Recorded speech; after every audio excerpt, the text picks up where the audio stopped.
Little Rock. What's up, bro? Good morning to everybody. Good morning to people who right now, the sisters and brothers at the plantation.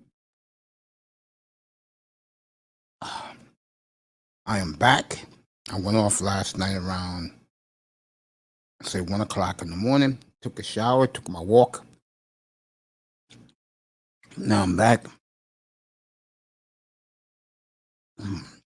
When I come back tonight, hopefully I have a nice shave.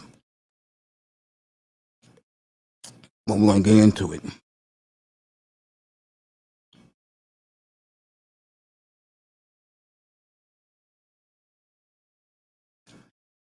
Let's get into it. We'll start with the soccer Euro championships from yesterday, which ended up in bizarre fashion. And what ended up happening was something I did the game yesterday, and I told my co-host Tony Manzano that England scored very early in the game. They scored 2 minutes into the game.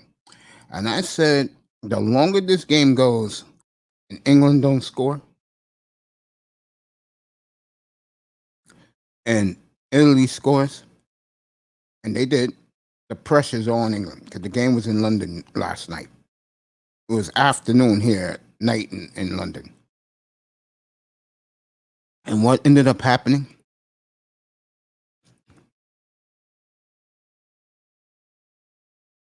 Now, I really like Coach Southgate. I do. I mean, I'm not one of these British fans. Don't like him. But I really do like him. I think he does a good job. I think the problem with England is he doesn't let the dogs loose like he did in the World Cup. Primetime VA out in Hawaii, where it is 3:30. I mean, it's 2:30 in the morning. What's up, bro? Thank you for staying up so late. Miss Molina, I'll have you up here in a minute or two. We're going to talk about this. Because I missed you yesterday, baby. We were all here yesterday, and I was sick to my stomach. How this, and I'm killing Southgate right now, so stay. So, you had to get another channel? Just got home not too long ago, went out. Yeah, man, it's 2:30 in the morning your time, man. Thank you for being up. So Southgate puts in three brothers at the end of the game so they can be part of the goddamn shootout. Okay? And what happens? You guessed it. Okay? Kane and the other guy scores is 2-1 England. Place is rocking. The goalie just blocked an Italian shot. Here it comes, folks. The avalanche happened. The first brother who went up there, number 11. That's right. I'm going to get to Giannis next when you get up here. We'll talk about Giannis, sweetheart. And good morning to, I'm going to say good morning to everybody in a minute. So this idiot was acting all cute, number 11. And what does he do? Forget about missing the shot, folks. This idiot kicked the ball like a field goal kicker and went way, way wide left. Probably the worst penalty shot I've ever seen in my life. Ever. And I'm not a big soccer aficionado like my guest who's going to be up here in a minute is. Okay? The next brother comes up. At least he gave a good effort. But the goalie from Italy missed. Stopped the shot. And then last but not least, number 25 runs up there. And instead of him trying to finesse the goalie, he just kicks a power kick. You cannot make this shit up. You can't make it up. Italy steals the Euro Cup in London against the home team. And boy, was I sick sitting up here yesterday afternoon watching this. I had Bargoff up here, Manzano, a couple other people. I was sick to my stomach. Sick to my stomach. That's another one that England let slip away, folks. This time in their own backyard. Now, give Southgate a lot of credit. He was very classy about it. Give the British fans credit because I was saying this to Bargoff yesterday. Miss Melina will be up here with me in 1 minute, guys. Hold on. She's coming. The fans in England sees what I see. They see progress. That's all you ask for is progress. That's all you ask. I want to see how far you're going. Believe me when I tell you this, folks. The Team England is growing right in front of your eyes, in front of everybody's eyes. They get closer and closer to the promised land. But they're not there yet. Writing a kind compliment to my man.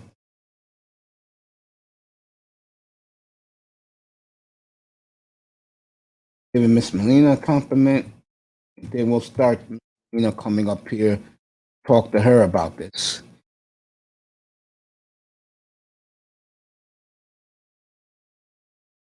So,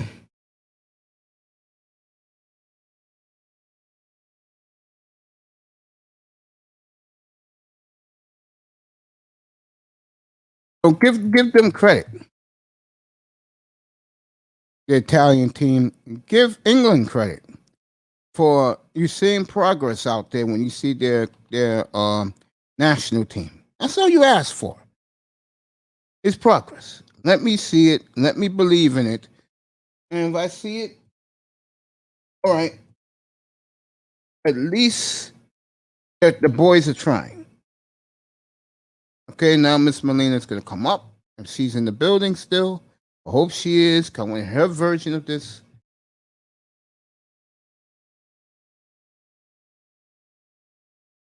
Yeah, that's right. And we're gonna talk about her boy and my man in a minute, which is Giannis Antetokounmpo, who I told you people before this series, if he plays and he plays well, it's great for the NBA because people want to see him because he's international. People want to see Giannis. I hate to tell the bandwagon NBA fan this. And I told my mother yesterday that this young man has won 2 of the last MVPs. She had no clue. She was like, really? I said, yeah.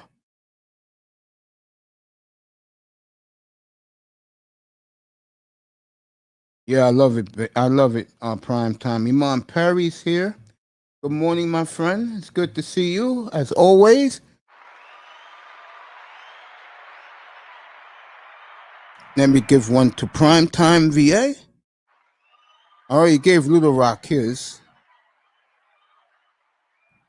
And this is for the beautiful Miss Melina, who's going to come up right now after I say hello, my boy Iman Perry. He should have been here last night when his boy LeBron was getting celebrated by yours truly. Believe it or not, Iman, I celebrated your man yesterday while guys wanted to kill him. Okay? All right, Miss Melina's going to come up right now. Let's welcome her to the show as I drop the link. She come up. If she's in the building. Already dropped the link already. If she's in the building, she can come up. Anybody can come up. Iman, I know you're going to work in Minneapolis. Good morning to you, my brother. So Italy has a dynastic defense since the early 1960s. This system has worked for Team Italy for 60 years, folks. 60 years. And you know what they got out of it? 6 Euros, 3 or 4 World Cups. The system works. And their defense yesterday was superb. They had a hiccup 2 minutes into the game. After that, they shut it down. They shut England down. Now, I had Bargoff up here yesterday during the game, and he was upset that Southgate don't play the younger, talented guys. Well, I think what's going to happen, folks, and this is great for them.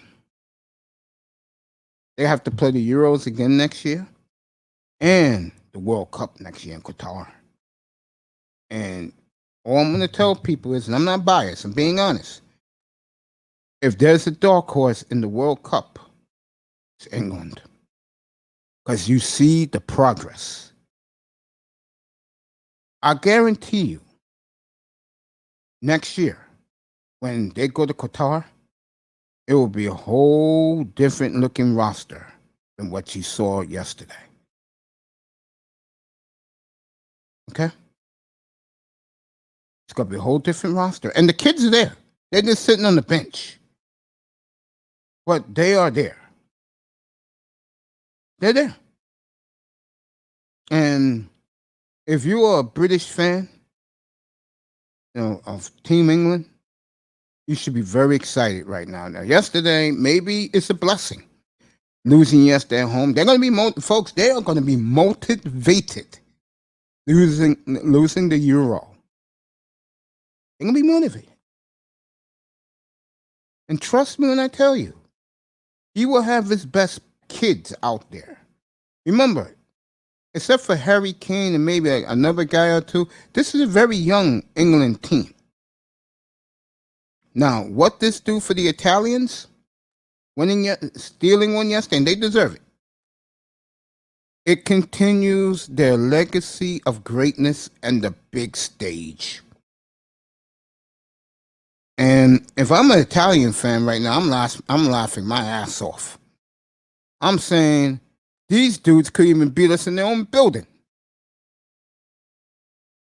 I know Italy doesn't play the most exciting soccer, but boy, a 60-year system that works, you have to give them credit. You have to. You gotta give them credit. Manzano's here. He can come up if he wants. The link is in the room, Manzano. Just come up. Gonna have to. Melina's here. She should be back. She's gonna come up. She'll tell you. Oh, for you, it's Mexico or Spain? Yeah, maybe. That's the beautiful thing about the World Cup. I'll tell you another teams are gonna be motivated, folks. I know most brothers, because they don't really know soccer, this is their team. And the Latino guys too, to a degree, even though they like Madrid and Barcelona. Watch out for Brazil also. Tony Manzano's here. Good morning, Tony. My three favorites for the World Cup this year are Spain. Mm-hmm. Not Spain. Germany. Oh, Germany? Yeah. The They're always Netherlands. lurking. Okay. I can't believe I'm saying this.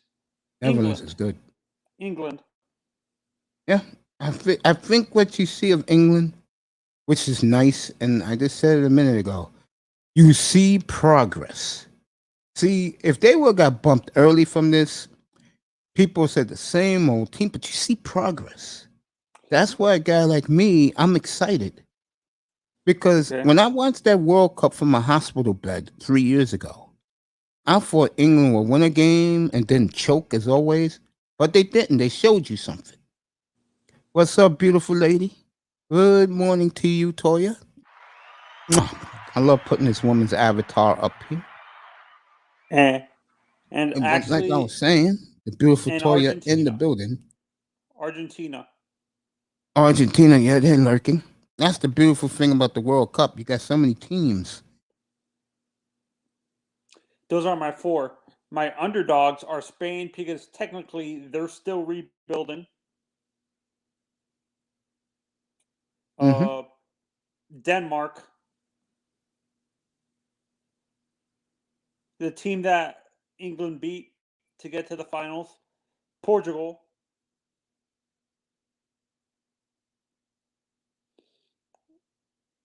I can't believe I'm saying. I respect.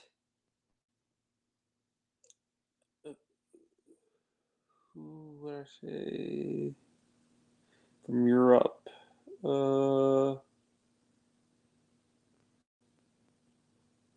Mexico. Those are my 4 underdogs.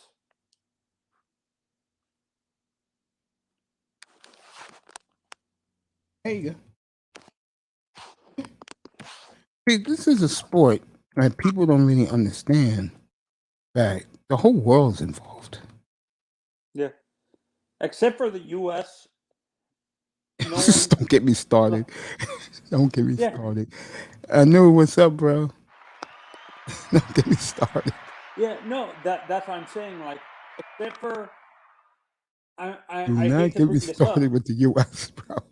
No, except for, I can't. I know you don't want to talk about it. Except for women's soccer, our men's soccer team is horrible. Like, we're probably gonna be pretty good in 2026. And That's why I hear. Huh? That's why I hear. All right, by 2026, they'll be good. And Melina, get up here, baby. Miss Melina's back in the building. Remember, Mace, that we were like, when we were watching the game, the Italians were like on DEFCON 5 watching the game. They're like, Oh, yeah. They sure were. And you by guys the ended way, me and Tony talked about this yesterday. Can the Italians show the British team some class, please? Sticking the medals, their gold medals in the England's team's face, rubbing it in. Can you at least show some class? Let me see what the beautiful Miss Melina says. She says hello to you, Manzano. hey girl, Yeah, come on up, Miss Melina. We're gonna talk about this. We'll talk about Team England. We'll talk about the move that what's my coach's name again? Southgate did, and we'll talk about her boy Giannis, who was absolutely breathtaking last night. To be honest, again, like I said yesterday, I heard you. I wasn't able to hear you tear into Southgate, but honestly, to me, it was more him putting pressure on the. If you had those young kids go first and they missed, it would have made more sense. Yeah, I agree with that, by the way, what you said. I agree with you. You should let those clowns go first. And I know it's going to shock you, Tony, but I think the British press is going to let them off the hook for the same reason I just said. They see progress. See, if you're doing like Miami, give it our Dolphins is a perfect example of this. Flores in year 1, you saw them turning it around late in the year, and then knocking out the Patriots from home field in New England was huge for that franchise. This year, you saw the growth again. The defense got better and better. If you're a Miami Dolphin fan, you're seeing progress. But there's no patience, is what with our fan base. There's no patience because we've dealt with mediocrity the past 2 to 3 decades. Since Marino got 2 to injured. 3, man. I don't know. Try 5. This is the 50th anniversary of the first Super Bowl. Nope, because with Marino, they made the playoffs multiple times in the 80s. But they didn't win anything. It's about winning the bowl. Yeah. It's. I agree with you. It's about winning. It's like I said. If Tua wins the Super Bowl, and God willing, he's the MVP of the game, you'll never hear from Dan Marino again. No, you're never. Even fans that are your age would switch over to being Tua fans. Am I correct? Not only that, the Dolphin fan who's in there early 50s down to like 35, they won't root for the team no more because they couldn't stomach a Tua winning the championship, and Dan didn't win. Is that how you would be happy? But you think the majority of the fan base that's your age would actually be upset?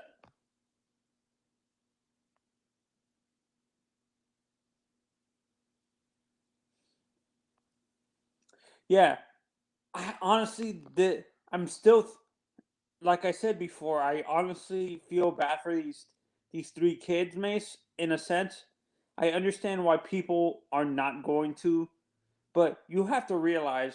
I think Southgate put too much pressure on those young kids, and that's why they made so many mistakes in the shootout. Do you agree? Yeah, I agree with that. I think he should have had all his veterans who knew how to deal with that pressure instead of the. I I think he was exposing those kids a little bit too early to pressure. Exactly. Southgate to me, I didn't let him off the hook this morning when I first opened the show. I killed him too. He should have never put those kids in there. You're absolutely correct. Yeah. He should And have never put them in there. But again, the British fan gave the team a standing ovation. That says a lot. And what that tells you as an outsider is that the fans there like these players. They like the coach. I know Molina can't stand the coach because you are seeing progress. That's all you ask for as a fan. yeah, How you no, like to be Cowboy fan this year and it's the same old bullshit with the defense and they underachieve? yeah, You're gonna have and guys like Prince. You're gonna have guys like Ty Church say, "Here we go again." Yeah, because you're seeing the same old shit. yeah, and I'm gonna actually use a better compare. You use the Dolphins for England. I can actually use the Marlins. They're regressing, but you're seeing a little bit more improvement. No one expected them to make the playoffs last year, so You know what technically, team you see that with? If you want to compare somebody to England, the New York Islanders. that's Every yeah, year they get closer and closer, and now they know who they have to beat. They have to go through Tampa because the last 3 times they're in the playoffs, Tampa knocked them out. mm-hmm. Yeah, the New York Islanders, Every and year they keep getting better and better and better, but against Tampa, it's a roadblock. Prince saying we drafted the defense. Yeah, you guys see, man. Now let me say this.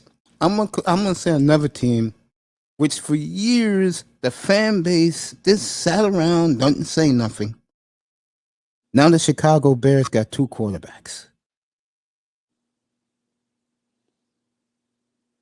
And I asked Miss Shirley, and she was up here on Friday night. I said, "How do they feel about Josh Fields?" She said, "Not really any buzz." like I said, I think I can't believe I'm saying this. Uh, I kind of feel bad for Josh Fields that it's more. I don't think it's the fan base; it's the ownership that's not gonna want to put anything behind him. Like Yeah, the I know where you're going with this, the and it's House fair. fan. Yeah, it's fair. Yeah, they don't. That organization is so racist and backwards thinking.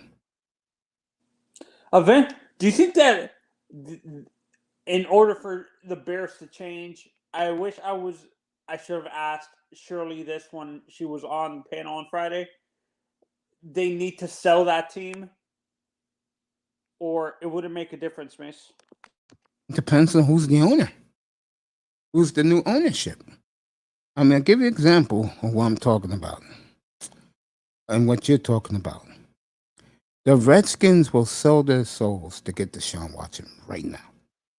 And if John B was in here, he will sign off on that. They will sell their souls to get Deshaun Watson. Well, they're gonna do that for Aaron Rodgers? I don't think so. Yeah, I don't think they're going to do it for Aaron Rodgers, but the problem They're is, the reverse of the Bears. That's what this is the point I'm making. They're the reverse. yeah, yeah. and I agree with you. But the problem is, I don't think the front You office don't would do think your that. hottie will give up the farm? Yeah, no, I think the front office and Ron would do it, but I don't think Snyder would allow it. Is the problem? Dan I'm not. Snyder has enough problems right now. He's in court every day. Wait, he's in court. Every day. Oh Jesus Christ! What's happening with this guy that he's in court? Oh Jesus! Oh good Lord! And I can tell you right now, Redskin fans are glad he's not around.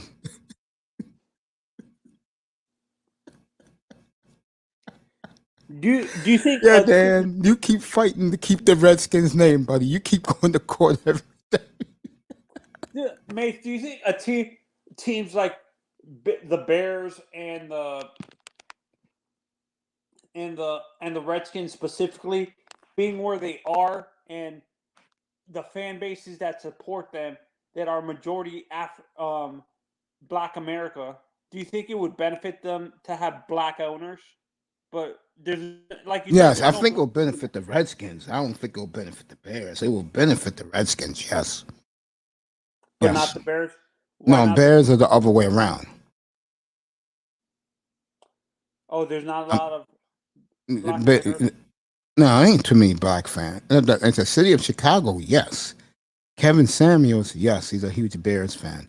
But like around the country, a black guy who likes the Bears, not too many, unless you're from there. While the Redskins, that whole region in the DMV, the Mid-Atlantic part of the United States, uh, they will give up their soul to get to Deshaun Watson. Actually, Mace, don't add New Hampshire in. Most from New Hampshire up. No, that's north. I'm talking about the Mid-Atlantic is in the south. Like the Mid-Atlantic is Delaware,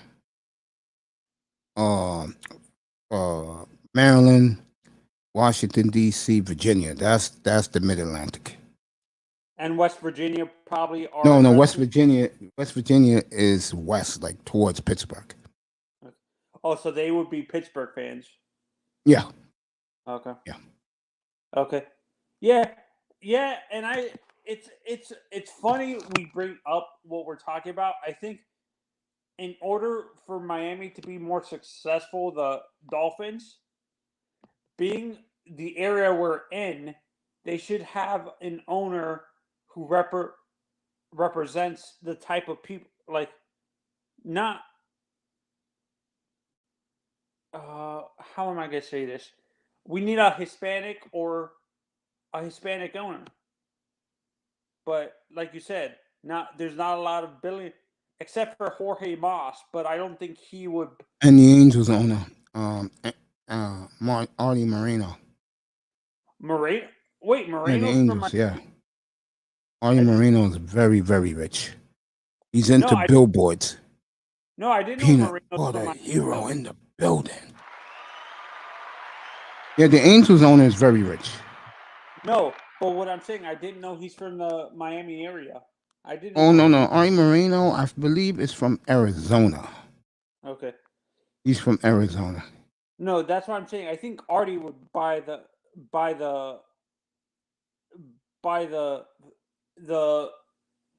Cardinals before he buys the Dolphins. Is what I'm saying. I think Artie would buy the Dolphins too because it's Latino-based city. Okay. Oh, he'll jump on the Dolphins. If Stephen Ross puts them on sale, he'll jump on it. Is he a tech guy? Is Moreno a tech guy, maybe? No, he's into advertising. Billboards. Billboards throughout the West Coast. On the West Coast? That's how he made his fortune. Okay. Carlos Rogers and Calvin Rogers in the building. Morning, boy. I like it that people like when I do these morning shows. And like I said, I don't mind doing them. You know, it's not a problem with me doing this. It's early in the morning. I kind of like it myself. You remember, I was going to go late night, but I said, nah, I'll just do the mornings and the evenings. So guys get double header. Get me twice. Mace, Beautiful Toya's in the building. Prince Pierre will be up there in a little while. Peanut Butter Heroes here. Calvin Rogers made the early show. I'm waiting. Yeah. We're both waiting for Molina to get up here. Yeah, and I can't remember who's the owner for the Athletics. Crap, I forgot the guy's name now. I think it's Levi Strauss. I think. And if you know who Levi Strauss is, he owns Levi Jeans. Oh, he's the jeans guy. Yeah. Okay. And he got all that money and he's cheap. You can't make this stuff up, folks. You can't. The Giants are owned by a tech billionaire. Am I correct? Yeah. Who is he again? Shoot, I forgot the. Is it Jed York? Is he York? No, that's the Niners. Okay, I thought Jed York owned both teams. No, he owns the Niners. I forgot who owns the baseball team, but I know it's a tech dude. Yeah. Okay. San Francisco, by the way, wore brand new uniforms yesterday. A little creamsicle. It looked okay for the Giants. The Giants are rolling, folks. I talked about this last night. They have a winning record against the Padres and the Dodgers. And I don't know if they're going to win the West, but they will make the playoffs. Mace, who was the steal of the first round last night in the draft? The kid the Mets took. You don't think Khalil Watson was a steal? Because he was projected to be a top 5 pick, actually. You know who fell? The kid who's supposed to be number 1. He fell all the way to number 4 to the Red Sox. Oh, Marcelo Meyer? Yeah, he was not happy about that. He didn't want to go to No, he was supposed to be the number 1 overall pick. Consensus, and he slipped to 4. He's about to leave Oakland. That's a shame. Yeah, in a sense, I don't blame. I feel bad for the fan base. I blame that Alameda County has struggled to keep both teams. Well, they lost the Warriors too. They went back to San Francisco. Oh yeah, because don't they play in downtown San Fran or something like that? Yeah. If the A's do go to Vegas, I think that's a coup for both. I think the team, in my opinion, I think it's going to struggle in Vegas. And I know this is going to sound crazy to people. It's going to be the Raiders. And the reason why, Vegas has a strange thing they do. And what they do is, if a certain player, let me rephrase this. If a certain group of fans come to Vegas for the weekend, spend a lot of money, they're going to get the tickets. That's why visiting team fans, they're already flocking to go to Vegas. You don't think the Dolphins are going to have a big crowd of their fans when they go to Vegas week 3? Oh, because of the casinos and stuff like that? Yeah, it's a fun place to be if you like to have fun. See, I'm a boring guy. Fun to me is going to Phoenix for the parade if they win the title. That's fun to me. I know that sounds crazy to the rest of you, but I like to be at historic events, and them winning an NBA title is historic, in my opinion. Hey, Mace, did you see the video of the parade for the Lightning? The Lightning? No, I haven't seen it yet. And to be honest, I agree with you that there's certain fan base, the LA fans who are going to go there, like the Rams or the San Francisco Giants, they would go. Mm-hmm. I'm listening to you, Tony. Those or New York, if New York fans go there, they'll probably spend a lot of money in the casinos too. Like fans from New York. Tier Battle knows. Those Vegas vacation packages got good prices. You're not catching me. See, if I go to Vegas and you guys are going to roll your eyes at me again, If I go to Vegas, I'm going there to see my running Rebels. I'm not going there to gamble or check out women. I'm going there to see the Rebels. If the Rebels are good, I'll be in Vegas. Yeah, but again, mate, $600 to we sit in the nosebleeds in Vegas. That's the cheapest. Damn, they're more expensive than the Knicks nosebleeds. yeah, I think Knicks nosebleeds is $250. Again, I Yes, feel Mountain bad for West. the I feel bad for the Oakland A's too, because again, they have if they go to Vegas, they're gonna have to share. They're not. There's no room in Vegas to build another stadium, so they're gonna have to be sharing their stadium again with the Raiders. No, they'll build them another stadium. They love sports in Vegas. They know people will come.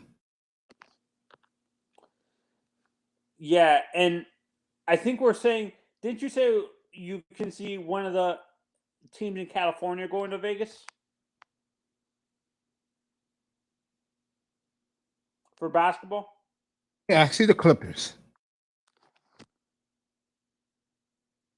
They could share the T-Mobile Center if UFC. it's okay, baby girl. I'm okay. I love you though. Mwah. Beautiful Kareem Henry's in the building.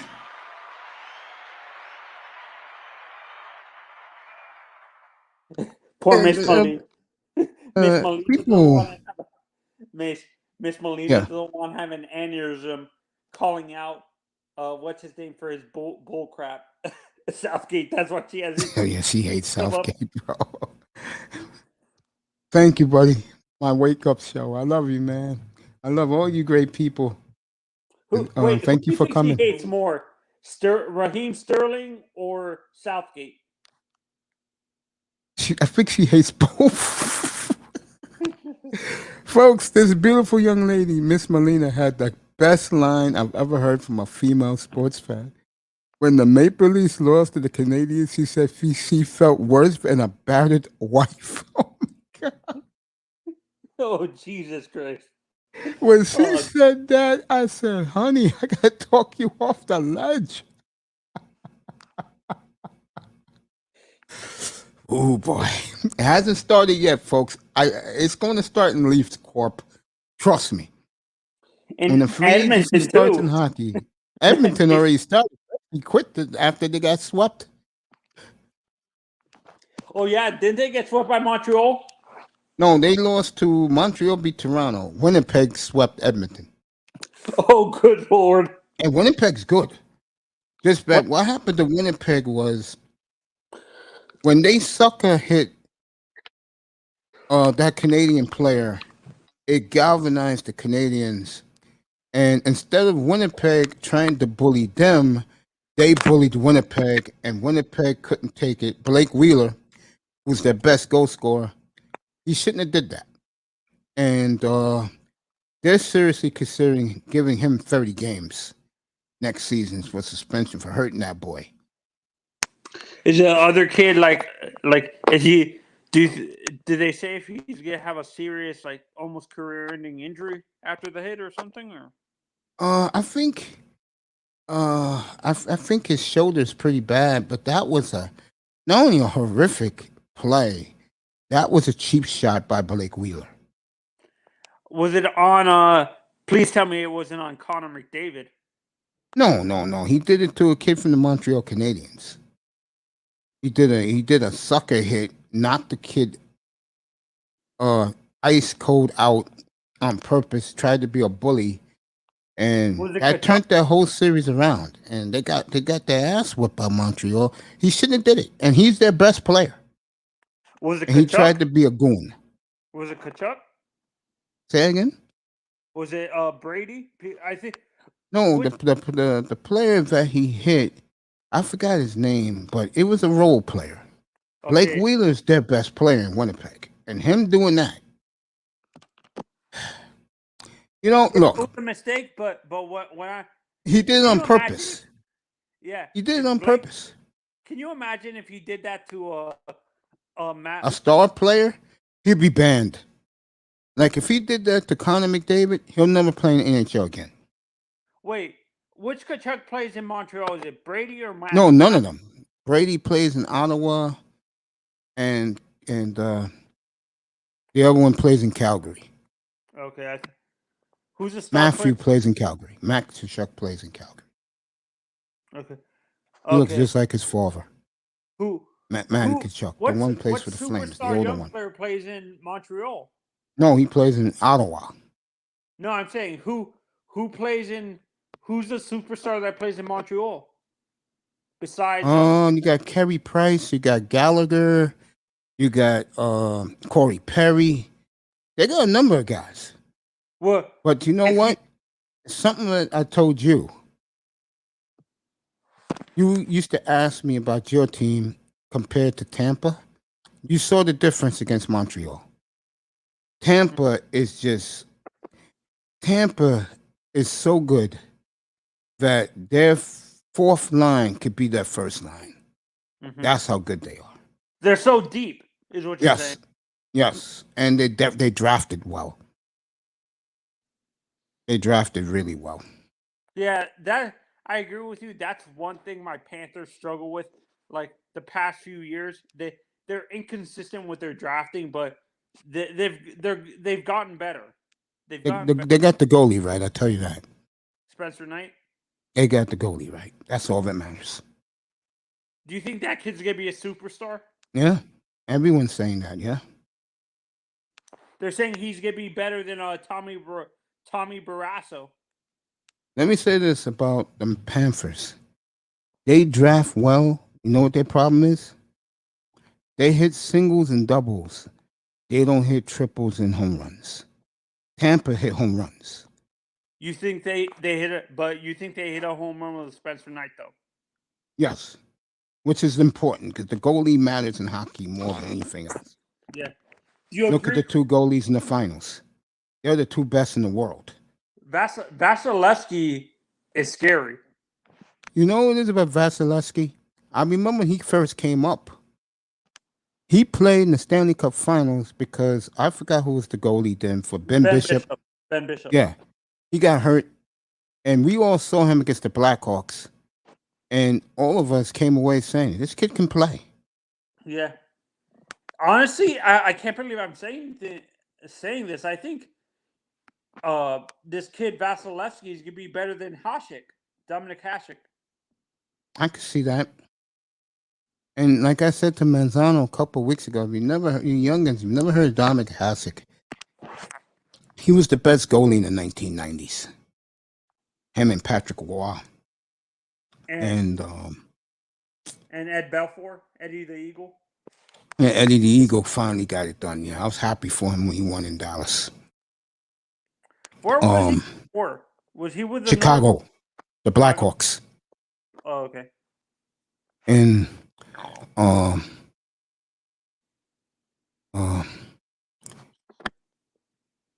he got his cup in 2002 with the Red Wings. But he was an old Dom Hasek, but he got it done. Okay. Hey, Mace, you know how we talk about teams in the NFL who had quality quarterback play for close to 3 or 4 decades? Yeah. What team in the NHL you can say had the best? The goalie? Yeah, the goalie. That's a great question. I would say Boston.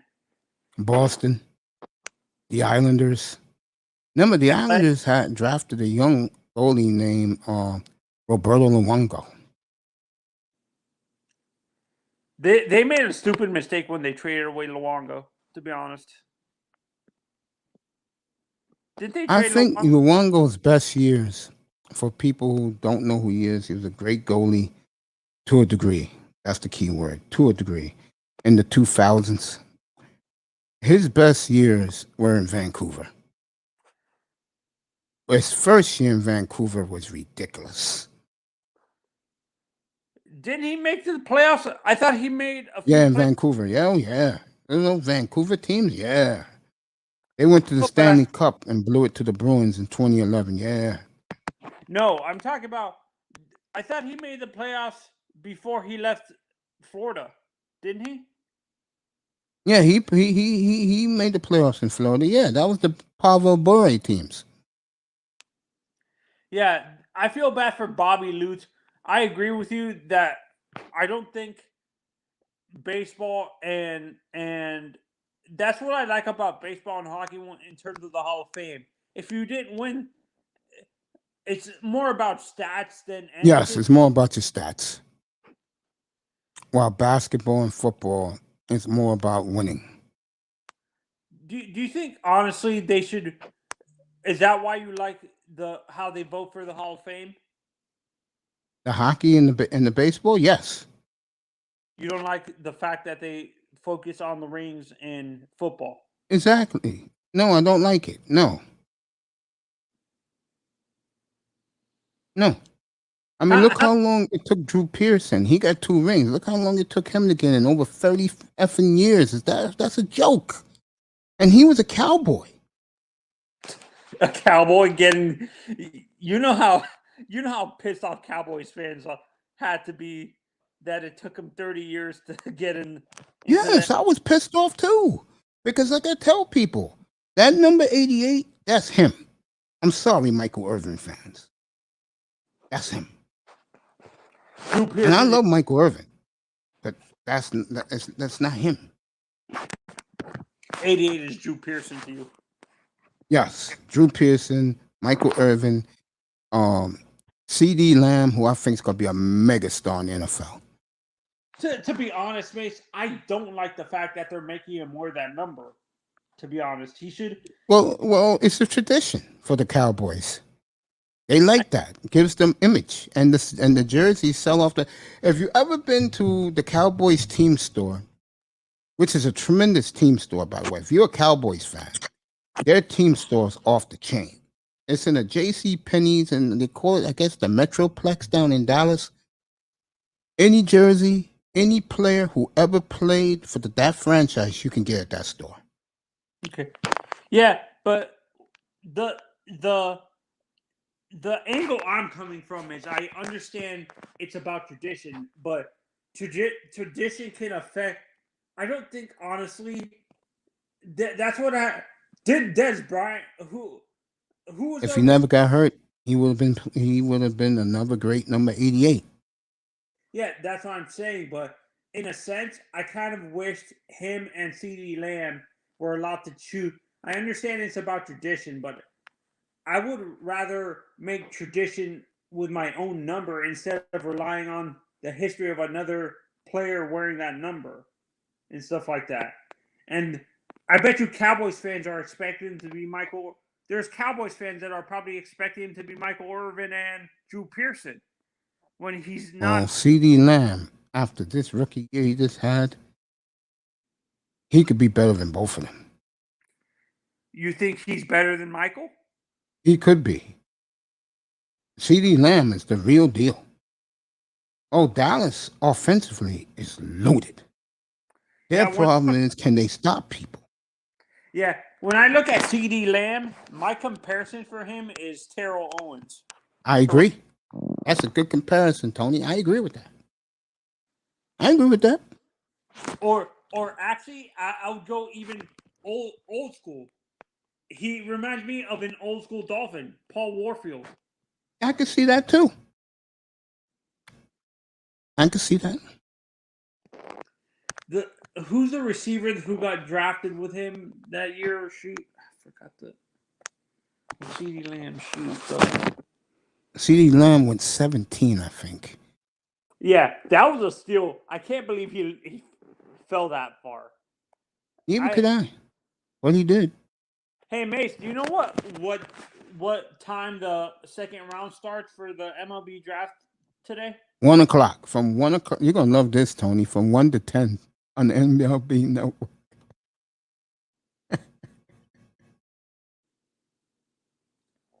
Yeah. They're doing rounds 2 through 10 today, and then tomorrow they're gonna do the rest. Oh, Mace, did you see our young pitcher got injured and he's out for the rest of the season? Which one? Sixto Sanchez got injured, and he's out for the rest of the season. Well, I tell you, I'll say this though, for the Marlins, they know next year when they go to spring training, no one's gonna touch them in baseball and pitching. Nobody. It's funny. I mean, it's funny. We're a pitching. We know how to develop pitching, but we struggle with hitting. It's the opposite way with your your Angels. They don't know how to develop pitching, but they which is the oddest thing. You're a pitcher friendly ballpark, and you don't know how to develop pitching. Don't make sense, right? Yeah, it doesn't make sense to me. No. And the scary thing is, for the first 40-some years of their franchise, they developed everything. Shortstops, center fielders, pitchers. They developed it. I was telling Prince last night, he's an Oakland fan. I was killing Billy Bean. I told him how much Chris Russo hates Billy. If you want to get Chris Russo to curse, mention Billy Bean. Go, yeah, Billy Bean's one of the best GMs, and he's going to go off on you. Oh, Jesus. Wait. Oh, my God, he hates Billy Bean. Mace, I have a question. In terms of sports figures, Yeah. who are the top 3 on Chris Russo's hit list? Billy Bean, I know, is one. Billy Bean, as his hit list is mostly baseball. I'm gonna go Billy Bean, Mariano Rivera. Yeah, the Yankees. I told you he hates Randy Levine. Oh, what? Why does he hate Randy? Why does he hate Randy? Because Randy Levine is smuck. He's one of these guys, right? He's always smiling at you, and he always throw in your face the 27-time world champions. The Yankees have a bad habit of doing that. But like I said, if you don't think they was keeping one eye open about the Canadians against Tampa, yeah. Mace. Yeah. Actually, I bet you the other GM he hates is Jerry DiPoto. No, he likes DiPoto. It's the Yankee organization he hates. He hates Billy Bean, number 1. Yankees, number 2. I'm gonna say the Dodgers, number 3. Oh my God! No, I'm still cracking up with the gorilla thing, Mace. Oh my God, that was the funniest thing ever.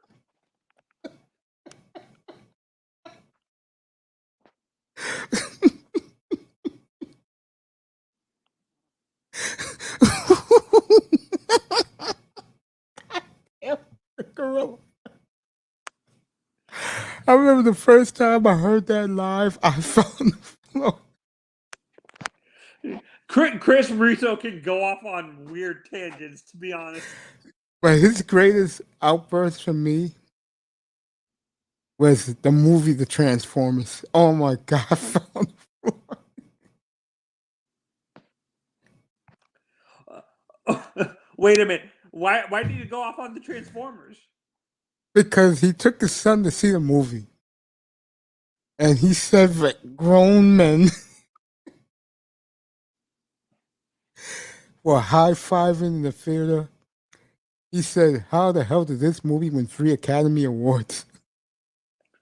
Oh, yeah, they won. I didn't know they won 3 Academy Awards. Yeah, wow. And my nephew, he told me the same thing. He says the greatest movie he's ever seen, that he had tears in his eyes. I'm like, come on, man. A bunch of GoBots. And the movie made $1 billion in theaters, too. God, Menzana, do you have to stick it into guys like me and Chris Russo? No, I'm not sticking. It's facts, but I hate to You know what it is? I think this generation of moviegoers is more about the spectacle instead of like the quality of the movie. Mish. I would agree with that. I mean, I just saw what's today? Avengers. Today is what?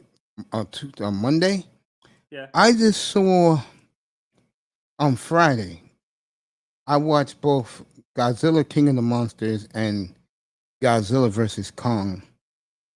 And they're two of the best movies I've seen in a long, long time now. I'm a Godzilla nerd.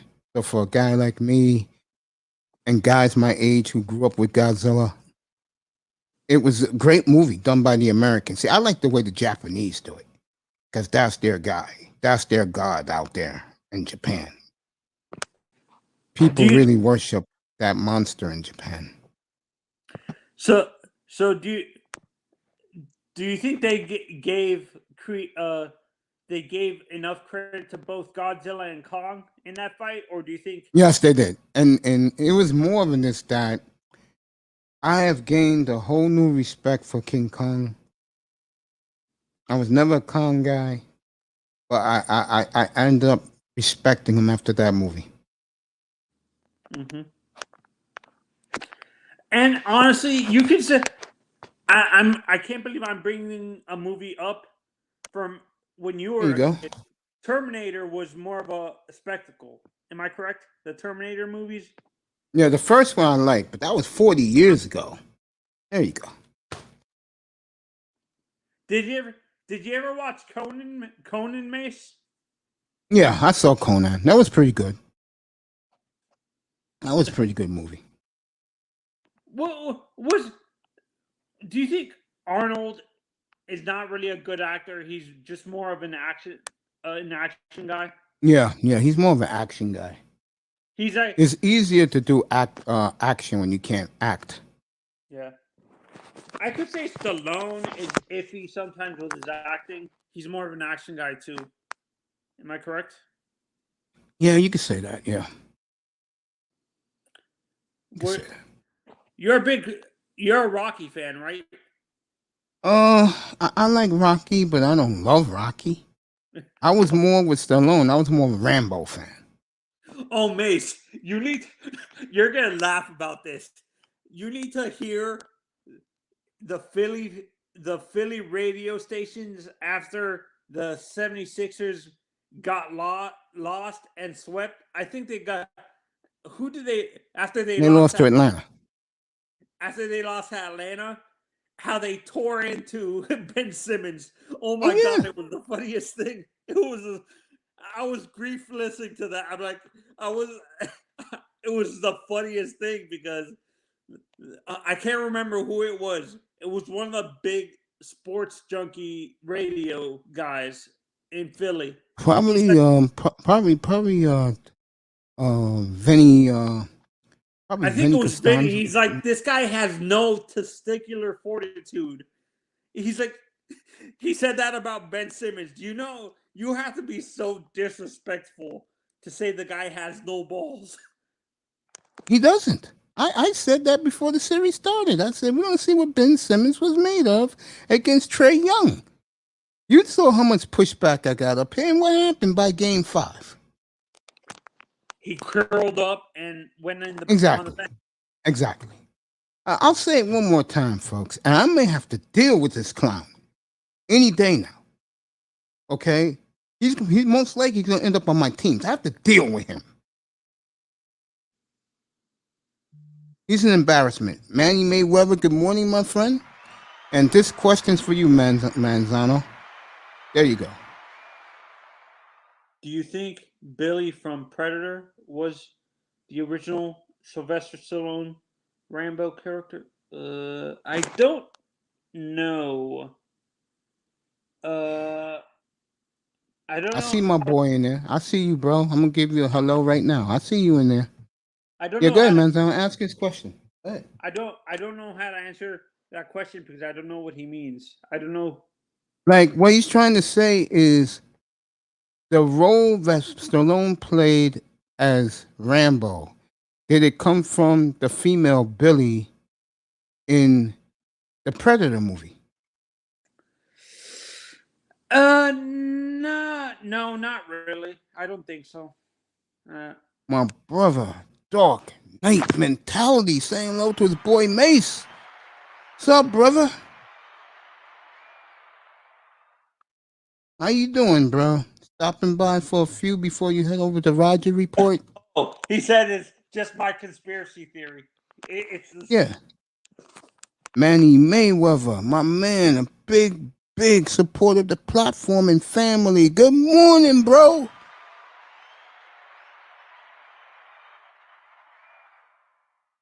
See, folks, and I'm not patting myself in the back. It's called courtesy. I come from the chat room. You respect your chat room family. Most of these guys who do these platforms, they totally ignore the chat room. And me and Manzano know one guy very well. you know what it is. I don't think TD does it on purpose, Mace. I don't think he does. I know. Do you agree? Yeah. Manny is here. Good morning, young man. I like it, What's but up, man? all you young people call me Uncle Mace. Papa Dot. What's up, Uncle Max? What's up, Tony? Yeah, What's you up? two can talk about the Predator. I am going to take my medication real quick. You Oh, could talk hey, about these movies. hey, Manny. Yeah, go ahead. Talk. You two can talk. Did you? You need to, when you get a chance, search on YouTube Philly sports radio's reaction after they got beat by Atlanta, and hear them tearing into Ben Simmons. It's the funniest thing because the one of the guys, I think it was Vinny, whatever his name is, I forgot the guy's last name. He tore into Ben Simmons. He tore into Ben Simmons like the guy has no testicular fortitude. He shouldn't even be playing. How can you miss a four foot shot and miss not be above 50% in free throws? Hey, you'd be surprised on shots people miss, layups missed on that during that moment of truth, man. When the crowd is silent for Yeah, something as easy as a 4-footer. and free throws being under 50% is Right. unexcusable. You have to agree with that. That's unexcusable being at 45% during the playoffs. Yeah, let's talk about closing out, man. Oh, go ahead. You got it. No. What were you? It's all about. Yeah, I agree with you. It's all about closing out. And they make fun of Shaq for being a 50% free throw shooter. He's 50-50. He misses a few. He makes a few. He doesn't. He's not below 50%. At least with Shaq, you can trust him at the free throw line a little bit. But it's embarrassing being at 45% during the playoffs. Yeah, he's not a player that you want to keep in the last few minutes of the game or the last quarter. Yeah. When the game is tight. And I kind of feel bad for Mace that he might get Ben Simmons. I don't think Ben Simmons is going anywhere. They should keep that core together. Ben Simmons, I think Juan G's mentioned a few weeks ago that he should go to Alaska. Go train up on his shot. Yeah, I agree with that, but in a sense, I honestly, what's his name doesn't want him there. Daryl Morey doesn't want him there. Daryl Morey said in an interview after the playoffs finished, he doesn't want Ben Simmons there. If the guy can't shoot, I understand why Daryl Morey's saying that. The guy can't shoot for worth a lick. If he doesn't want to improve his, honestly, in a sense, I blame portion of it on the coaching, and I blame it on the player too. If you're refusing to improve your jump shot and you just want to be a pure point guard, just switch to the point guard position and stuff like that. But he's not fast enough to guard point guards and stuff like that. Yeah, but the man does have handles to play devil's advocate. He can be a franchise player, but not on the team with the Philadelphia 76ers. Joel Embiid is just a ball hungry center. He demands the ball a lot.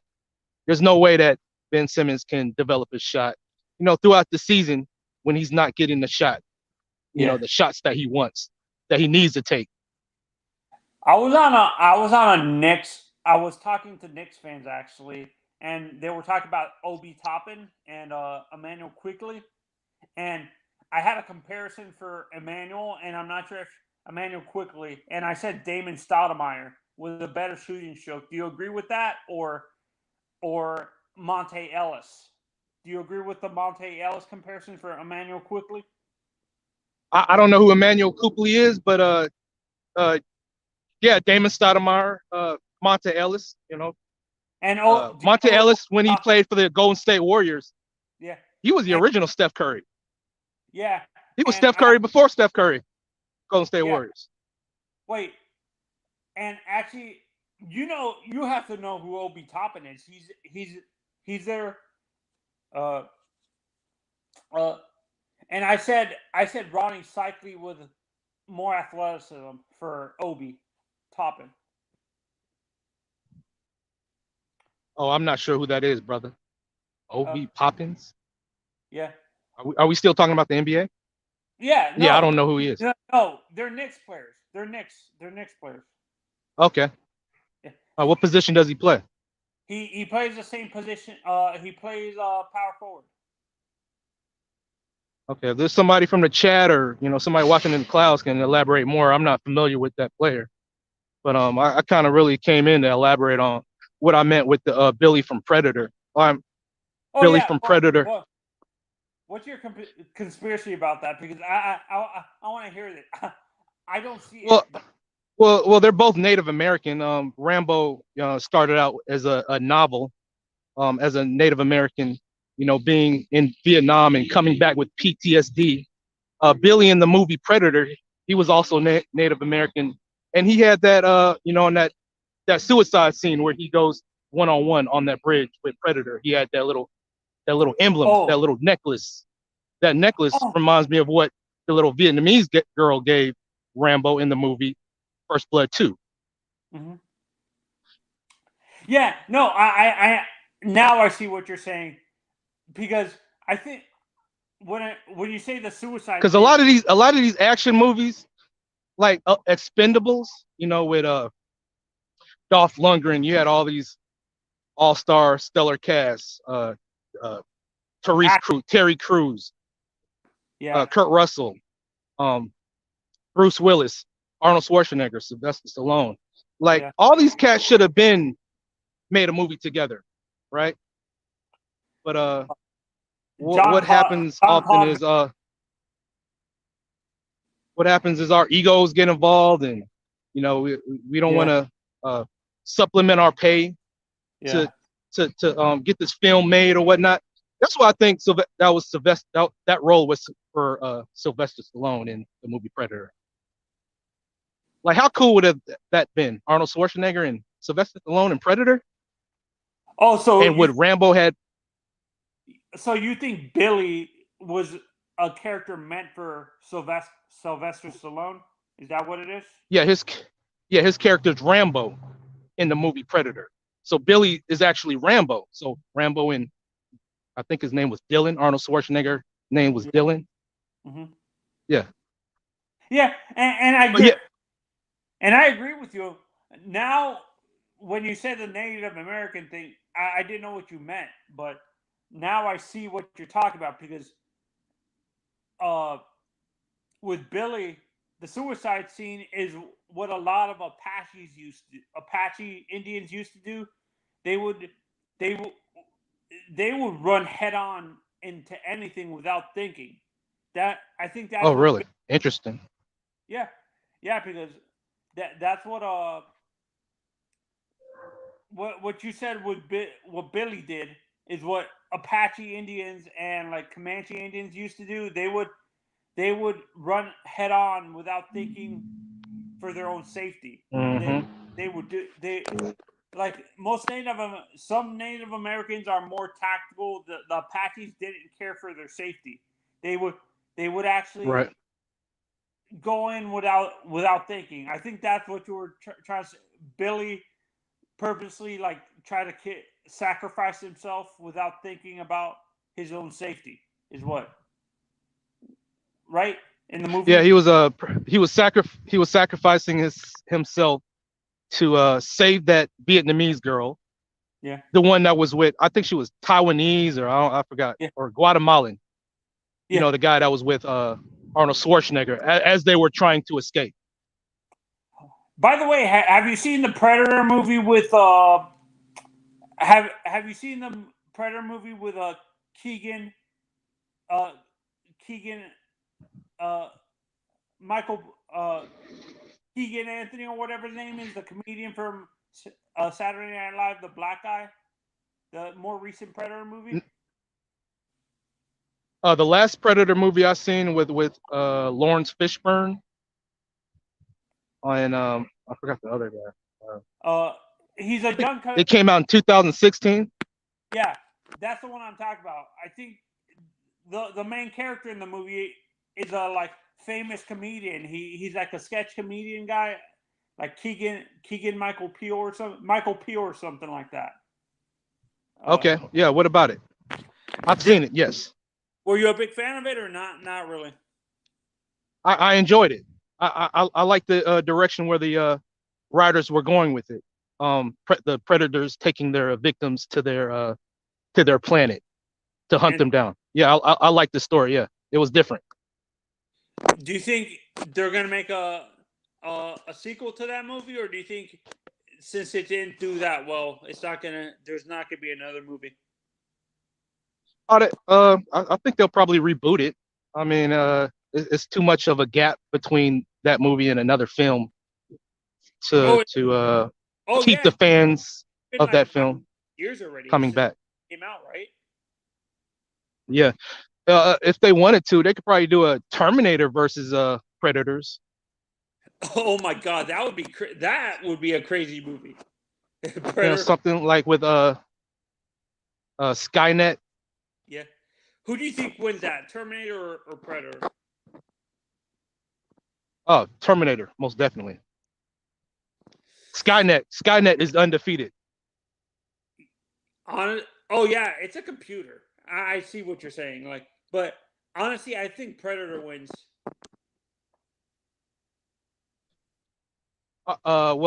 Terminator versus Aliens. What? I thought because you had all these films. You had Prometheus, the prequels to Aliens, mm-hmm. and then you had the androids. Mm-hmm. So we haven't had any Terminators. Thank you, fellas, for put down while I went to take my medicine. Appreciate that. Yeah, just spitball in here. Terminators versus Aliens. Yeah. Oh. Boy. Perry's back in the building. You guys are talking movies. Yeah, go ahead, talk movies. I don't care. Yeah, me and Max were talking about it. It's crazy. It's been 40 years since the original Terminator came out. Yeah, but you guys were talking Conan. They ruined that Conan movie with what's that guy's name? Jason Momoa. Jason Momoa. That movie was awful. No, he did the best he could. You have to admit, Jason did the best he could with that movie, but the writing was horrible. Like action stars or bodybuilders, got guys like real hefty and muscular type. They can do films like that, but they don't have to have so much dialogue. They don't need dialogue as the main character to make it a good film. Aliens was scary for me. The original Conan, the score was awesome. The music throughout the entire film. Yeah, it was Sonya. Good. I don't know about Conan the Barbarian, Conan the Destroyer. Conan the Barbarian had a Awesome villain, Thulsa Doom, James Earl Jones. Iman Perry has a question for both of you. Who wins in a fight, I, Robot or the Terminator? Terminator all the way. Terminator. Okay. Oh, wait. Them robots from Our Robot, them cats was doing backflips, and I haven't seen the movie in a while, but they were more I mean, you could More shoot them and they human-like? wouldn't go down. Yeah. More quicker. But honestly, I think Terminator was more of a humanoid, right? Like, Yeah, I think so. yeah. I can't believe I'm comparing this because I used to watch it a lot when I was younger. Terminator reminds me of the androids from the Dragon Ball Z series. If you ever watch Dragon Ball Z, No, my nephew got the entire collection. huh? He's a big Dragon Ball Z fan. I am not into anime. Oh, my nephew loves it. They ruined Terminator with the third movie. I could agree with you on that, but I think Genesis is what Terminator Genesis was what ruined. Oh, Mace! Yeah. Breaking news: Jordan Love got traded to the Broncos. Really? Go over there.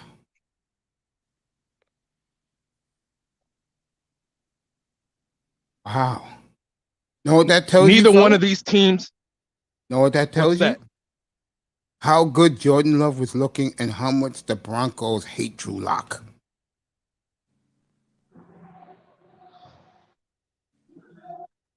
Told you guys, Jordan Love is looking great. So Aaron Rodgers wins the war with our good friend Brian Gutekunst. Let me make sure this is done. I will talk about Batavius Mingo, and that idiot did. That's sickening to me, honestly. That is so sickening that he would do something like that. No word of Jordan Love. No, go on the Broncos Bleacher Report.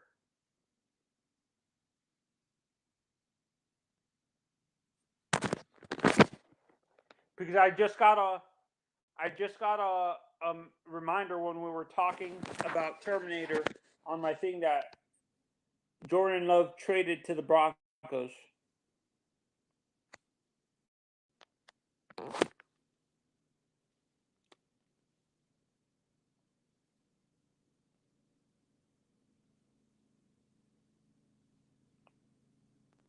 Jordan Love trade.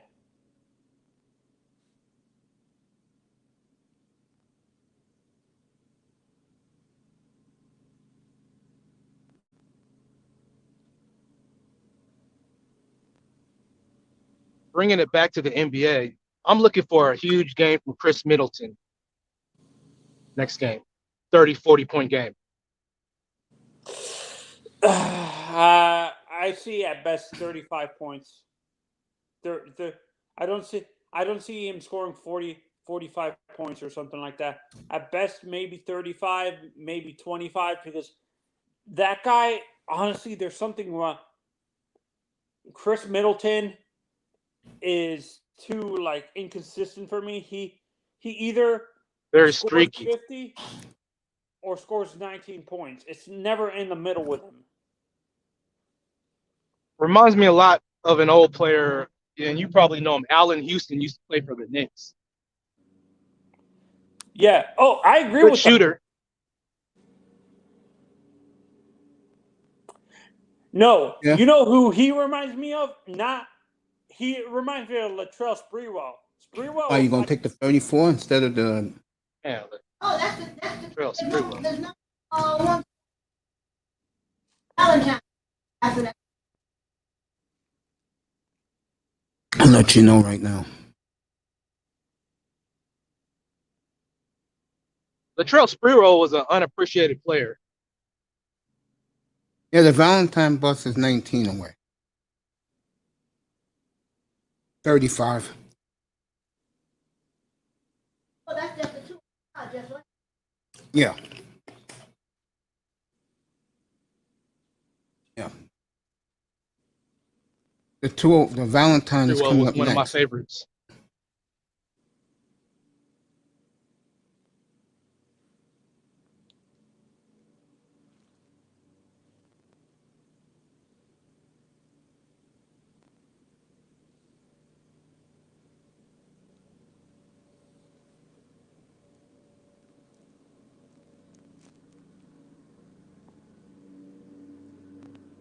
Yo, Devore, get up here, bro.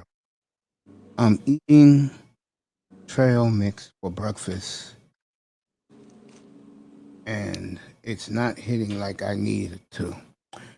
Oh, honey, we're gonna have to talk. Toya, we're gonna have to talk, girl, because I'll say it again. I'm looking at your avatar, and I don't see nothing wrong with you. And I'll say it again. The way you look, brothers would be lined up around the block to see you, because you're the type of body type and all physique. You're the type of guy brothers want to date. Hey, Anthony, question. Yeah. Hey, what's your favorite cop movie? Here we go. I don't see Die it either. Hard, Die Hard, Lethal Weapon, Beverly Hill Cop, or any other ones you got? Actually, my favorite. I can't believe I'm. Actually, I like the movie with Denzel Washington and Ethan Hawke. The one. Training Day. Monica. I'm gonna write something to you. Training Day. Yeah, man, Denzel deserved. Yeah, he got that Oscar, man. Well deserved, man. That movie was awesome. Yeah, Training Day, and then actually another movie that recently came out. Actually, oh my God, it was with Chadwick Boseman. He played like a cop in Chicago in the '60s or whatever. Was it straight to a Netflix or no? It was one of the streaming? It was in theaters. Okay. Crap, I forgot the name of the movie. No Country for Old Hoes or something? No, No Country for Old Men is a cowboy movie. The movie I'm thinking of is he's playing. I'm He thinking doesn't Brave. play cop, but he's running away from crooked cops. He's a guy who's being hunted down by crooked cops in Chicago. I forgot the name of the movie.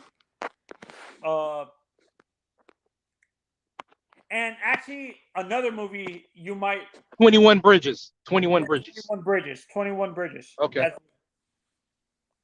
Yeah, 21 Bridges. And actually, like, another movie that I liked was L.A. Noire. Never seen that one. Or no, Black Dahlia. Black Dahlia. The movie based on the murders in the 20s. This movie came out in the early 2000s and stuff like that, and they recently did a series called Becoming the Night on TNT and stuff like that. It sounds like I know what you talk. I don't know if I've seen the movie. I don't recall if I've seen the movie. Kind of reminds me of L.A. Confidential. Yeah, that's another movie. Have you ever seen Serpico? Yes, yeah, I'm familiar with it. Yeah. Good cop going rogue. You guys in the movies, man. This man right here is one of my favorites, and he's always welcome here. Welcome back to Great One Devore. What's up, buddy? Morning to you. What is going on, base fellas? How y'all doing? Good morning. I'm gonna let these brothers finish the movie that I want to talk about. To me, the best player in the NBA, and he proved it again last night. What movie conversation are we having right now? They're having the best cop movies. Imam Perry said U.S. And what's on the Marshals. That was a table good right now? movie. I started out with Beverly Hills Cop, Lethal Weapon, and 48 Hours. I brought a few. I brought up The Departed with Matt Damon and That's a fire movie. That's definitely in the top 3. I'm gonna let you guys talk about that. my God, what's the other You got it, oh, baby girl. I brought up Training Day with Denzel Washington and Ethan Hawke.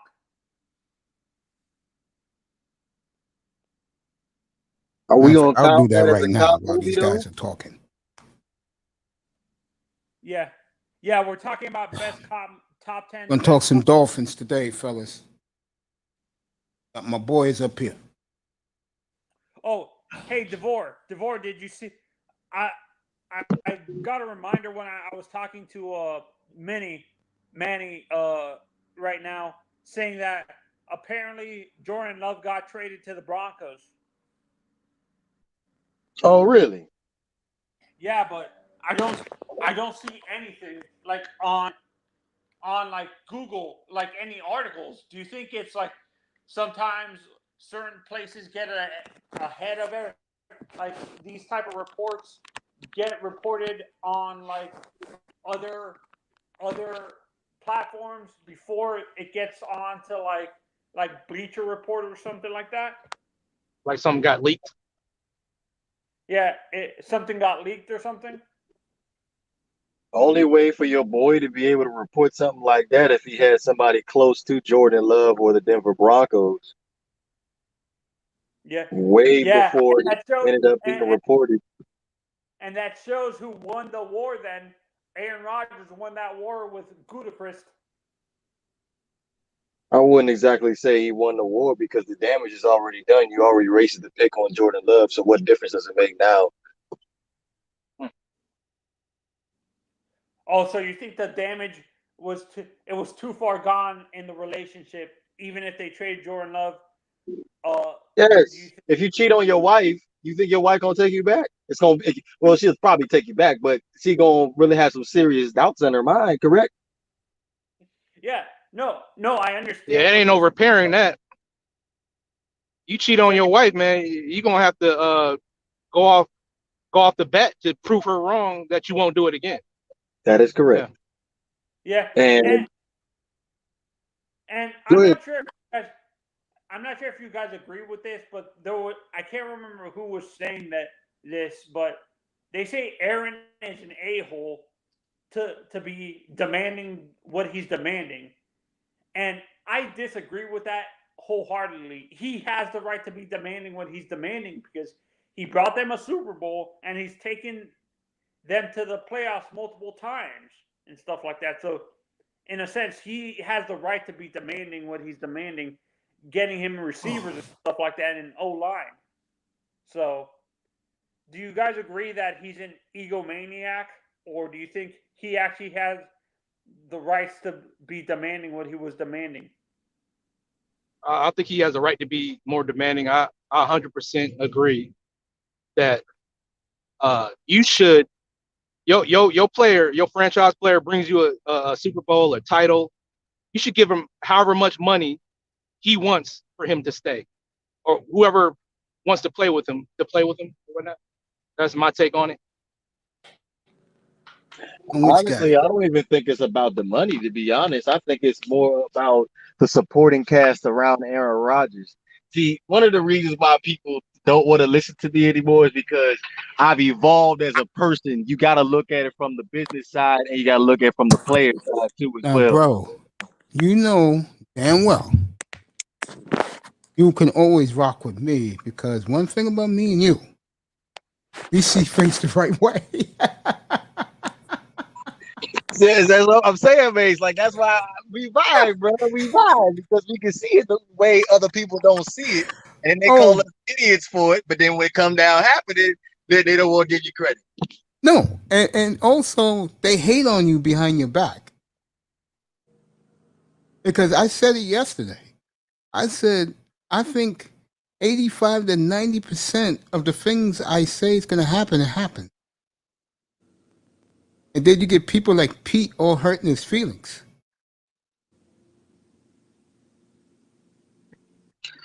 Yeah, well, I guess that's the way the cookie crumbles in this world. I can't say nothing else about it. Like, hey, Oh like I had man. a comment. I literally read a comment the other day, and somebody was like, I can't listen to you anymore. Before you used to be so honest about the Dolphins. I'm still honest about the Dolphins. I've just evolved as a A human content being. creator where I just can't look at it from a fan standpoint. I gotta look at it full spectrum. I couldn't agree with you more. I mean, that's the problem. A lot of these fans of their teams, they don't want to hear the truth. I mean, I'm telling you, you believe this. I'm gonna take a wait and see approach, but the more the days go by, DeVore, I get a bad feeling about the quarterback, bro. I don't know what it is, man, because when you hear reports that he's struggling in minicamp, are you fucking kidding me? DeVore. I'm here. Yeah. You're struggling in minicamp, bro? Manzano, this is your team. Comment, bro. I'm gonna be pissed if he doesn't perform. I don't care if the running back doesn't perform. I'm more worried about Tua. Honestly, I'm more worried about Tua if he's struggling in minicamp. Seriously. You should be. Again, people were laughing at me for banging on the table for Justin Herbert. Look how he performed and stuff Better like believe that. it. But people are saying he wouldn't have performed. Flores wouldn't have let him do all the things he was doing in LA with the Chargers. So in a sense, I understand where they're going, why they said that, but honestly, I think a guy like Herbert would have performed a lot better with Chan Gailey. Do you agree, DeVore?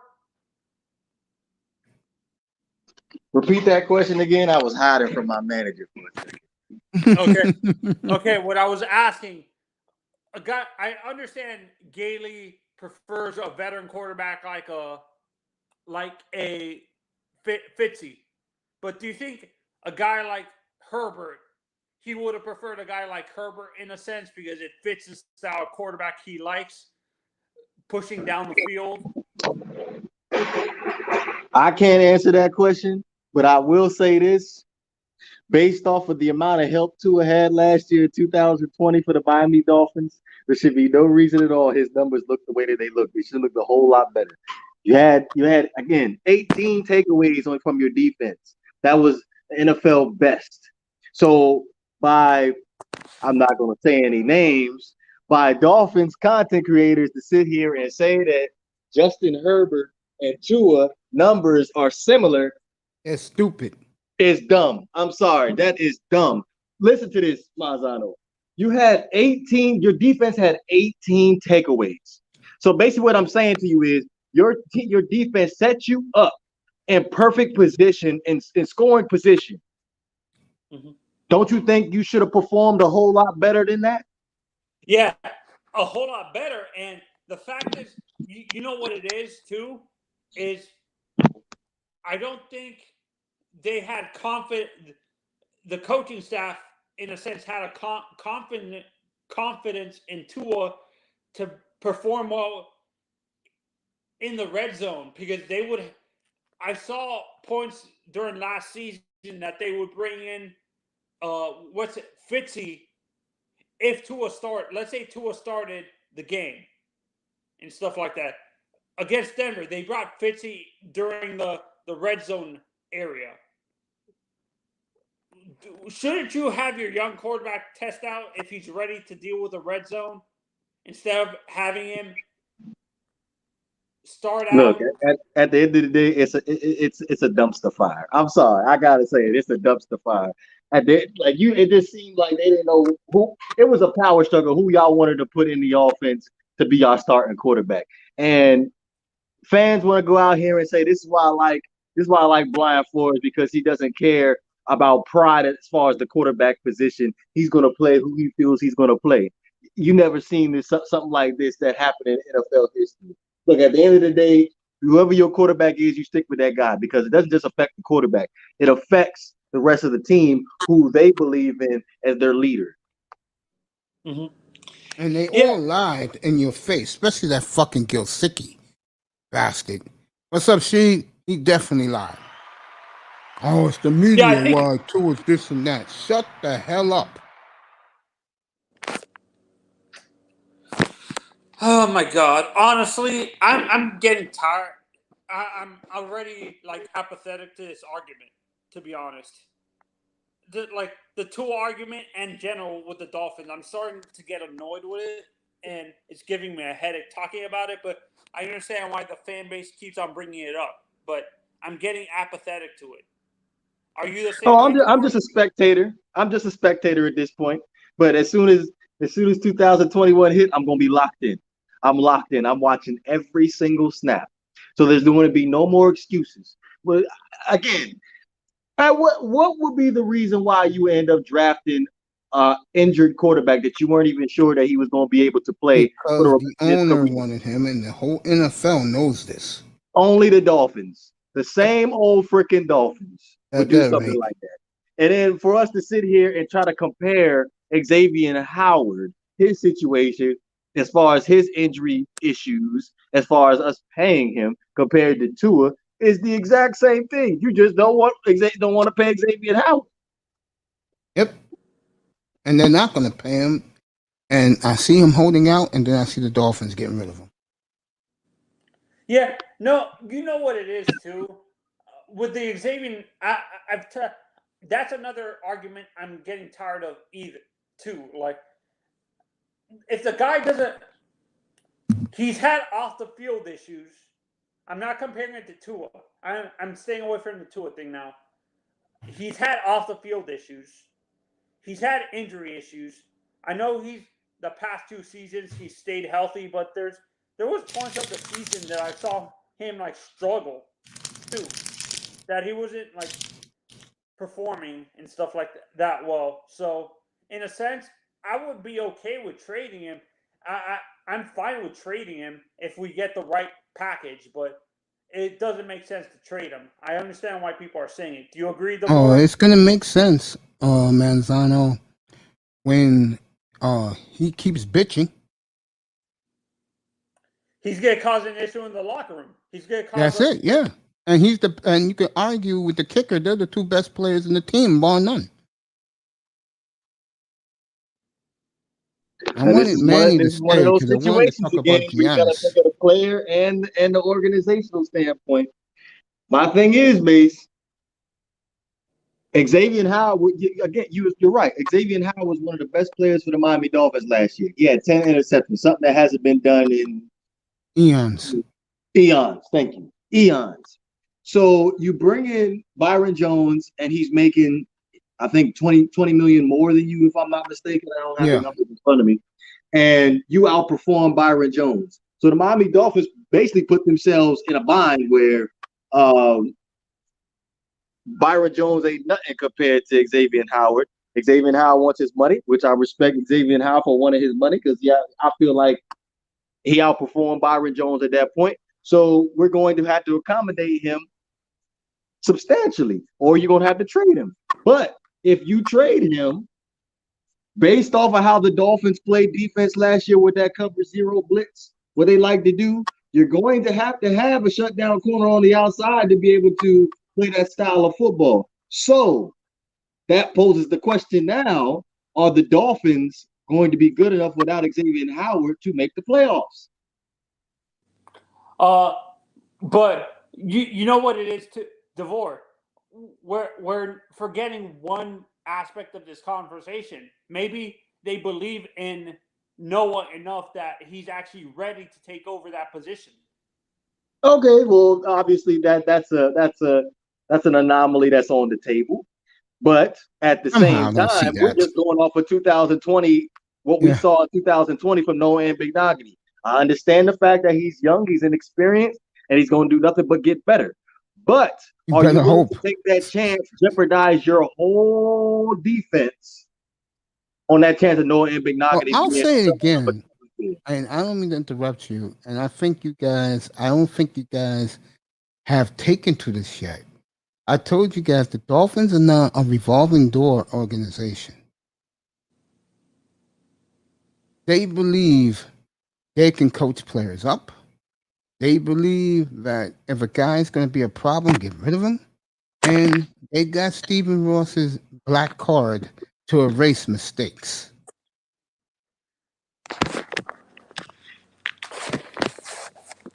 I Yeah. agree. Well- I agree. Sometimes. Yeah. And this is this type of organization now is like this. I wouldn't buy a player's jersey if I'm a Dolphins fan. Now, I'm not going to lie to you, mates. I did go out and buy a Tua Tagovailoa jersey when he got drafted, though. I'm not going to lie to you. I did. That's Because, a waste of $300, bro. hey, hey, I ain't bought a Stitch joint yet. He got to show me something Oh, before I okay. end up You buying bought the the Stitch joint. 149 joint? Yeah. So, yeah, Okay. it was 100. It was 100. But Okay. the last jersey I had was a Rashad Jones jersey. I like to keep at least one current Dolphins jersey at a time. But, yeah, Mike I was. Pouncey's the last one I bought. Who? Mike Pouncey? Yeah. I You know don't- how I don't many buy years offensive that was linemen. ago? I don't That buy jersey's offensive near 10 linemen years jerseys. old. Oh, really? Yeah. Still Oh, that's hanging what's up. up. Yeah, I got the Pouncey in 2012. No, that's what's up. Yeah. But That's the yeah, last Dolphin jersey I bought. And it was worth it because he was all pro. yes. Tells you how little this team is. I was telling people 2 weeks ago to go up here that in fantasy football, do not draft any Dolphin players. They never come through for you. Yeah, I had people asking me about Myles Gaskin. What do you think? I was like, They I ranked wouldn't. him the worst starting running back in the league. Yes. I told him, look, that's a free agency pickup at the end of the Yes. At best. draft. Don't even waste the pick on him. No, I wouldn't touch no Dolphin players. None. Because they're not, because let's say if the quarterback is the way me and you think he's going to be now, then that's a waste. He ain't going to do nothing. See, I wish Flores will give, I know he loves Brissett. I wish he gave him a chance in training camp. You know he can't do that. Yeah, he can do that. If you want to win, you better make sure all things are covered. Now here's the business side again, Mace. You invested the 5th overall pick in Tua. Your ass is on the line if Tua don't work out. So you got to give Tua all the opportunities you could possibly get. I don't think so. I think the way they're looking at it, Greer is watching Houston very closely. Let's not kid ourselves. The coach and the offensive coordinators, they love Jacoby Brissett. They knew him in New England. And I'll say it again. Folks, here you go. At New England, Buffalo at home, at Vegas, Colts at home, at Tampa. I'm going to say it now. They go 1-4 in that stretch. You'll never see Tua on the field again. Never.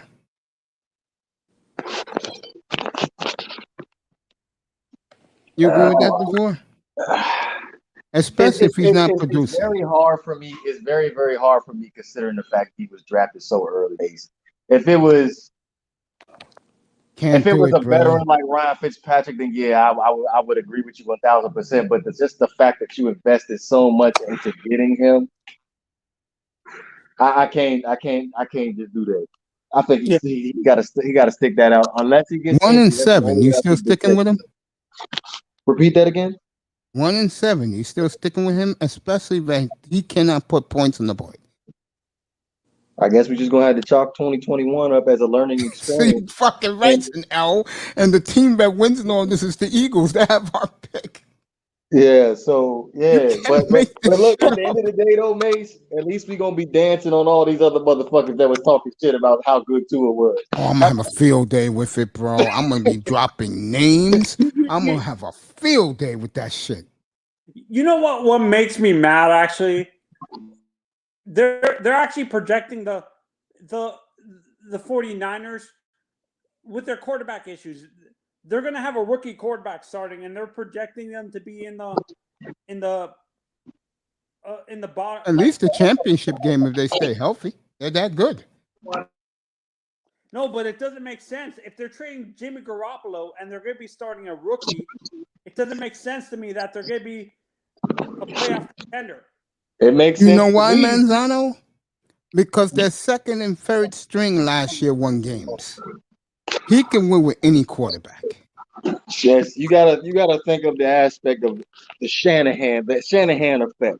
That's right. He can Any win with running back anybody. that runs for a Shanahan, they're going to have success. Yeah, And once right. you have success with the running game, that's when you set up the play action. And then your defense is comparable. So I can understand why they would take the Niners over the Dolphins. This question marks all over the Dolphins. Let me say this real quick. Manny, then listen, cause I'm gonna talk about Giannis next. They just keep listening. I'm gonna do Giannis next. You know I gotta talk about Giannis.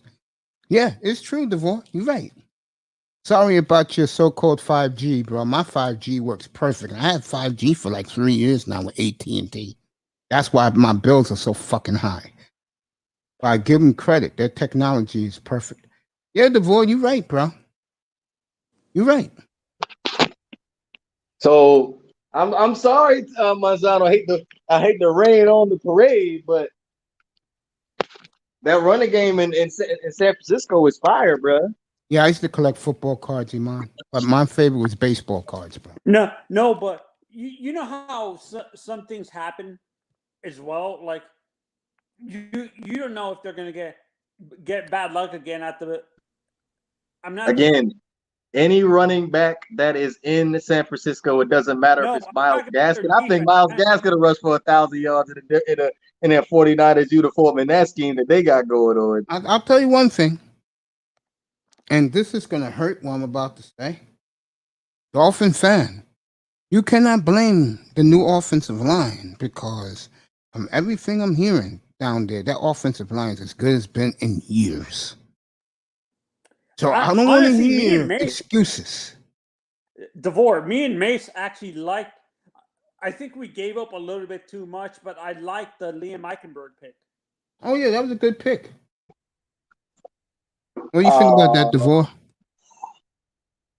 I like the Liam Eichenberg pick. You can never have too many offensive linemen, especially the fact I don't know what's going to happen. What's going to already penciled him at right tackle. Yeah, I don't know what's going to happen as far as the progression with Austin Jackson, but this is definitely going to be the year where I'm going to want to talk my shit about him if that was actually worth the pick, considering the fact we traded Laramie Tunsil. Remember, his sister had what you call it, bone marrow, man. I like Austin Jackson. He was on my list last year as the guy you pick at 26. My 3 picks was Tristan Wirfs at 5, Jordan Love at 18, and Austin Jackson at 26. I like Andrew Thomas as far as a pure. He's been a bust so far for the Giants, bro. Yeah, but it's the Giants though. Like, come on now, babe. It's the Giants. I don't mean no disrespect, but come on now, bro. It's the Giants. Oh man, it's the Giants. When you say Pete, boy. And come Pete, on, Eric Flowers bust for the Giants. Come on now, Pete. If you're listening, bro, guys are laying in the weeds for you, bro. They are laying in the weeds. Honestly, I wouldn't. Honestly, so you actually think Chris Greer is still paying attention to this Deshaun Watson thing? You better believe he is. Dude, when reports come out in minicamp that this guy is very shaky, that's all you need to know. I'm looking at it from the standpoint is if you want to be a good general manager or even a successful person in life, you have to keep your options open. There's no such thing as we're going to completely shut the door on a possible Deshaun Watson trade. That's bullshit. And don't let anybody else tell you that. Considering how you got to look at your situation, if you don't like what you see in training camp and you have an opportunity to get a Deshaun Watson, a proven commodity of a Deshaun Watson, you got to be considering making that upgrade because the NFL stands for not for long. Too many things could happen. Contracts expiring. You may not be able to keep the same core group of guys in the same locker room for a extensive period of time. So we can't sit here and just wait for Tua to develop. We're in win now mode right now. Yep. And this is why I actually, with the off the field issues he's having, to be honest, I honestly would. I understand he's older, but I keep on saying I would rather actually have a guy who has Super Bowl experience and has won a Super Bowl in Aaron Rodgers. But Mace says he doesn't think the Dolphins would do something like that. No, Dolphins like young guys. Yeah, under this new regime, they like young guys for sure, but I definitely wouldn't rule out Aaron Rodgers either because, again, we're in real win now mode. If we can get another 5 years out of Aaron Rodgers, and a possibility keep Tua on the roster for him to learn under Aaron Rodgers, I can see something like that. But the problem with Aaron Rodgers, in a sense, is he was pissed when they drafted Jordan Love. Do you really think he would actually want to come down to Miami and mentor another young quarterback, DeVore? He's not, dude. Let me tell you right now. If the Dolphins got Aaron Rodgers, Tua won't even exist, bro. It's a big difference, Tony, because of the fact that the Green Bay Packers actually went out and drafted Jordan They traded Love. up with us. Yeah, they traded up in the draft to take Jordan Love, despite that Aaron Rodgers was playing fairly decent he was playing phenomenal for the Green Bay Packers. What'd you say, Mace? 2019, he was subpar for him. Yeah, there was a lot of throwaways, but I felt like it was still efficient. If we being, it was subpar for Aaron Rodgers, but for any other quarterback, it was still. It was a good year. Yes, I agree with that. Okay, so again, Tony, they traded up in the draft to draft Jordan Love. You didn't need to do that. You had other glaring holes on the Green Bay Packers to take care of, but you decided with your first round pick to draft a quarterback. And it was a great wide receivers draft too. Yes, you could have got Aaron Rodgers another weapon. If you didn't trade up, you should have traded up and took Jefferson, the guy the Vikings took, and everybody would have been happy. So if you trade him to the Dolphins are basically set with everything that they have on the table right now. If you just plug in Aaron Rodgers and you're good to go. Yeah, it's true. All Watson. Except for the running game, though. The difference is with one of those two guys on your team as the starter, you can keep Myles Gaskin as your starter because the quarterback is going to do work with those receivers. Okay. Oh, so you think Aaron? Ain't no think, is we know. Yeah, we know. While the other guy who you have there now, we don't know. And so far, the reports are not good on him. While in Green Bay, that kid who I told people in that room last year in 2020 was going to be a damn good prospect, he has turned it up. And I promise you this. If Aaron's going to be as petty as he's been and don't show up 2 weeks from today, he won't be a Packer no more. They'll just renounce that nigga. They'll just renounce his ass. Keep the $35 million and do other things. There was something that Deion Sanders said. I don't know if y'all watched the I Am Athlete podcast, but when Deion Sanders was up there on the podcast and they was talking about how they need to put HBCUs on that level with some of these D1 schools and stuff like that, and he was talking about Mac Jones and Tua and all those guys. You put all those good guys on one team, like really, how can you really evaluate those guys compared to these good players on bad teams? You can't. It's just not comparable. So that's something also you gotta put into consideration too, Tony. Yeah, and I agree with Dion because Alabama is basically hoarding a lot of quarterback talent. Them in Georgia, they have so much quarterback talent. Some of these, and then the fan base gets pissed off that these kids transfer because they're not getting playing time. Like, in a sense, do you hate when fans do that? Attack these kids for transferring because they're not getting playing time, and calling them saying that they're running away from competition. A lot of them do. I'm thinking about a lot of these kids do run away from competition. No, but in a sense, let's say they've been there for maybe 2 or 3 years, and then the team that they're on signs 2 more, a 5-star and another 4-star quarterback, and they've been waiting. They were promised a starting position when they got there on campus, and now that these 2 other guys are on the roster, they're probably going to get the starting position over him. You think he has the right to be pissed off that the coaching staff? Of course, he got been lied to and been played. Yeah. At the end of the day, Tony, it's a business. That's And right. by the quarterback, by the player being promised a position, it's competition at the end of the day. If you're not playing to the level that we expect you to play at, we're going to have to go in a different direction. That's it. So, Look at the Miami Hurricanes. They yes. got lucky. They don't got one potential franchise quarterback there now. They got 2. Yeah, that Jake Garcia. Again, I was saying this about him. He reminds me of Gino Toretto. Oh God, that's not a good thing. No, in terms of his not his talent. His talent reminds me of Vinny Testaverde. Like his arm talent reminds me of Vinny, but his personality reminds me of Gino Toretto. And what about the other guy? Tyler Van Dyke reminds me of Ken Dorsey. Like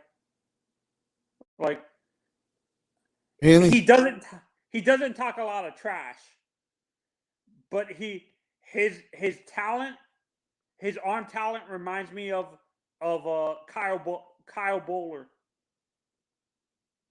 You're scaring me with these names you're saying.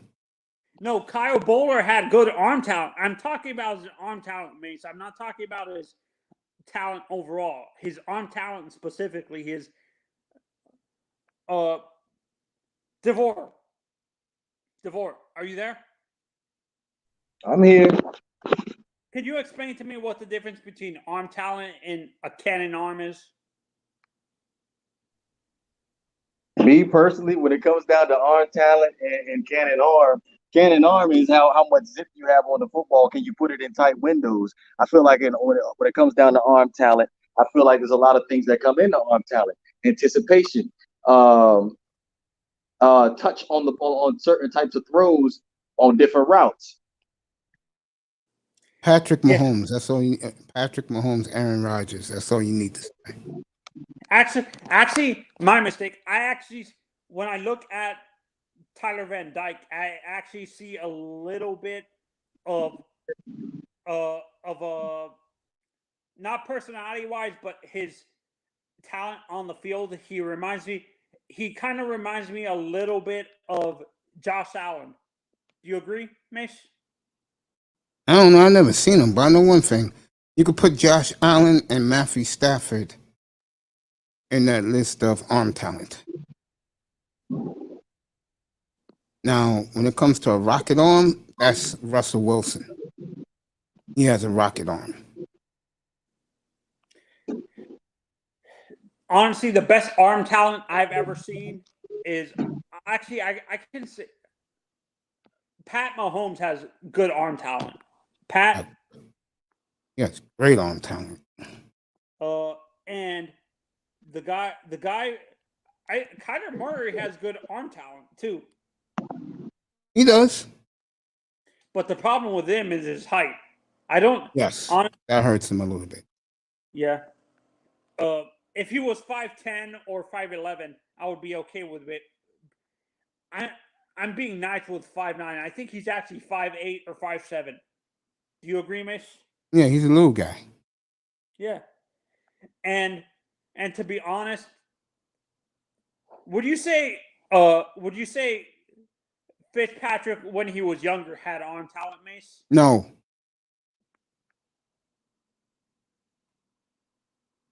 No. But what Fitzpatrick has, that a guy like me loves about him, the gunslinger. He throws an interception, he's not going to get down. He said, we'll get him next time, boys. Yeah, that's the same way. He has the same type of personality that Brett Favre had. Brett Favre didn't care if he threw an interception. He would throw it to the same receiver, is what you're saying. Yeah, he don't care. He'll throw it right back to Donald Driver. Oh, Jesus. This man, he's going to throw it harder. Would you say Dan Marino was a gunslinger, Mace? Yes. But he was a more accurate gunslinger because he could put it. Marino had tremendous. Now, see, Marino's the number one that had not only a bullet arm, but he had tremendous arm talent and accuracy. And I think Marino was before his time, also. See, I think Aaron Rodgers would be the closest thing to Marino, right, Mace? I think this guy would, Mahomes. Actually, so you don't Matter of fact, agree? you could say both of them. Both of them. Who are we talking about this? And they disagree. They disagree with me, saying Mahomes isn't Marino in terms of talent, like his quarterback talent. I don't know, but to me, he is. I think, and I want DeVore to answer this too. And don't worry, Pete, I see you.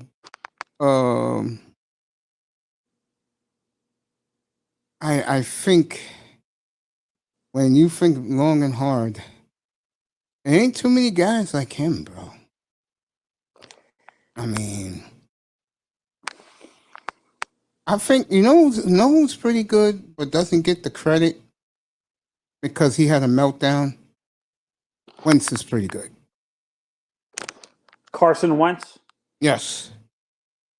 He just have to show more mental toughness. I think that was the best thing the Indianapolis Colts did was their leaders on defense checked them at the door.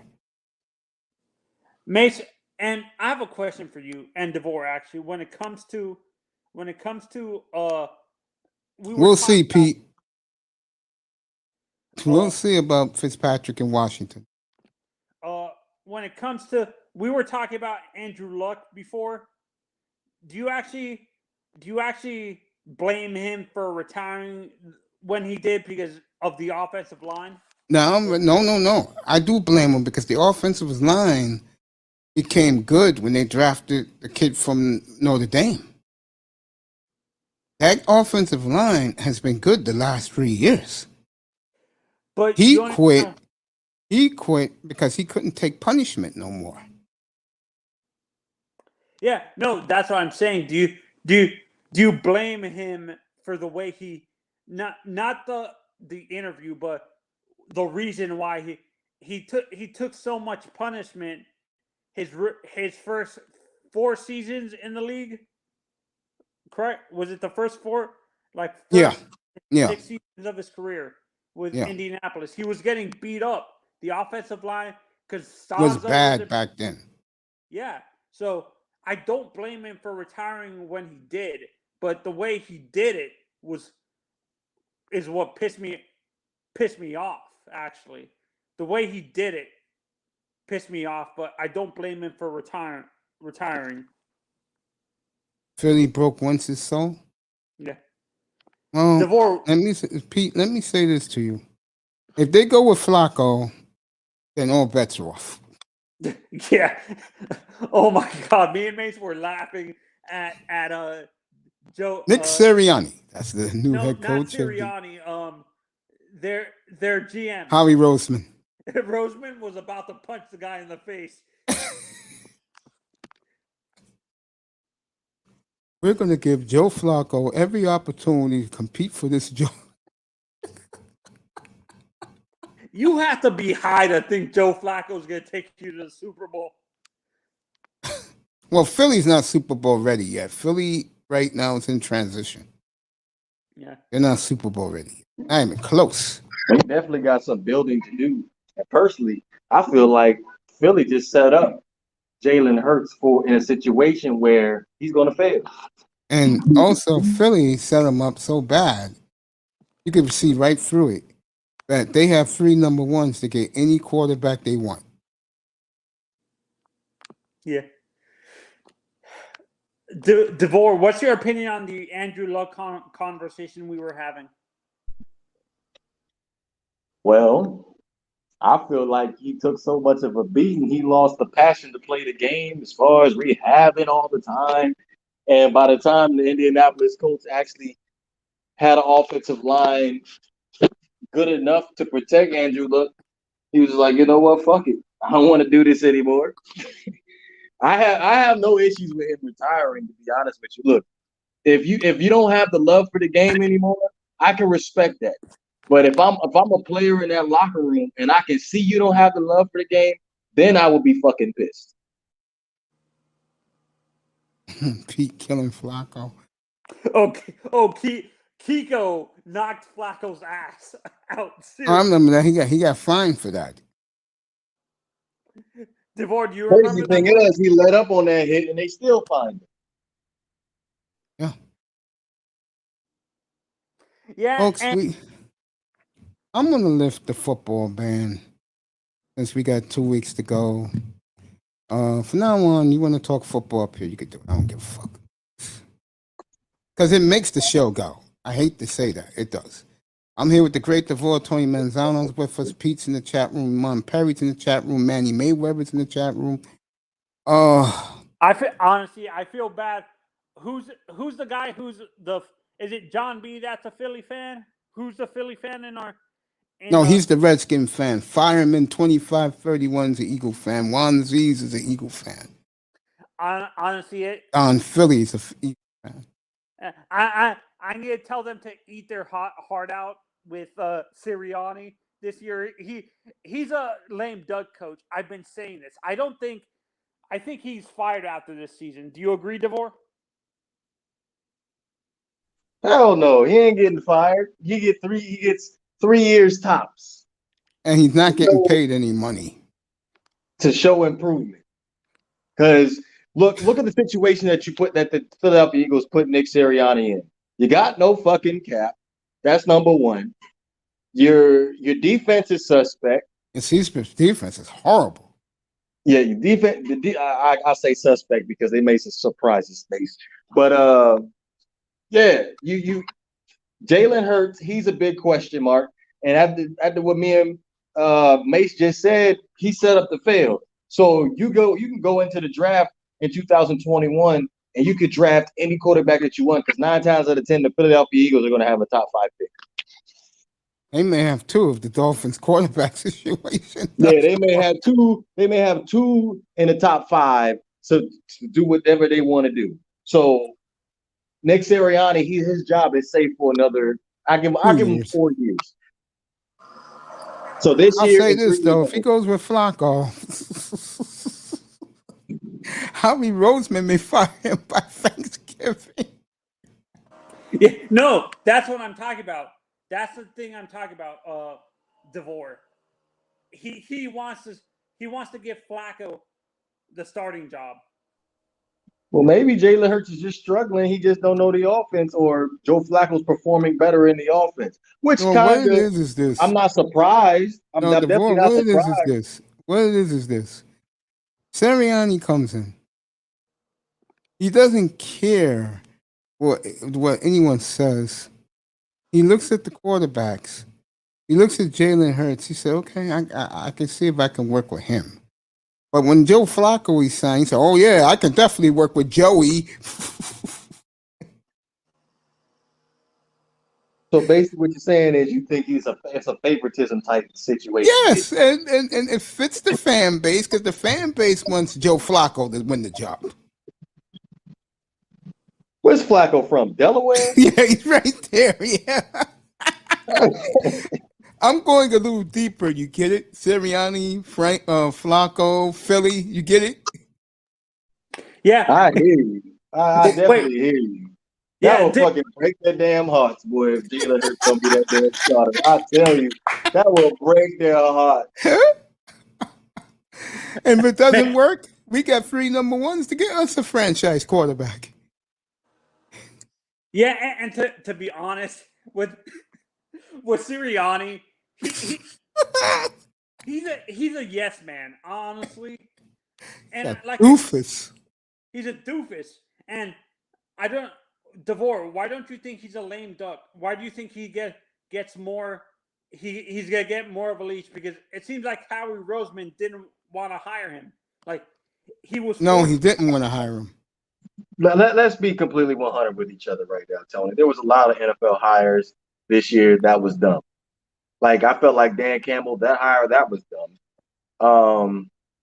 Damn, I just had another coach on the top of my head outside the Knicks area. The Who else got idiot a in job? Houston. Yeah, David Culley in Houston. That was stupid. That was the dumbest one of all.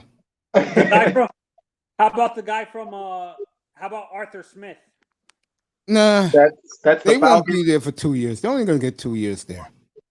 I see. Here's the thing, too, mate, because, again, cap is a big issue in Atlanta, too, as well. Yeah, they have no cap. So I would – they don't have a lot to work with right now. And considering the fact what they decided to do by taking Kyle Pitts in the first round this year, they're not looking to rebuild. They're looking to retool and work with what they got. So they're going to try to be competitive. So they're not going to get a top 5 draft pick unless they just suck that bad. They're going to suck that bad, bro, because their defense is horrendous. And I look at that division. I keep telling people this. The Miami Dolphins of this year from last year is going to be Carolina. They're going to win 10, 11 games. So the question will be, can they make the playoffs? And I don't think they will. I think they'll fall short. So you actually have enough faith in Sam Darnold? Mm-hmm. With those weapons around him? With who's coaching him? Yes. They have a great draft. I'm a see it and prove it kind of guy. I gotta see that for myself before I think Carolina is gonna have a big year, folks. I do. And if I'm a fantasy it's the wrong player, division to be in, though, Mace. That's the last. No, I think the Saints are on their way down. You don't believe in Jameis? It's not that I don't believe in him. They have gone 4 straight years of devastating playoff losses. They're going to crack sooner or later, man. You just can't keep doing that with the same group of guys. I agree, but also, and now Tampa's past them. I feel like this is the last year as far as window of opportunity before they're gonna shut it down for a couple of years as far as rebuild is concerned. Because by them playing Ryan Ramczyk, they got some contracts coming up that they're gonna have to take care of, and they ain't gonna be able to pay everybody. That's right. And let me say this to you too. Whispers down there, this guy's gonna win the job at quarterback, bro. Taysom? Yep. That's the word on the street down there. Get the fuck out of here. No, wouldn't surprise me, bro. Wouldn't surprise me. Well, shit. Then in that case, I wouldn't mind having Jameis in Miami. How about that? Hey, I've been saying that, me and Pete, for the longest. I feel like that's just a waste of a talent that you have sitting on the bench. Yes, he does have some character and immaturity issues, but at the end of the day, I feel like I'm with you. I mean, if it was up to me as Sean Payton, I will be hell-bent starting fucking Winston. I won't even give it a second thought. But you hear the whispers down there that Taysom Hill, and I think, you know what it is? Taysom Hill wins the locker room over Jameis. Well, based off of what we saw in those couple of games with Taysom Hill under center, I was not impressed. I wasn't impressed either. Again, people get excited with the exciting plays that Taysom Hill brings to the table, but when the rubber needs to hit the road and you need to end up making a pass on 3rd and long, Jameis He is ain't the doing guy it. that's gonna give it to you. I totally agree. I think if it was me right now and I'm New Orleans, the one guy I would get rid of right now, and he does not fit Winston, is Michael Thomas. Doesn't fit. Winston needs the guys he had in Tampa. I will say this though, and I'm gonna keep saying this till the cows come home. If Winston does win the job, he will be very motivated because he wants to beat Tampa. Oh yeah, definitely. I also think when he was in Tampa, I didn't think that was a good situation. I love me some Bruce Arians. I love him to death as a coach. I do too. But at the end of the day, I felt like having Bruce Arians as a coach, as far as his philosophy, no risk it, no biscuit, throwing the football down the field, that wasn't a situation for Jameis Winston to be in.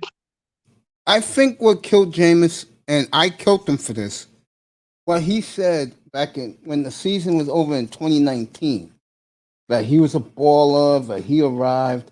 It's like he didn't realize he threw 30 picks.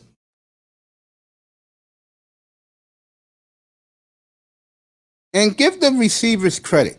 The 2 receivers. Godwin and Evans. Give them credit because when they won the Super Bowl, they both said this should have been Jameis' Super Bowl. Bro. I agree.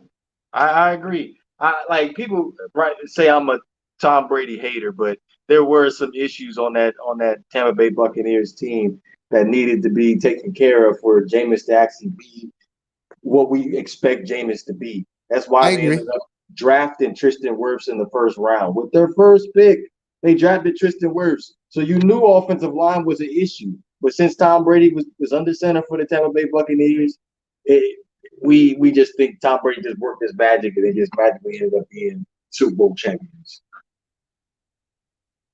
I just think Winston, bro.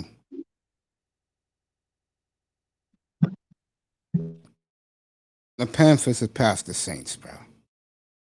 You'll see it this year. I'm sorry, Mace. I gotta stay with the Saints as far as the 2nd place. Panthers, they're technically I don't even have the Panthers over the Falcons right now. Nah, no way, bro. I think no team, in my opinion, NFL, through the draft, has what's the word you want to use? Reconstruct both sides of the ball in 2 drafts from the Carolina Panthers.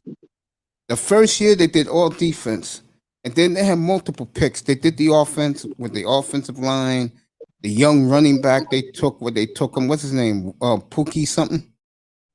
The kid from Kansas. What's his name? My goodness, I can't think of his name off the top of my head right now. Yeah, they have done a hell of a job, man. And I think you're going to see it this year. And I think Sam Darnold, the best thing for Sam Darnold, he's playing the Jets opening day.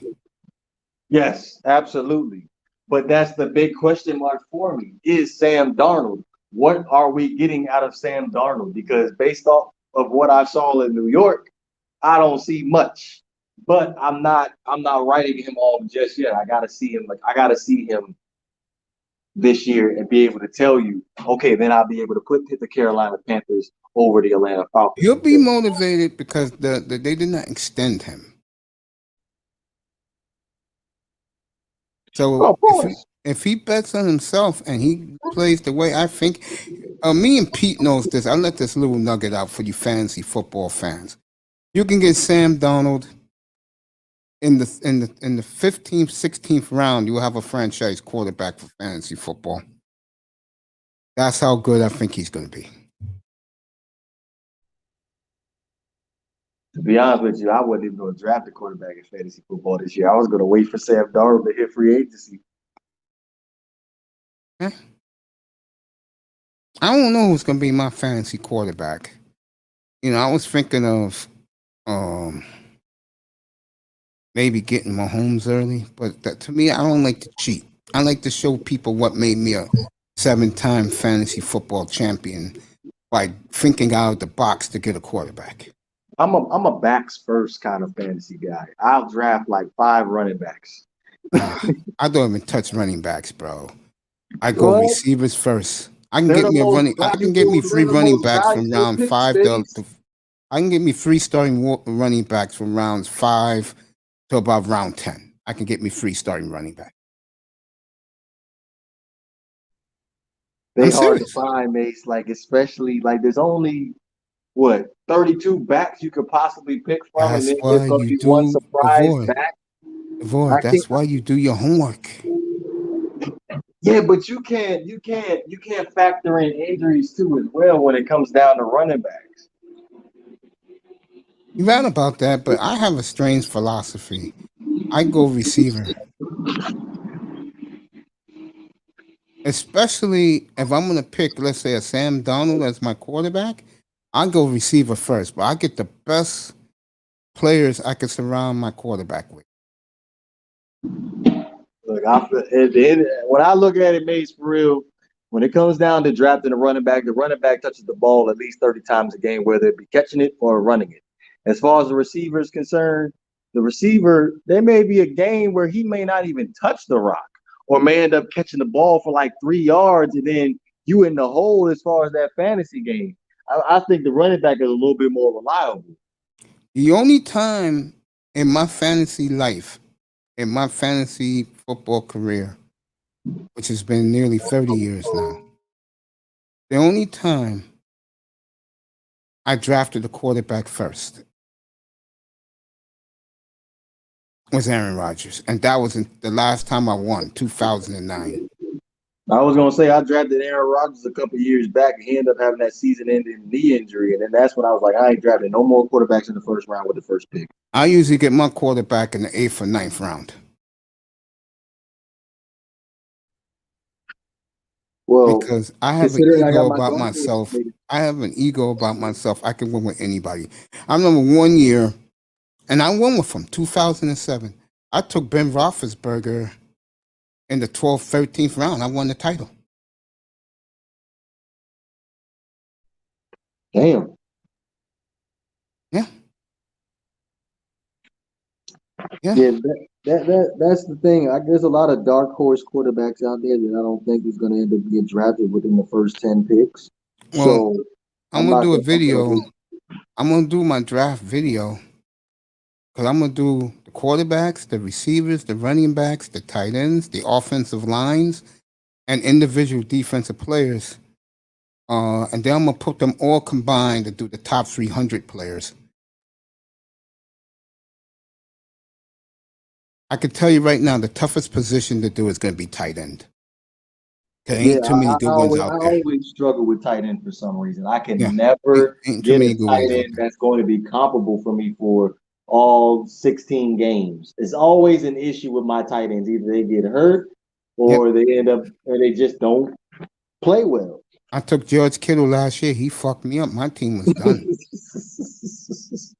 But I still went to the title game. I couldn't believe it. I woke up like the week before the title game. I'm like, I'm still fucking playing for something? Yeah, man.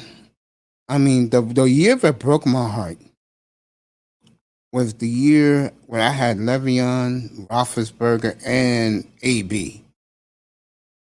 In the title game, early in that game, Le'Veon got hurt. I lost by like 10, like a tenth of a point, bro. And if I had Bell, I would have won that shit outright. Because Pittsburgh was playing for something.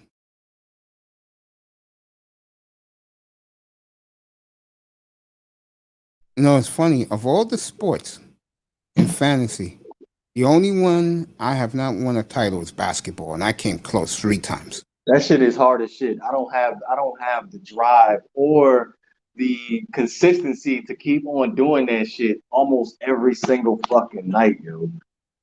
Yeah, the basketball, yeah, it's true. The hockey's fun because if you know what you're doing and you're drafting good players that people don't hear of, Of all the sports, I'm gonna say the hockey fantasy is the hardest to win because those guys know the players. They know the guys in the minors. They know the guys in the juniors.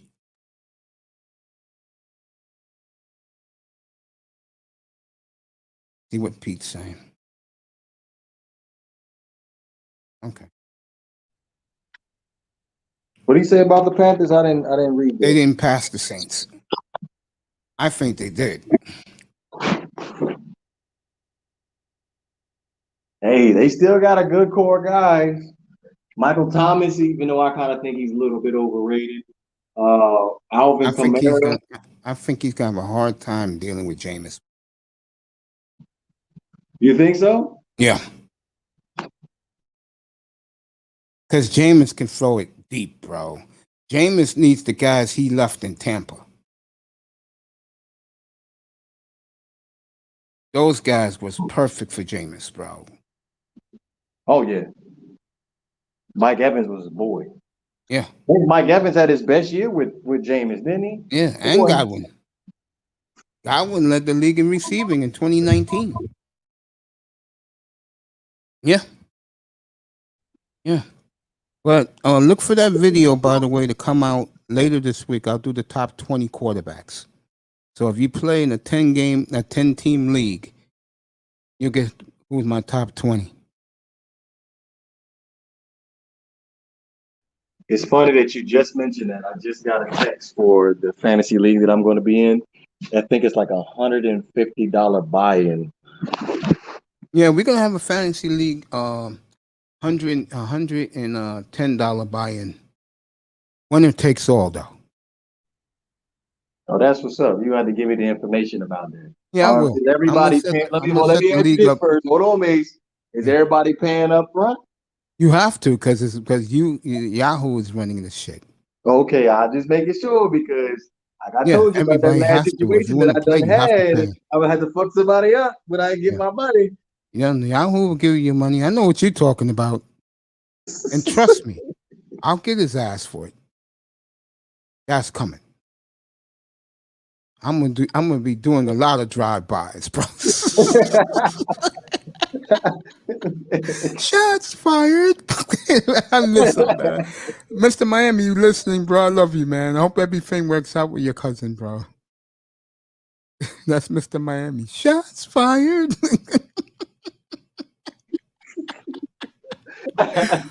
And let me say this right now.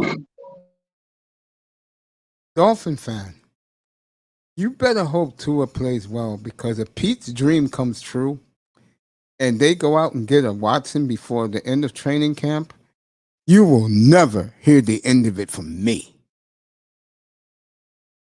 And I will be dropping silver dollars, names, when I'll be going after them, bro. But look forward to my fantasy preview. I'm going to do the quarterbacks first. The top. If you play in the 12-team league, I'll throw you a bone. I'll do the top 24. Top 24? Yeah, if you play in the 12-team league. By the way, DeVore, I'm gonna have a fun 10-team league. So guys in the chat room can play. I'm gonna have 2 money leagues, an 8-team league and a 10-team league. I got guys coming in already for the 10-team league. JB's gonna play. Laro's big into it. I'm gonna tell you a true story. When I was in that fantasy league last year, my name on that bitch was In Rosa We Trust.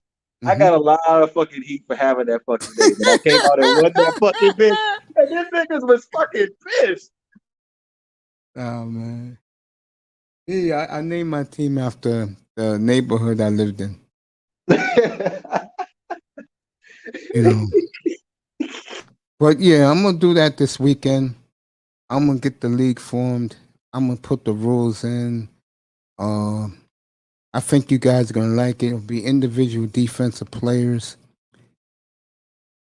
and we're gonna do the league up here. So you guys should be interesting. Laurel is so confident he's gonna win, bro, but he's getting his trophy. He's gonna get his trophy signed all shiny. I told him not so fast, Law. What's Oh going on, man. Ace? What's up? Great one. What's up, Big Pete? What's going Up, on, man? Pete? Not much, man. I'm over here just listening and laughing. And you reminded me about that money situation with Reeves, and that shit is crazy. He never paid you? Look, let me tell you what the fuck happened here with this shit, Pete. Go ahead, bro. So for me to enter into the fucking shit, I had to convert my money to fucking Canadian money. So I had to give up more money than what I was expected to give Oh, up shit. to be able to get in that motherfucker. So instead of me getting my money back in America, and I didn't even get all of my payments back, I got everything back in Canadian and it got transferred to American money, which ended up getting the less value that it was supposed to be. But it is what it is. It was a year ago, so I ain't even gonna fucking dwell on the money now. But don't sit here and talk shit about me and then you'll sit back and dangle that money in my face. No, yeah, you got ammo right there to come back. That's a fact. It is what it is. What, you won the league and they didn't pay you? Then fuck them. That's why Yeah. you can't really, you can't really be doing business with these online people, bro. They'll just That's change their right. go. That's it. You know how many people done changed their names already and acting like a new person on different chats and stuff, bro, because they don't sound like idiots already too many times? Trust me, I got my receipts. I'm just sitting here just spectating right now. Man, if you have doubt on your girl and you don't, and let me ask y'all, if you have doubt on your girl and you don't really like it, you already know inside, internally, you wanted the other girl. Well, what does this girl ever gonna do that you like the other girl more? You're gonna wait for this girl to blossom to turn out to be better? Because that's the situation Miami's in right now. They like other quarterbacks. It's already come out better than the one they have. They don't trust Tua. They don't think he's gonna be really good. From the clear-eyed perspective, and from the games we watched last year on in the NFL, Tua wasn't really good. He's not starting material.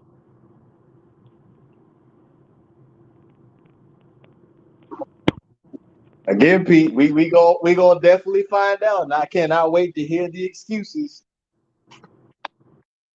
Hmm. There'll be no excuses if I'm going after everybody. Oh, believe Going at there's definitely everybody gonna be right some now. excuses. No, they won't. Trust me. When I start naming niggas' names, there'll be not only hurt feelings. Niggas gonna know that I know.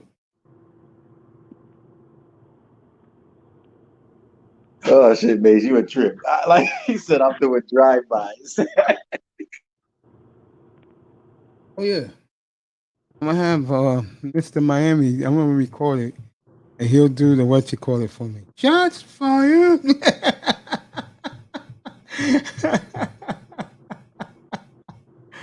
Oh man, these fantasy football books.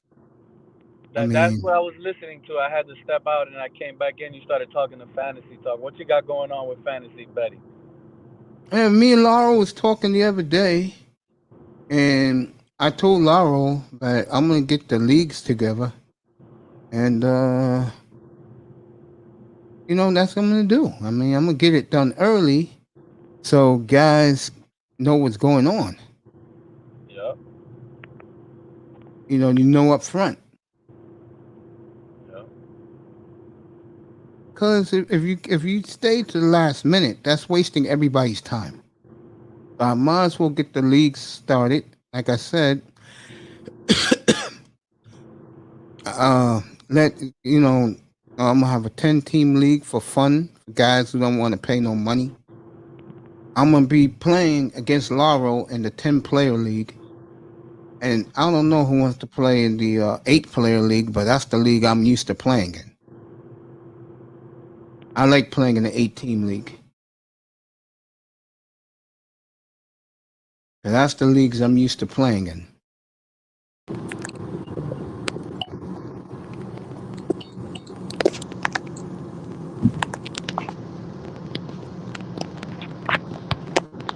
So it should be fun. I'm gonna drop off for a minute. Let me check in real fast before they think I ghosted them or something. Give me a Yeah, second. go ahead, man. I'll be right here. Guys who want to play, you can play. And, it's just fun. Yahoo's going to have all the money, so you don't have to worry about getting paid. Yahoo will pay you.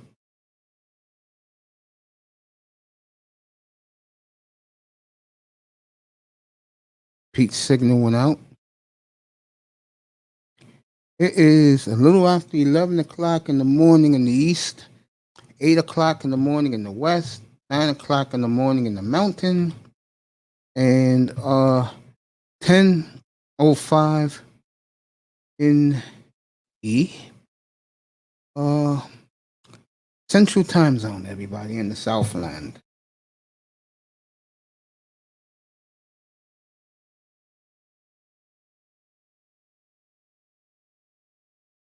Or be back. Guys, talk about fantasy football. Yeah, I'll do the fantasy football rankings because it's that time of the year, folks. And I'll get to that in a minute. I'm curious what they got. I better not see Christian McCaffrey in the first round.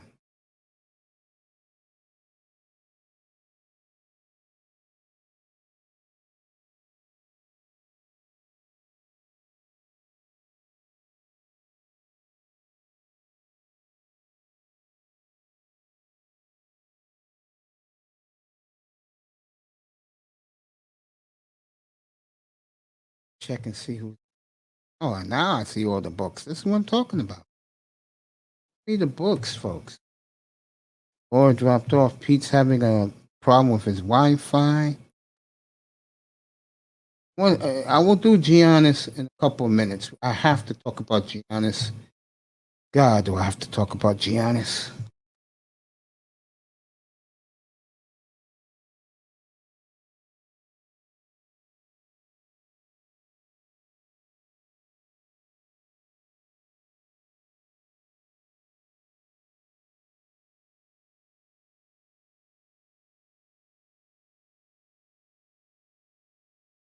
Might as well get the book right now.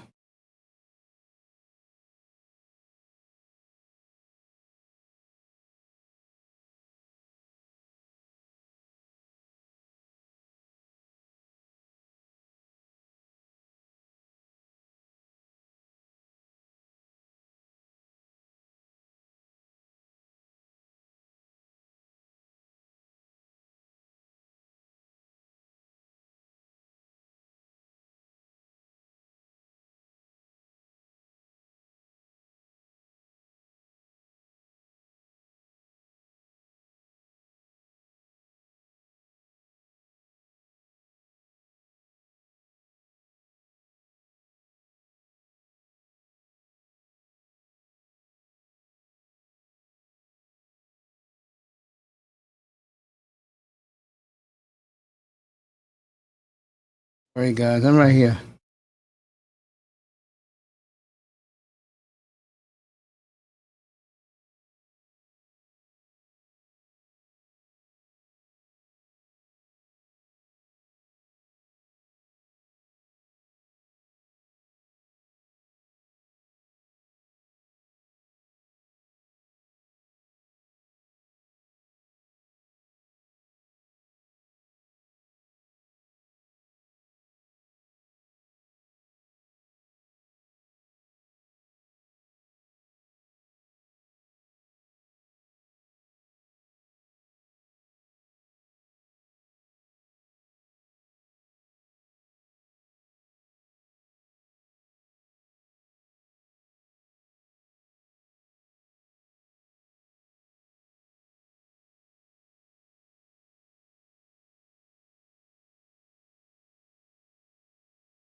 That's done. Let me see what's in here. Okay, Pete be back. I just ordered my fantasy guide. I got Athlons. No, Lindy's is good too. You can never have so many fantasy guides. Uh,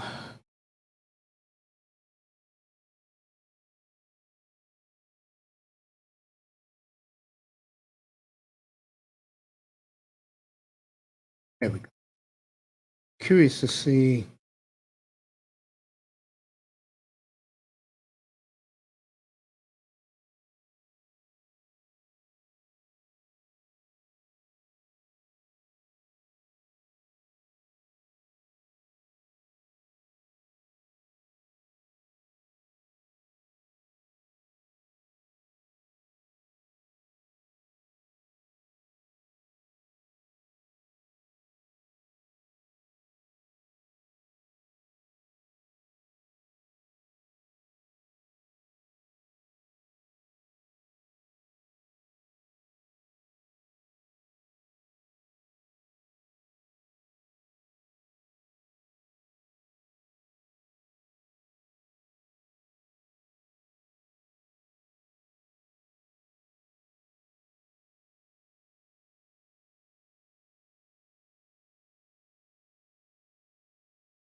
Trying to get the top right fantasy football for you people. Doing that.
Here we go.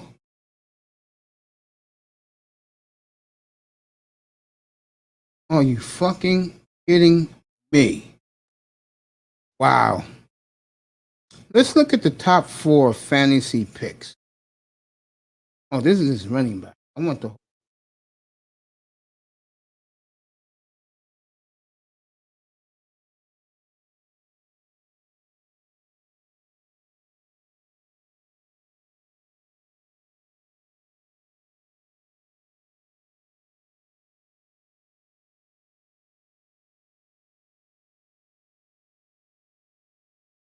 They do it, but here we go.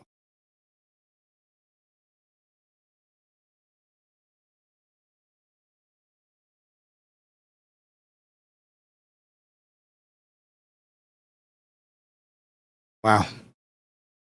Boy, I tell you, Yahoo is really going out on the limb.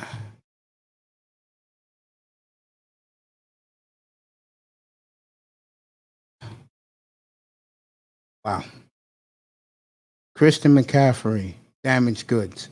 Dalvin Cook, damaged goods. Saquon Barkley, damaged goods. You know what those three players got in common? They're in the top 4 picks of fantasy football. You got to be fucking. Matter of fact, the first receiver off the board is Tyreek Hill at 9. I'm gonna have a field day with this fantasy league, bro. Oh my God.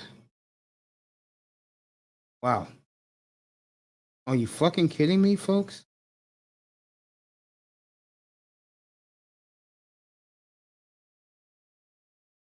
Wow. If this is the way this shit's gonna stay, I'm gonna have a field day with fantasy football. Because like I said before, you don't have to get a running back high.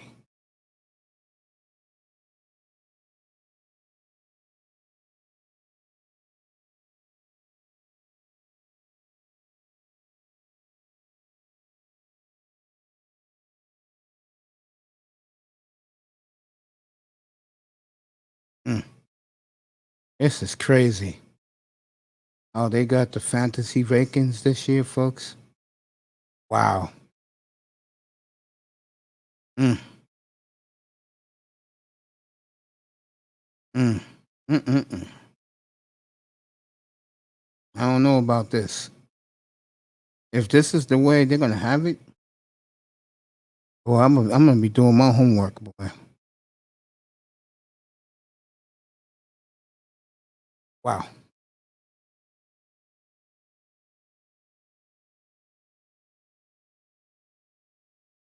Remember, this shit gets updated because in the leagues I'm putting up there, folks, the draft will be September the 5th, Labor Day weekend, because you got to know which players are healthy, what players are not going into the season.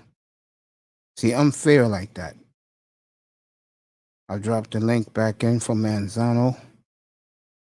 You got to be like that. Can't be taking advantage of people.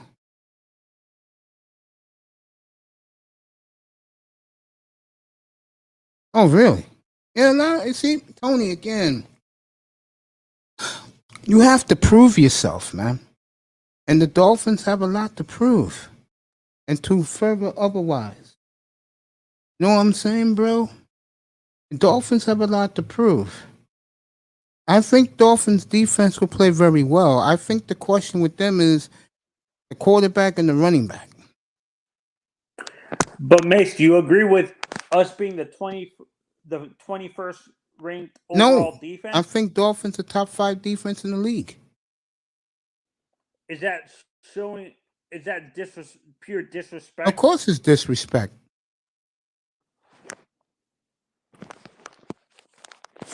That pisses me off. Of course. I can't remember who wrote the article, but I'm like, okay, either you don't have faith in the team overall, or you just don't hate. You have. Well, Tony, you have to understand something.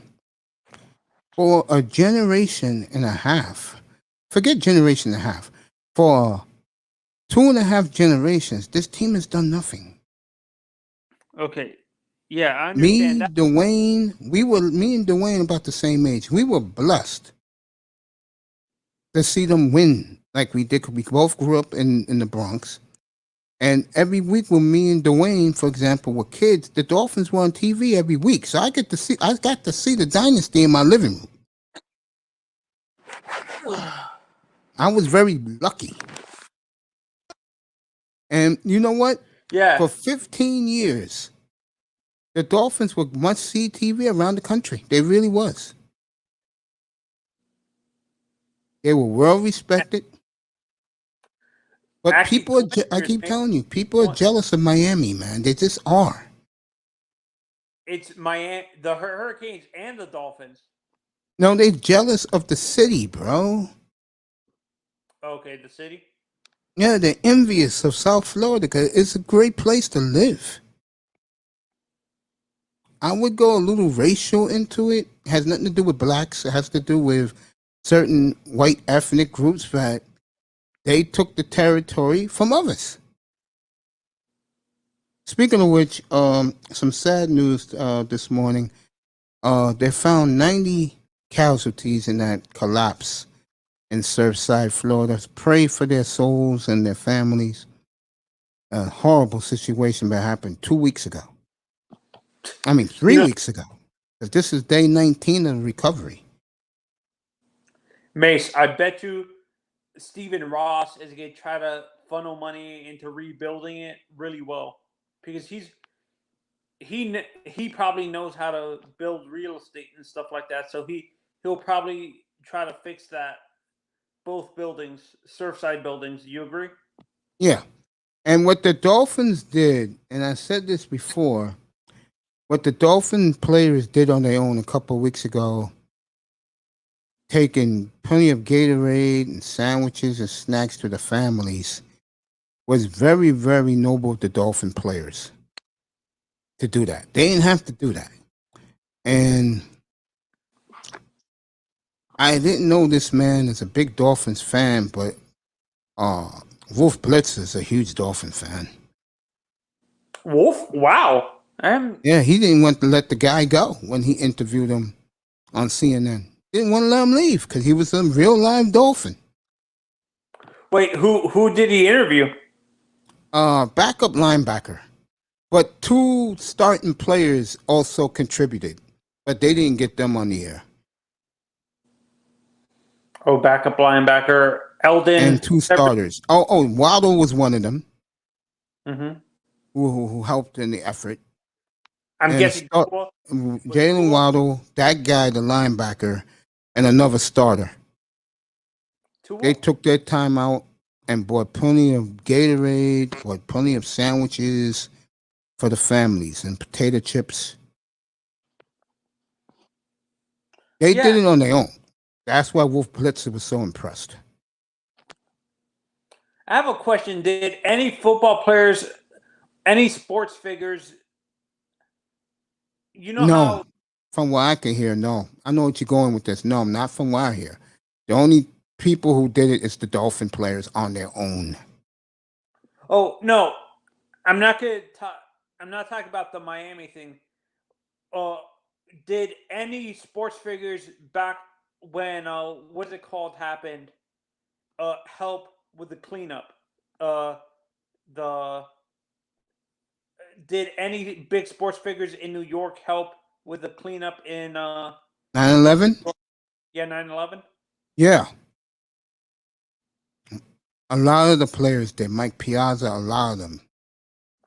Mets, Giants, Boomer Esiason, because he lost a lot of friends in those buildings.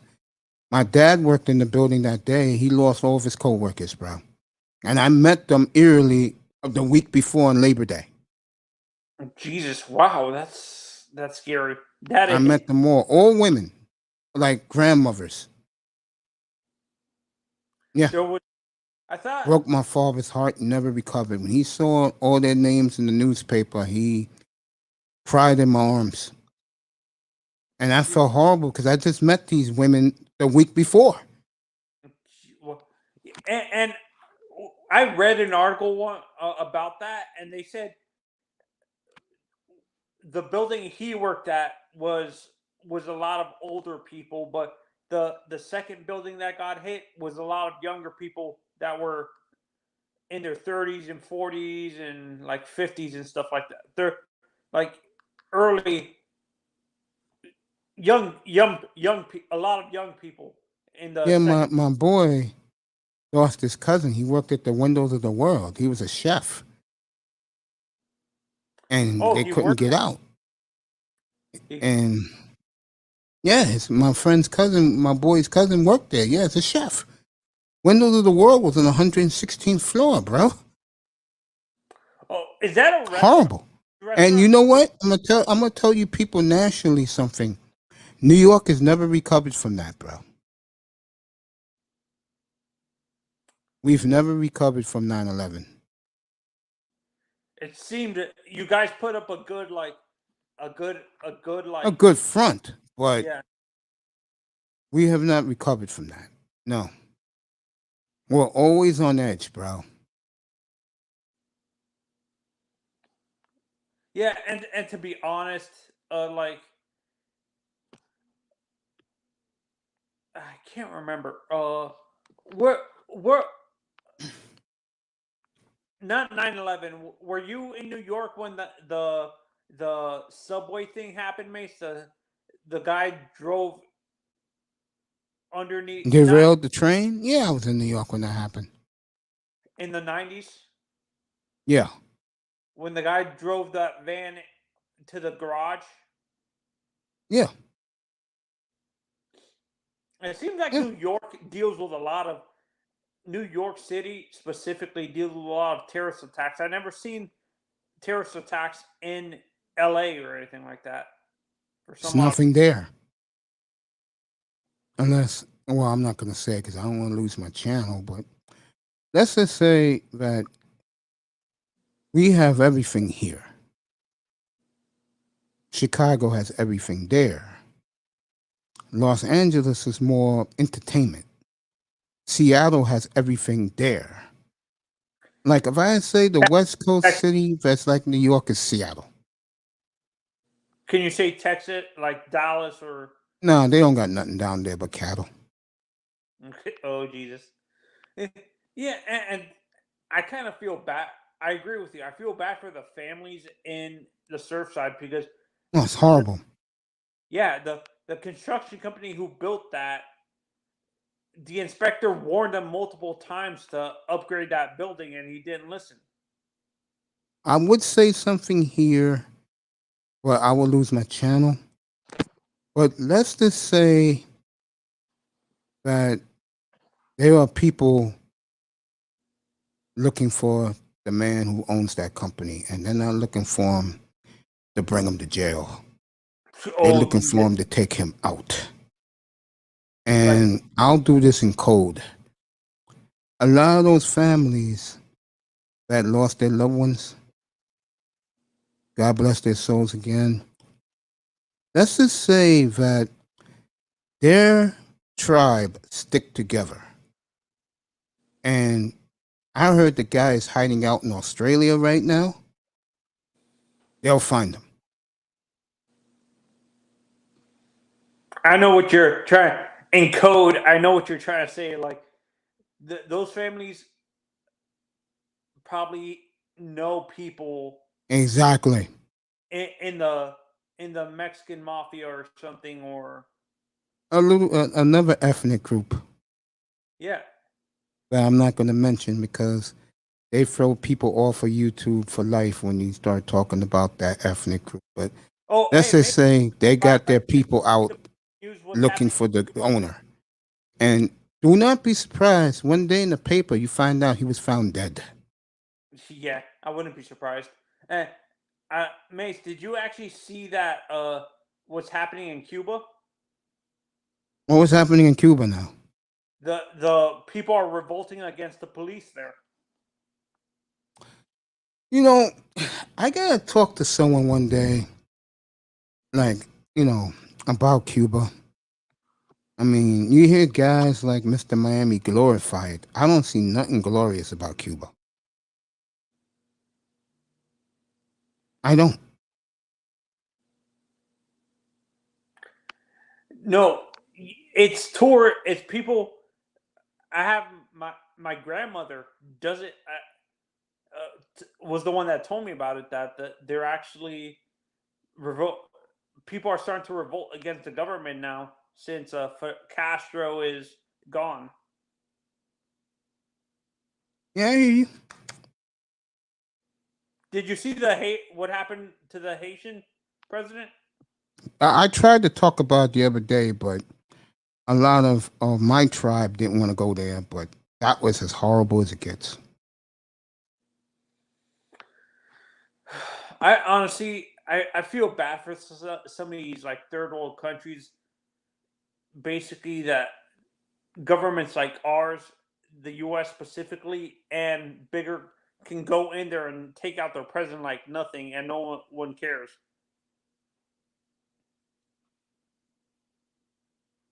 Well, whoever wanted it done, let's just say that whoever wanted that done really sent the heavy artillery because they recruited 16 guys from, I'm not 16, 26 guys from Colombia.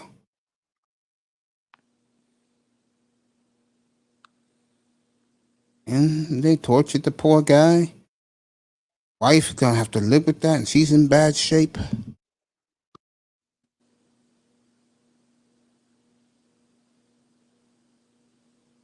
Oh, Hey terrible. Mace, do you think Mel's gonna be in the Hall of Fame next? Who? Do you think Booker T's wife is gonna be a Hall of Famer? Sean Mel? Yeah. Why, she's a candidate? No, do you think WWE's gonna induct her as like a manager? Oh, I don't know. I didn't know Sean Mel was managing. Tells No, you how much I don't she, watch. she managed Booker and a few people when she was a manager for a while before she was Booker's wife in wrestling. I think she managed a few people. I can't remember who, but she managed a few people in wrestling. I didn't know that. I'm serious. I didn't know that.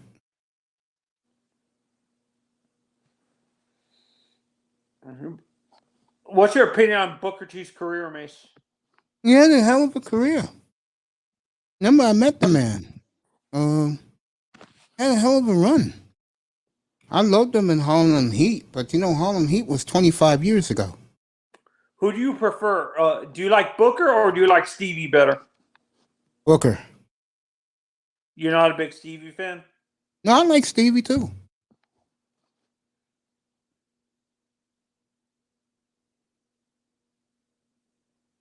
And Manzano, take it for a couple minutes. I'll be right back.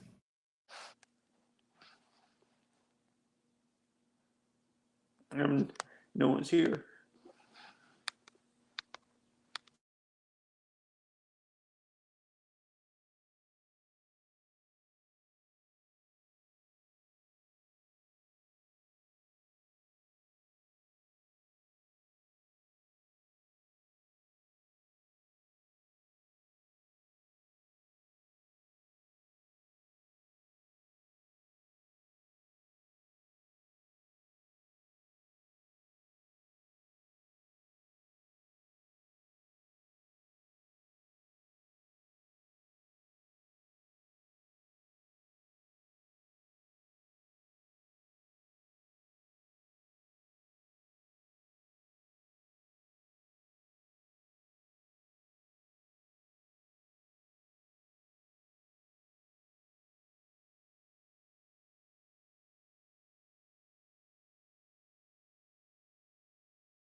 Folks, if you're into fantasy football, I'm gonna tell you this right now. The ranking for the players as up to date is ridiculous. The first time in my life, okay, first time in my life, 8 running backs are the first 8 picks in the draft, which I think is retarded. And in the top 4, 3 of them are damaged goods. Barkley, McCaffrey, and I could tell you the third guy right now. Oh, Dalvin Cook. So good luck with that. For I guys don't know like Pete. why they rank. I don't get that. If they're so injury prone, why? Like, if they're damaged goods, why are you putting them at the top of the draft? It makes no sense to me for fantasy Because the football. people who supposedly are the experts are morons. Like Cynthia Freeland and stuff like that, or Yeah. Well, with Breland, she gets her predictions right. You know, when she covers the point spread and stuff. Oh, Cynthia does a good job. That's why people love her. See, when you make people money, they love you. Yeah, I hate Graziano from ESPN. He's so annoying. He gets everything wrong when it comes to fantasy. You know, me and Pete, we're going to do a fantasy podcast. It's going to be pretty cool. Because Pete looks at it at the FanDuel way of thinking. I look at it at the traditional fantasy draft way of thinking. And folks, I will have the drafts up this weekend. The leagues will be up. And I will... I really wanted to do the fantasy league with you guys, mates, but how much did you say you have to put in? 110. Because I gotta pay for the fees and stuff. But Manzano, I got good news for you. I'm making a league for fun. You don't have to pay anything. Okay, you're doing. For the guys in the chat room yourself. Sign up. You guys have fun. You do it at Yahoo. You do it on Yahoo website. Yeah, Yahoo Yahoo Sports, and when you click on football, it's gonna go fantasy. And you go there, and then the league is going to be there. So if you want to play in the fun league, I'll have one for you. May have 2 for you if you can't get into the first one. Do you ever do fantasy baseball, Mace? Yeah, that's the first 2 championships I won. Was fantasy baseball. Have you ever tried to do fantasy hockey, Mace? Yeah, I won there too. I won in every sport I played except basketball. I came close 3 times. I think basketball is the hardest to do fantasy. I totally agree. It looks like the easiest, but it's not. Because I think there's more things to go, like to look at. For basketball, I think it's more technical. Am I correct? Yes, more. You have to look at like baseball, the numbers. Like baseball is hard. Because with baseball, you have to count on WAR, you have to count for on-base percentage, all that bullshit. Pitchers, strikeouts per inning. Yeah, like you have to do that shit.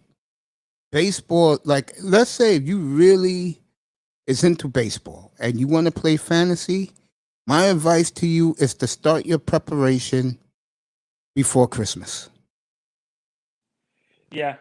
And like I think I told you this, Mace, that the people who you see winning these pay for fantasy leagues for baseball are these super nerds. Yeah, the geeks. Yeah, with the briefcases. Yeah. Yeah. So do you know when you and Pete are starting the fantasy podcast? Probably in August. Is it just for football, or are you doing baseball too? I don't know. Pete don't know baseball. You know, Pete's more just football. Okay. And football is number 1 when it comes to fantasy. I read somewhere where football is the highest grossing in paid for fantasy. These paid for fantasy. Not wins. even close. Yeah, I totally agree with that. And back when I started to play fantasy sports, you know what sport was number one, bro? Baseball. Basketball. Holy crap! Basketball? Really? Yeah, during the Jordan era, like in the late 80s, mid 90s, yeah, basketball was football. The year football took over was Brett Favre's first MVP year. Then the shift started to happen. Honestly, a sport like baseball, I'm kind of like we said. Only the super nerds who focus on the numbers like that, really hardcore, are the ones who are successful in baseball. Yeah, baseball doesn't do well because the average person don't have time. You have to have time to perfect baseball. The same thing with, I think hockey is pretty difficult too.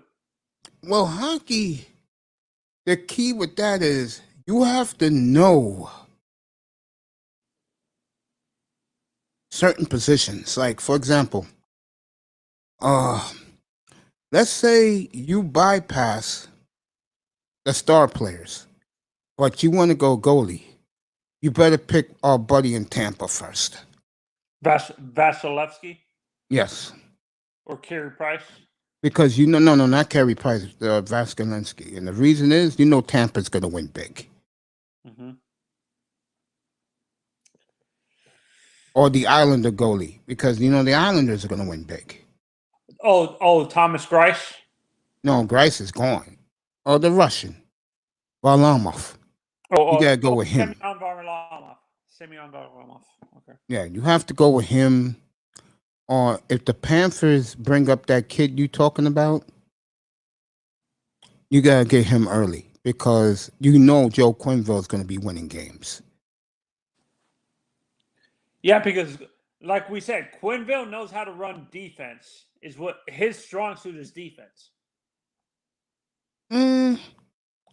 I think, he doesn't have the same talent like he had in Chicago. Chicago, he had the horses, so he just said roll out the pucks and just go up and down. And it worked. Mm-hmm. Here in Florida, he has to do a little bit like he did in St. Louis. And he was successful in St. Louis. Shit, he had that blue job for years. He's a great coach. I loved him in St. Louis. I loved him in Quebec. Was he in St. Louis with Kachuk? Yeah. Okay. When you said St. Louis, I was assuming it was with Keith Kachuk. Yeah, his first job was St. Louis for Joe Quenneville. But he was part of that great Quebec staff. A bunch of good guys, by the way. I used to be up there. Good guys. They let me hang around practice whenever I was up in Quebec City. When they used to come to Madison Square Garden, they knew who I was. They all the players would shake my hand, give me, say, "What's up, bro? How you doing?" Yeah. And I wasn't even a Quebec Nordique fan. I'll actually name some coaches that might have been on that Quebec Nordique staff. We already said Quenneville. Yes. How about Rick Tocchet? No, he was playing back then. He was on the Penguins back then, winning cups with Mario. Okay. Shoot. Who's the coach in Carolina? Not Carolina. In Colorado now. Shoot, I forgot the guy. Nah, he wasn't there. The guy. I know who you're thinking about. Yes, Mark Crawford was part of that staff. Yes. Alain. Page. How about Alain? Alain Vigneault, no. Pierre Page was there. Pierre Dubois. He was the general manager. He just passed away last year. The Pierre I'm thinking about, the guy who coached for the Panthers and coached for Vegas. Oh, Pete DeBoer? Pete DeBoer. No, he wasn't there. Where Pete DeBoer made his big name was he had a great, great team in the late 90s, early 2000s called the Kitchener Rangers in Ontario. And he won a couple of championships. And, you know, when the media likes you or hockey people like you, they're like the pros, you're in. That's what happened to Pete the Boy. I'll be on the 12:30, folks. I'm going to go get me some lunch. And then I'll be back. There's nothing happening today. I'll probably be back around 6:30 Eastern. So we can go up to the end of the night. Tomorrow I got surgery, so I'll do a morning show again tomorrow for you. Same time, 8:15, 8:30. I'll go to 1:00 and then I'm out of here. I gotta go to surgery at 3. So Okay. I'm gonna bring up another name. How about I was gonna say, was Laviolette on that staff? no, Paul Maurice, no, Lindy Ruff. nope.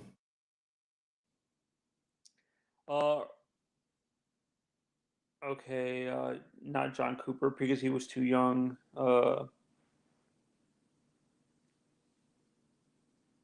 Not Brenda Moore. No, he was playing for the Flyers back then. Yeah. Shoot.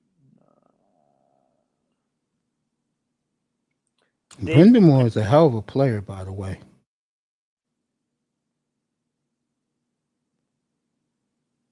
That's a franchise that has been snake bit to the Philadelphia Flyers. It's ironic. The Flyers, the Dolphins, and the New York Sabres. Knicks all won at the same time, and they haven't won since.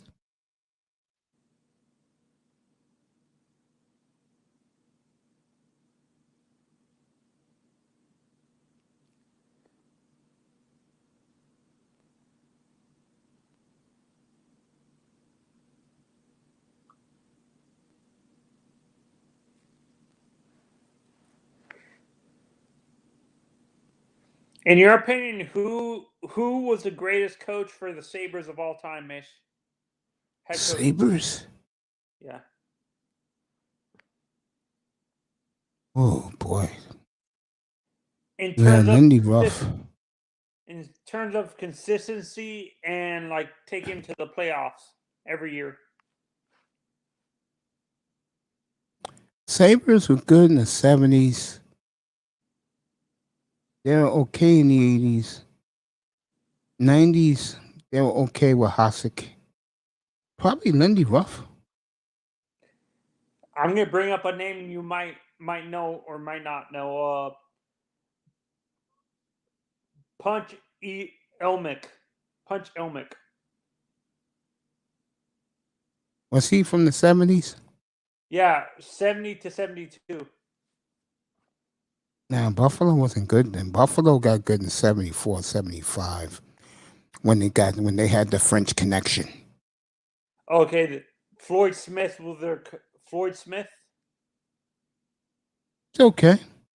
Marcel Provençal. Nah.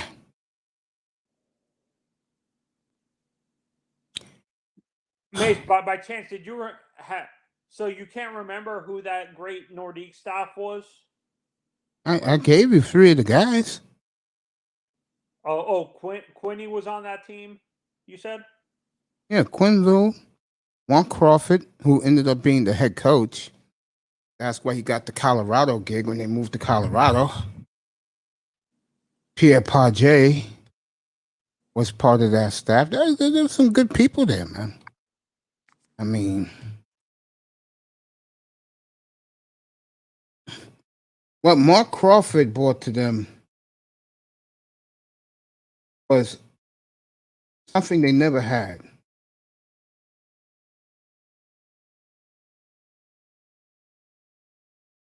A swagger. Because everything up there was Montreal.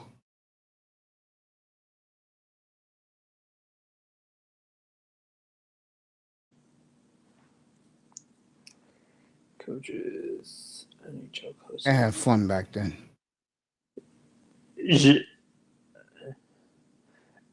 Jacques Demers, Maurice, Jacques Demers was there. Yes, he was. Maurice Fillion, Yep, he was there Michael too. Michael Bergeron, Michel Bergeron. Yep, that was his staff, by the way. Andre Savard, Oh, he was probably in the 80s. Ron LaPointe. Nah, I know this guy. Michel Bergeron. Yes, he was the head coach back then. Is that Patrice Bergeron's like father or uncle or something like that? Maybe his uncle. And he was a good guy too. Michel Bergeron, he was cool, bro.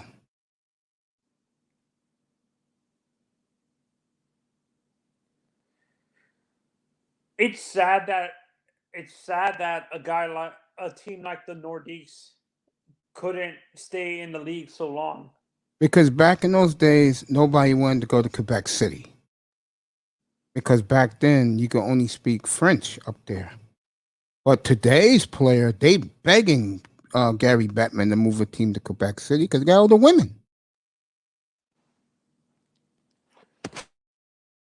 What team do you think they would move if they did? Arizona?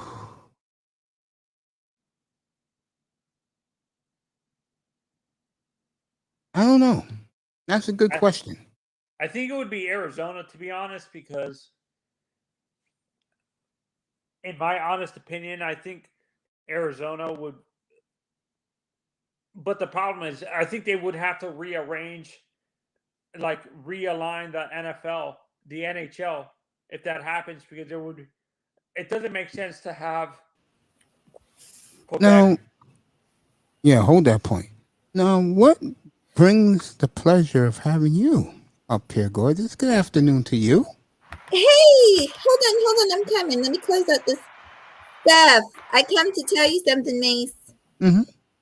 Okay, let me let you see my face, of course.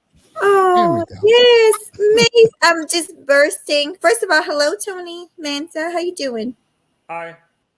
Hi. It's good to see you. First of all, it's not we made the 1K. But let me tell you, I made it and then people unsubscribed. And I think I've told you this. That's why you let yourself actually get a little bit over 1,000 because people, I hate to say it, but you have so many hateful people that don't want to see you get there and they'll wait. Then when they see you get it, then they'll hate on you and unsubscribe. So I'm not going to do, I'll come over here with you and Kuda and Platt and all y'all and celebrate if y'all want to do that. But I'm probably not going to do a celebration thing until I'm a little bit over the 1K. Like 1K, like 1050? I just maybe even 15 over. I just don't want to do it too fast, and then a few people unsubscribe because some people will do it on purpose, the trolls and stuff. Well, first of all, I told people here on Friday night to support you, get you over 1K. You always do that. Thank you so much. You're welcome. And Sheila E was in here. She started preaching to everybody to get you over. So. Really? Oh my! Oh, I got something to tell you, and then I'm gonna let you get back to your sport. No, go ahead. I'm going to do a special thanks show, and I'm going to acknowledge all of you guys, everybody that helped me, and then I'm going to get up on my little soapbox and just talk about. It'll be a short live, I don't do live, but I might have a surprise guest, and it'll just be a short little live about this space and about us coming together and getting along and forgiveness. It'll be a nice little kumbaya. I really think you'll enjoy it. I would love for you to come over. You're always welcome over there. I'm going to watch that gargantuan show you had yesterday.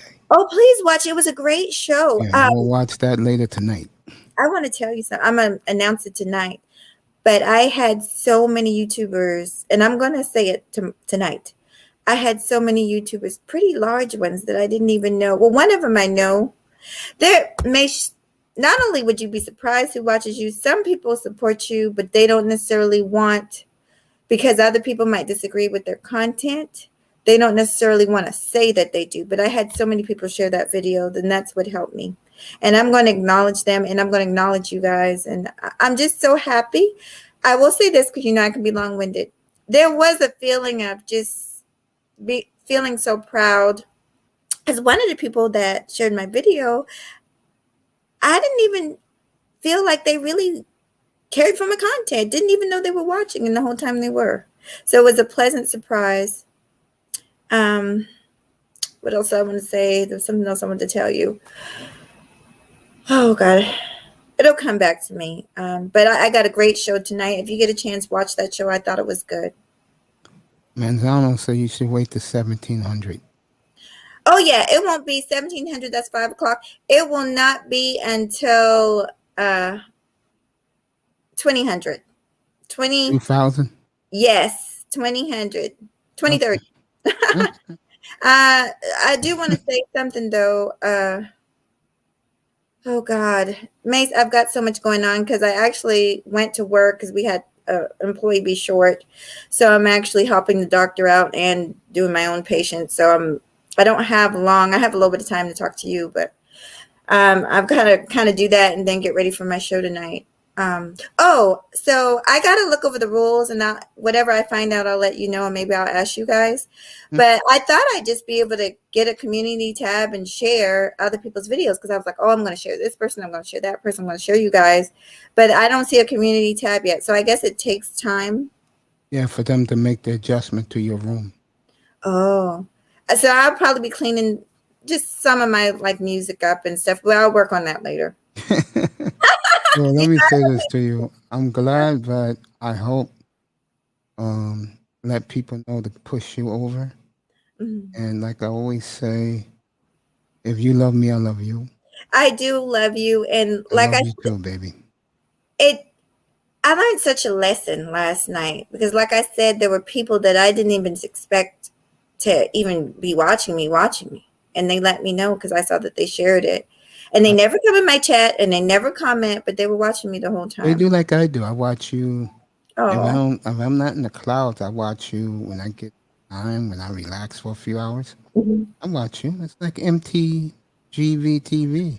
oh yes, She didn't believe I watch her from the clouds. I tell her every type of show she and she goes, okay, Mason, I'm so happy you support me. I said, yeah, I watch you in the clouds. I don't need to go up on a panel. yes. I watch you when you had Toya. That was a great interview. Yeah, I like her. I like I her. do too. And I think that some men should leave her alone because Who would bother her? Like, she's so no, nice. I don't mean by bother her like they do to you. I'm talking about certain men that I look at them and they like, hey, you should gain this and gain. I said, honey, you don't have to gain a pound. Gain. She just she talked about it. She lost weight just like you did. You guys have that in common, and so she's fine just the way she is. Oh, she is, because last couple of days she been up here asking how she gained some weight to get fit. I'm like, honey, you stay like you are. Guys will be lined up around the block. Well, you know, stay like you are. You know what I always say? It's about health, and that's another. And maybe I'll talk about that another time. People get mad at me, but I do not believe in that whole competition thing. I understand what they're talking about, getting fit and all that, but you should do that for yourself, not for somebody else. Yeah, that's what I'm about to. Yeah. Because I want to lose, because of the kidney, I gained weight. I would like to get back down to the way I was before. So what I'm going to do is work out every day to about Labor Day. I should be where I want to be. Okay. I must start increasing my workout too. Why did Tony drop off? He's right here in the chat room. He's letting me and you talk. Oh, you didn't have to leave. I got a reputation now, honey, but I have all the women coming up here. I know. It's not true. But, these guys are like, yo, Mace, honey, I was, who room I was at the other day, and I was in the chat room, and someone came up to me and said, yo, Mace, man, what's up with you and the women? I said, what are you talking about? He said, they're all in your room, bro. I'm like, really? I'm focusing on what I'm doing. But when you come up, for example, I drop everything I'm doing and talk to you.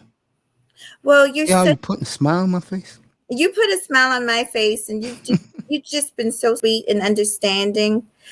Like I said, tonight I'm going to bring a lot of things out, and I'm going to talk about now. I feel I always did. I always spoke out against foolishness. And I'm going to speak out against some foolishness that I see going on now. We got to stop beefing. And the thing is, I agree with that.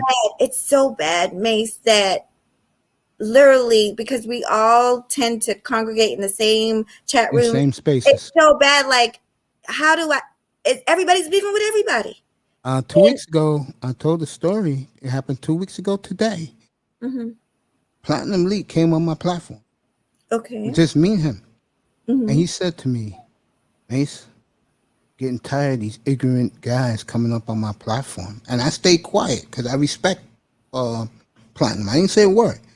Came back up, I think it was Thursday night, and I told him. It was just me and him. And I told him, say, yo, bro, I didn't want to say nothing to you, but it's not a good look, man. It's just not. And you're going to have to do something about it. He said he is. I said, bro, when guys start acting ignorant in here, they're gone. I can't take it. Well, they overstep their boundaries, Mace. It's like, and that's the thing with it. So it's like a double-edged sword because people get the entertainment value. Haha, this guy's rude and attacking everybody. But then eventually they start to disrespect the hosts. Then they start to, they just get completely out of pocket. Happens to Kula a lot. Yeah. Unfortunately. Yeah. It's like I told the guys 2 weeks ago when Dolph Slofius did what he did to MTG TV. I said no more. I said no more bashing women in here. Mm-hmm. I said I do it. It's because of something they did. It's not because I felt like waking up and start going off. Well, and it's your show. And what else bothers me is these guys. I heard, and you gotta watch the show. Watch the Platinum Elite show with some woman. I forgot her name. Which show? What's the name so I can write it down? I forgot her. It starts with an M. And he did a show. I think Misha got her a date. Yeah. I know Misha. Mm-hmm. Guys told me yesterday up here that the fools who was trying to get a date with her set brothers back 1,000 years. They did not know how to talk to women. And I said, hello? That's why I said that's why they act like idiots on the panel in certain rooms, and that's why they act like fools in the chat room. Yeah. Like, I don't know why people are surprised by that. Like, I'm not surprised, but it's humiliating that they humiliate themselves because those guys probably going to talk to this woman, thought that they really had game, and what happened now is women not even going to think about these guys. Well, and that hurts Platinum, hurts his platform. You think so? I don't think so. Oh, yeah, because those women up there, they're observing us as men. Well, yeah, we are watching y'all. Yes, we and when you don't know how to act, when you don't know how to talk, and then, like I told these guys, they hate when I say this to them, and I said, you wonder why they go over there to be with the others. Because at least with them, who was saying this yesterday? Was it Ringo? I think it was him. And he said that the difference between us, black men, and every other race of men, those guys know how to have fun. We don't. That is very true. That is very, very true. Because, like he said, the best you can do with a woman is take her out to dinner. Women want more than that. Oh, yeah, you definitely. Well, I'm going to say that. Can I talk freely? You can speak whatever you want. I personally always say that we should not compare ourselves to other people because there's all types of things that different cultures do, good and bad. But we can always learn from somebody else's book if it's working for them. Our dating is not working for us. And that's just trying things new. But I don't think that's necessarily a Caucasian culture thing. That's just it might be an economics thing. Because I noticed that people that have a little bit more economics like yourself, you're willing to spend money on a date that might be, you see what I'm saying? So it's not necessarily a cultural thing, but maybe an economics and just a person who is more like me. I've had some awesome experiences. Me and my girlfriends, I don't know when we're going to do it. I was going to Jamaica, but I think we're going to do like a camping trip. We're military. We like outdoorsy stuff. Yeah, of course. But we're going kayaking, and that's stuff that you can do. But you've got to come up with the ideas. Stop living in a bubble in a box with black. Because I literally, for instance, I literally was riding in a friend's car. I've heard guys and girls say that, but I was in the passenger seat. And he said, don't tell nobody I like the song. It was like a white song. And I'm thinking to myself, it's a good damn song. Who gives a damn? So it's like we put ourselves in this box, and it's like, okay, well, this isn't black enough, so I'm not going to do this. No, have fun. Do what you want to do, what you like. Yeah. Anyway. Because I'm a boring dude. I ain't going to lie. But if I was going to take a woman out to have some fun, take her bowling, take her skydiving, something that you get a thrill. Right. I've done so many different things. I love the water though. I love like going on boats and stuff. Even though I cannot swim. My son can swim, but I can't swim. But I've done a lot of really fun things, water rafting and things like that. So try different things. Don't be afraid. Yeah. Yeah, before I got sick, like let's say from the 80s to the early millennium, I did a hell of a lot. And one of the things I'm looking forward to is when I can travel again. And I'm really going to be looking forward. I used to travel all the time. I used to just pick up my backpack and go, and how can I say this? I'm going somewhere for a couple of weeks. I don't know if it's Africa. I don't know if it's Colombia. I don't know if it's I'm not going to Asia. So hell's no. I've been to Asia. It's quite beautiful. Really? It's quite beautiful. You like Asia? I won't say it's beautiful. I would go to Hong Kong, but I don't have plans to go to Hong Kong right now. I will say this. I think I was talking about this a little bit last night. It's important for people to see how other people live. You have a lot of countries that don't even have indoor water, especially if they live out in like the rural and the country areas. A lot of those people don't.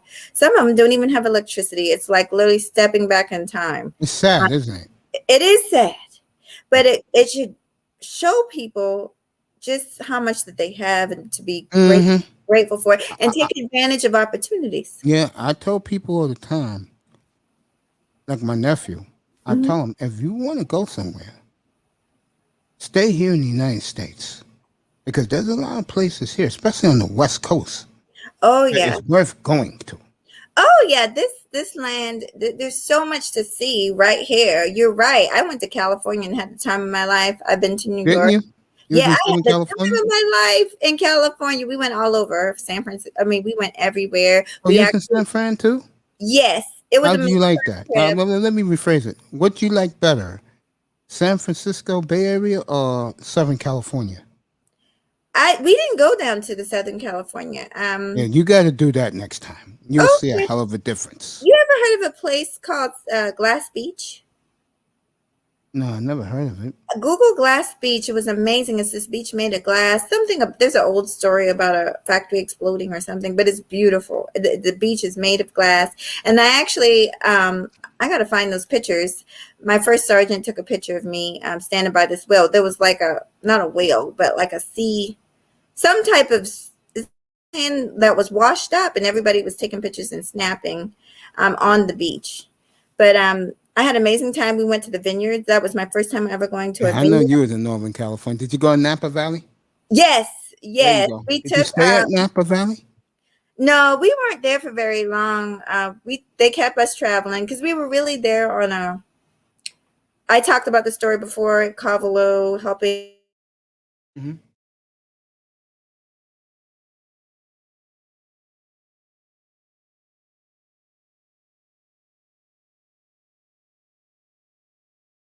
All right. She bogged out. I'll be back with her. First, let me finish. Well, I don't have because my stupid ass coach is stupid. That's why.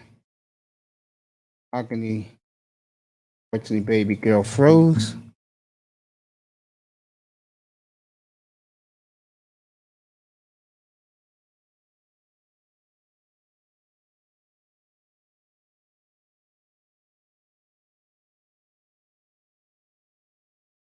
I'll get you back up here. Relentless, I gave you your answer, buddy. There you go.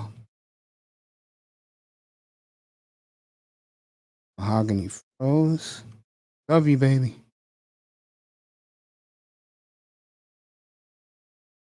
Yeah.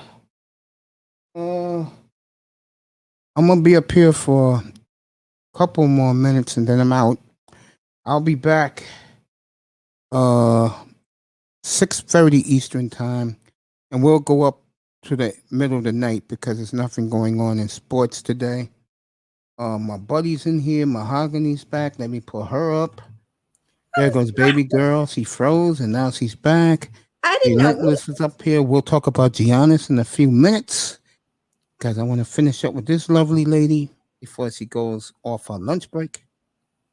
Oh, you were saying, baby, about was talking about what Can were I you just talking Can I about? tell you something? I don't know if I told you this before, but I just got to tell you. Mhm. I hope I don't gross everybody out in the chat. Good. I've decided to share you, but I was a little jealous over you. You're the only YouTuber I've been jealous over. I said, you know what? I'm just going to confess it. I was. I don't know if it's protection or just feeling like, oh my God, I hope I'm he doesn't. blushing right now. You know, to tell you the truth, and I Yeah. think you're gonna like what I'm about to say, so brace yourself.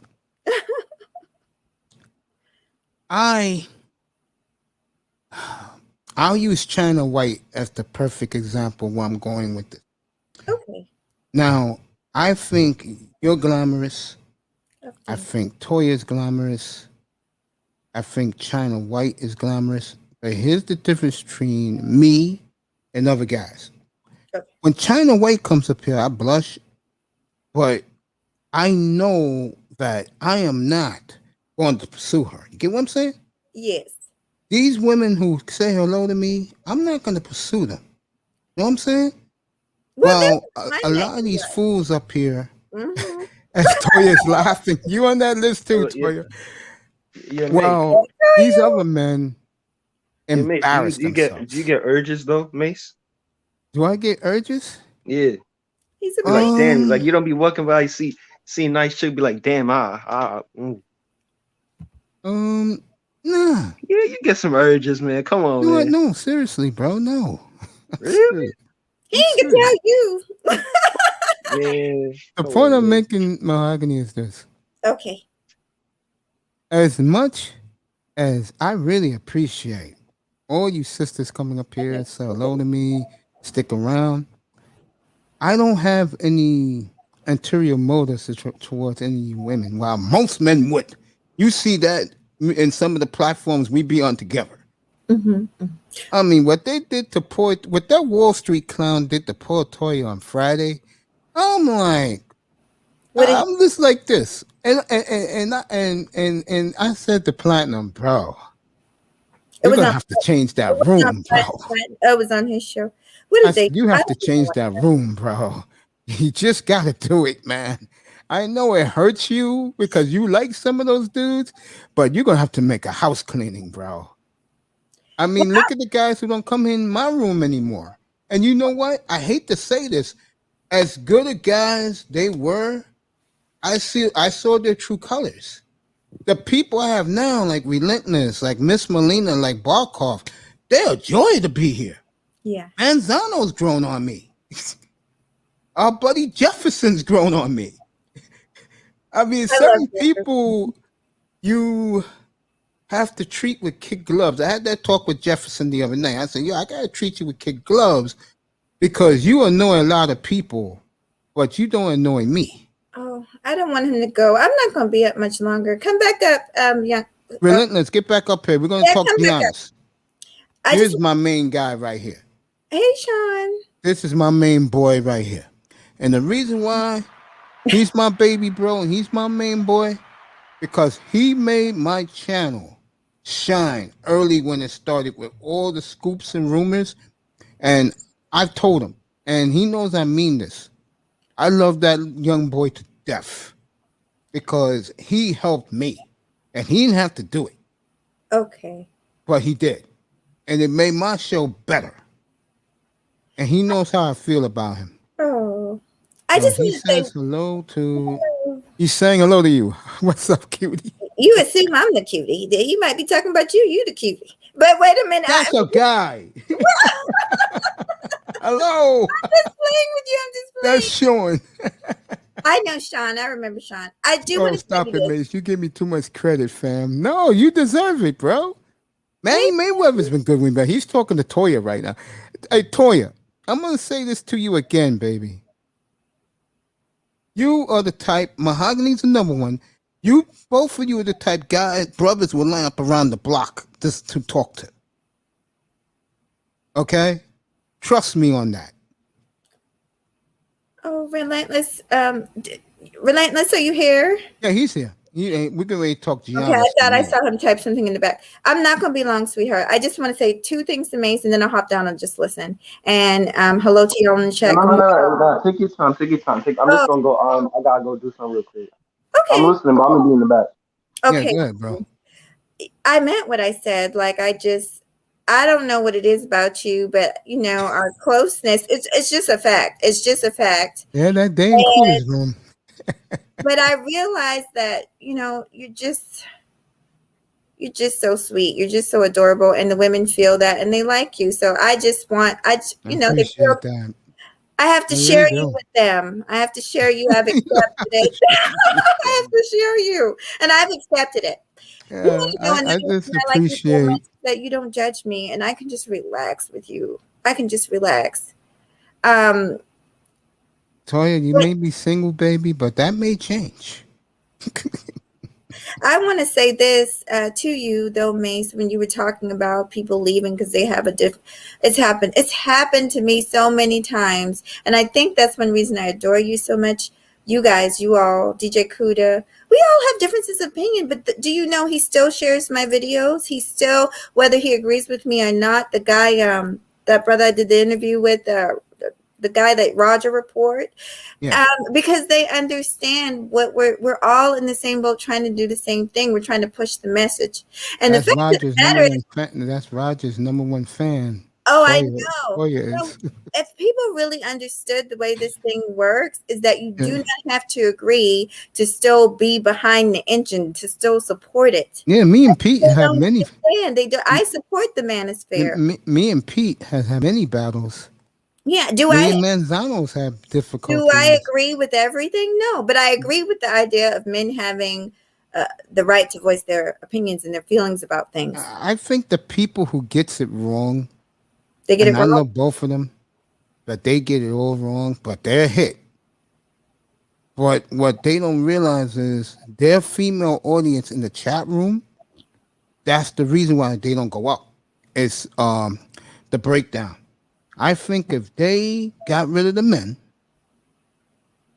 and let only women go up there, if they're doing good now, they'll do triple. Well, can I just say this about that? Mhm. I'm gonna be honest. I don't want a show of all men. I don't want a show of all Mhm. women. I want balance, and maybe that's what they're striving for. And that, to be honest, women have got to learn to stand on their own 2 feet, stand on their talking points. Stop looking for a man to defend them. If they feel strongly about something, they need to open their mouth and say it. And to my understanding, they have a great platform. They have an opportunity to do that. No, you know. So this whole, get the men off, get the women off. No, they have a right to run their channel the way they want to. I personally don't want a channel with just men or just women. To me, how are we going to have the conversation? It's not realistic. We have to deal with one another. What I mean by that is Mhm.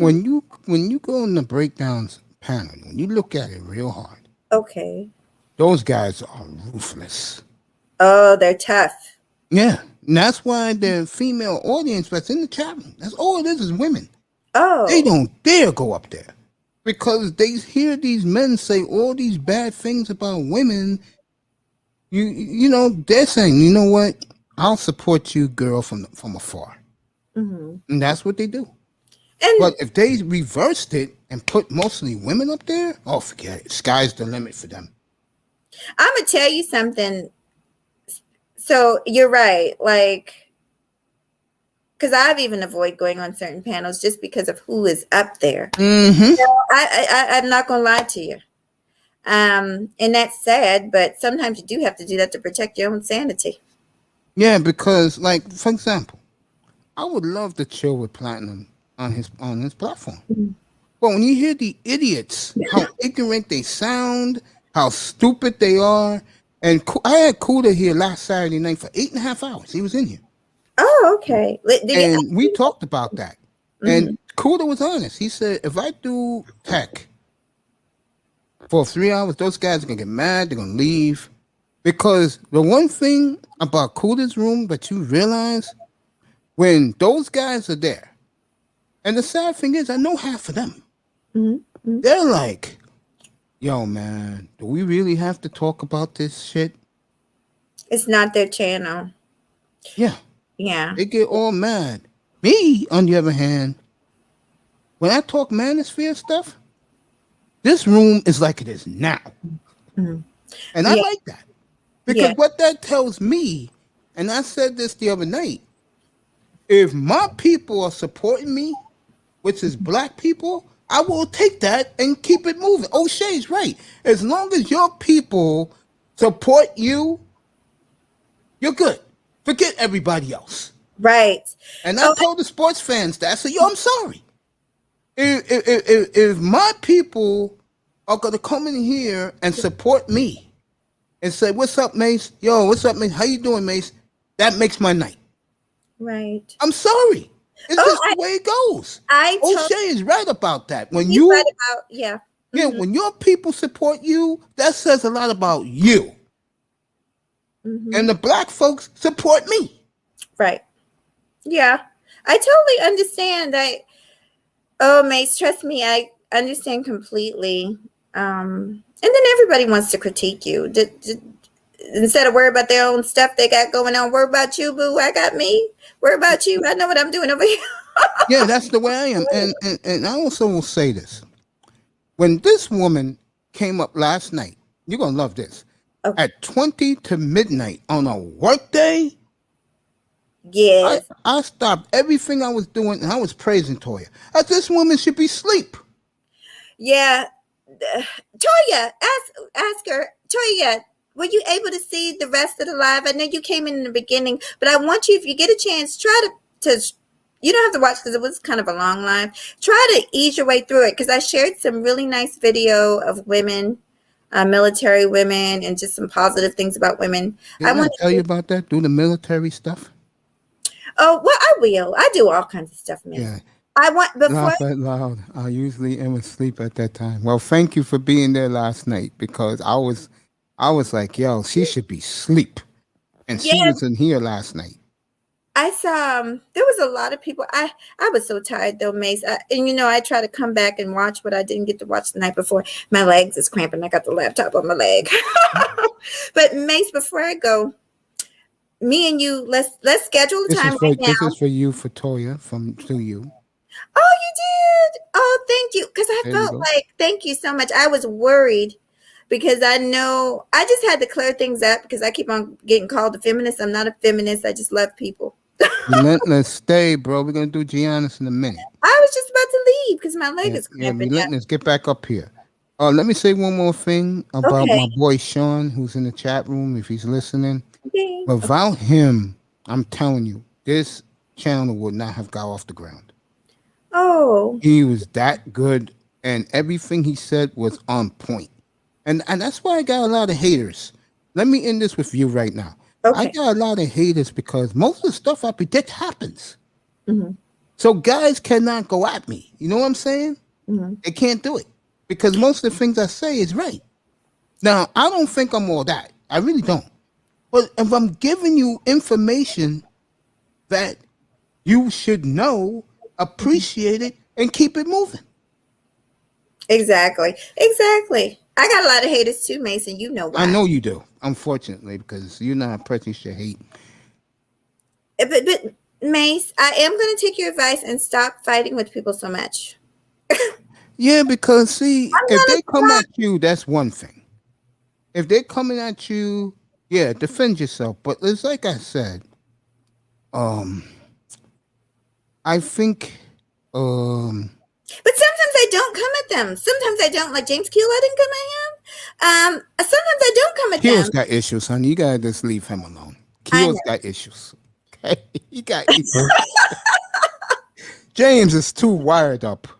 I mean, and the sad thing is, He's obsessed with my neck. the only person that can get to him is me. Oh. You know, because whenever he comes in here, he's tremendous. Oh, he He's was like, good. yo, Mace, man, you're doing the right thing, man. You setting order for the men. I'm like, okay.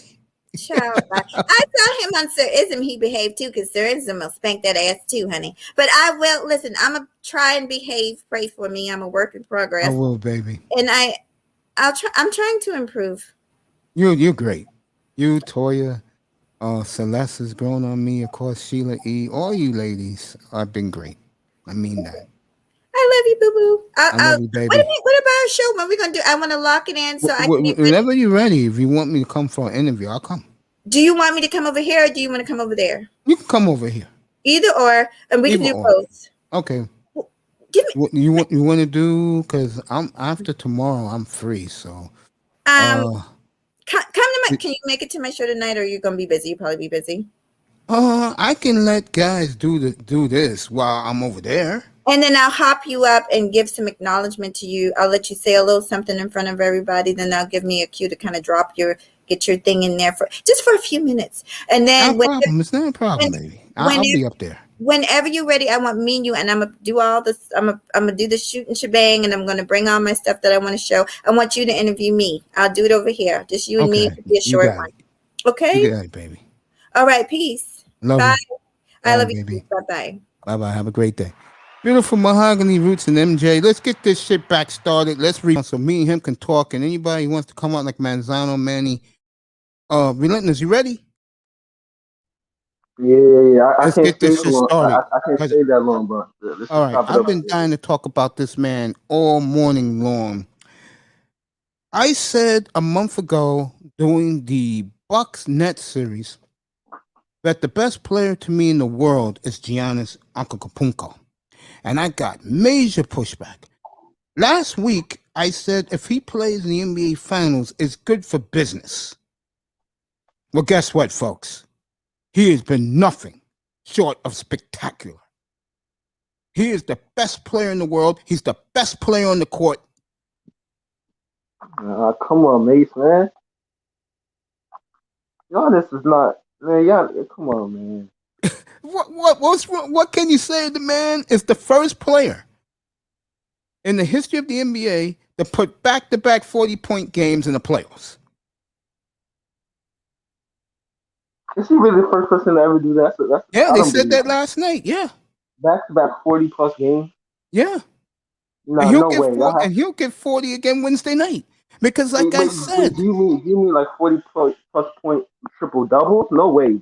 He's the first player in NBA history to score a back-to-back 40 in a playoff game. Do you mean exactly 40 points? There's no way. No way. Yeah, they said that last night. I'm not making this up. No. So you need to tell me Michael Jordan ain't never scored 40-plus points back. He scored it, but not back-to-back games. And you got to remember something about those. You wasn't born. One thing about the Bulls teams of the 90s, they were always ahead.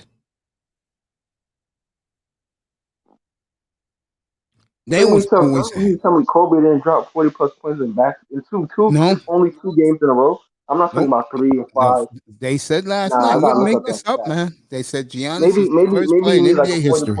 Maybe you mean like a 40-point triple-double. Maybe that's what you mean. No, he didn't have a triple-double last night. He had 40. Giannis had 42, 12, and I think 7 last night. So you mean something? He's the first player out of all the great players. All the great players in the NBA. He's the first player, not in the finals, in playoff games to drop. And this is the funny part about Giannis, that people forget about him. He's won 2 of the last MVPs of the league. I know, but he can't shoot free throws. I mean, even though he shot it well last night. Dude, he hit He shot 11 well free last throws night. last night. He shot it well last night, but listen, man, he's not the best player in the world in my opinion. He's not better than KD. He's not better than LeBron. He's not better than what's his name? He wins tomorrow. He wins Wednesday night. A healthy Anthony Davis, man. A healthy Anthony Davis is on the same level as Giannis. A healthy Anthony Davis is on the same level as Giannis. So if Giannis can be a two-time MVP, then Anthony Davis, a healthy Anthony Davis, is MVP too. Milwaukee comes back to win this series. Would you give him his due? Because he's going to be the MVP. They're not coming back. Listen, I like Giannis. They win Wednesday night. They ain't coming back. They win Wednesday night. Watch out. I said no. I said they will win Game 3. I already said that. I already gave them a game. I said they win in Game 3. But Game 4, they're not winning that. But if they do, then this series changes, in my opinion, and if all they do, the pressure's gonna be on the Suns. If they do, they're still gonna lose because they're not winning the Phoenix. I'm telling you right now, bro.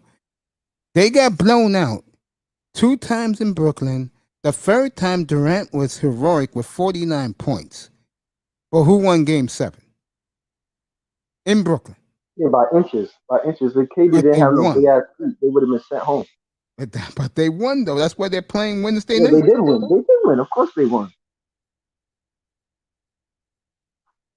Of course they won. No. I think me and you are a little different. What I'm trying to say. What I'm saying is, for the NBA fan, I think the fans. This is why the ratings are high, by the way. The fans who do not like what the casual or bandwagon fan likes, they love this guy. And I told people this. I said, Giannis, Trae Young, Booker, these are the guys these people like. They just do. And Chris Paul is along for the ride. And what I mean by that is the fans like Chris Paul because he's clean cut. And he's a family man. They see him in the State Farm commercials every 5 minutes. These 4 players, folks, are acceptable by the sports fan. Yeah, but people like Jason Kidd. But then what happened to Jason Kidd? I mean, you can. I mean, you never know what players are really doing. You understand what I'm trying to say? Like, remember when Jason Kidd, man, it was like Aisha Curry and Stephen Curry, man, with his wife, man. You know what happened? Well, he's number 1 to the American public. They love him more than any player in the NBA. They love Steph. No, they love Steph. They love Steph. Steph is number 1. Yeah, because he's a cool guy, man. Yeah, he's clean cut. He's well spoken. Comes from a great family. Beautiful mom. I think his mother is one of the most glamorous women I ever laid my eyes on. He's been rich his whole life, bro. They love him. Yeah. Because his dad played in the league. Played for Davidson. Yeah. His wife. To a Sweet 16. People like that shit. You know? His wife. He's been with his wife since high school, man. How many times do you see that, man? Yeah, but Giannis, they like. Is because of his story. And he's won, like I said, 2 of the last 3 MVPs of the league. Yeah.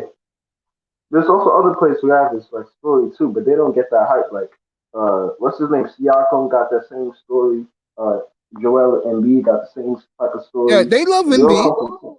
They love Embiid. No, I don't think the media loves Embiid. They don't like Philly. They like Philly because they're a traditional team. Yeah, I know, but like they don't run the agenda like they do with all the others. Toya, baby, enjoy your lunch, girl. Enjoy your lunch. Because it is lunchtime at the plantation. I keep forgetting that. Hey, what does that mean? The plantation? What do that mean? Yeah, what does that mean? That our sisters and brothers are slaving for the man. Oh, wait, so you mean it's lunchtime at work? Yeah, for her it's lunchtime, yeah. I always say, I always wish the brothers and sisters who are working it's better than them enjoy their lunch when I do a day show like that. And I always say good morning to them on their way to the plantation. Yes, they get it. Hey, Mace, have you seen what's going on with Hassan Campbell and Kwame Brown, man? Yeah.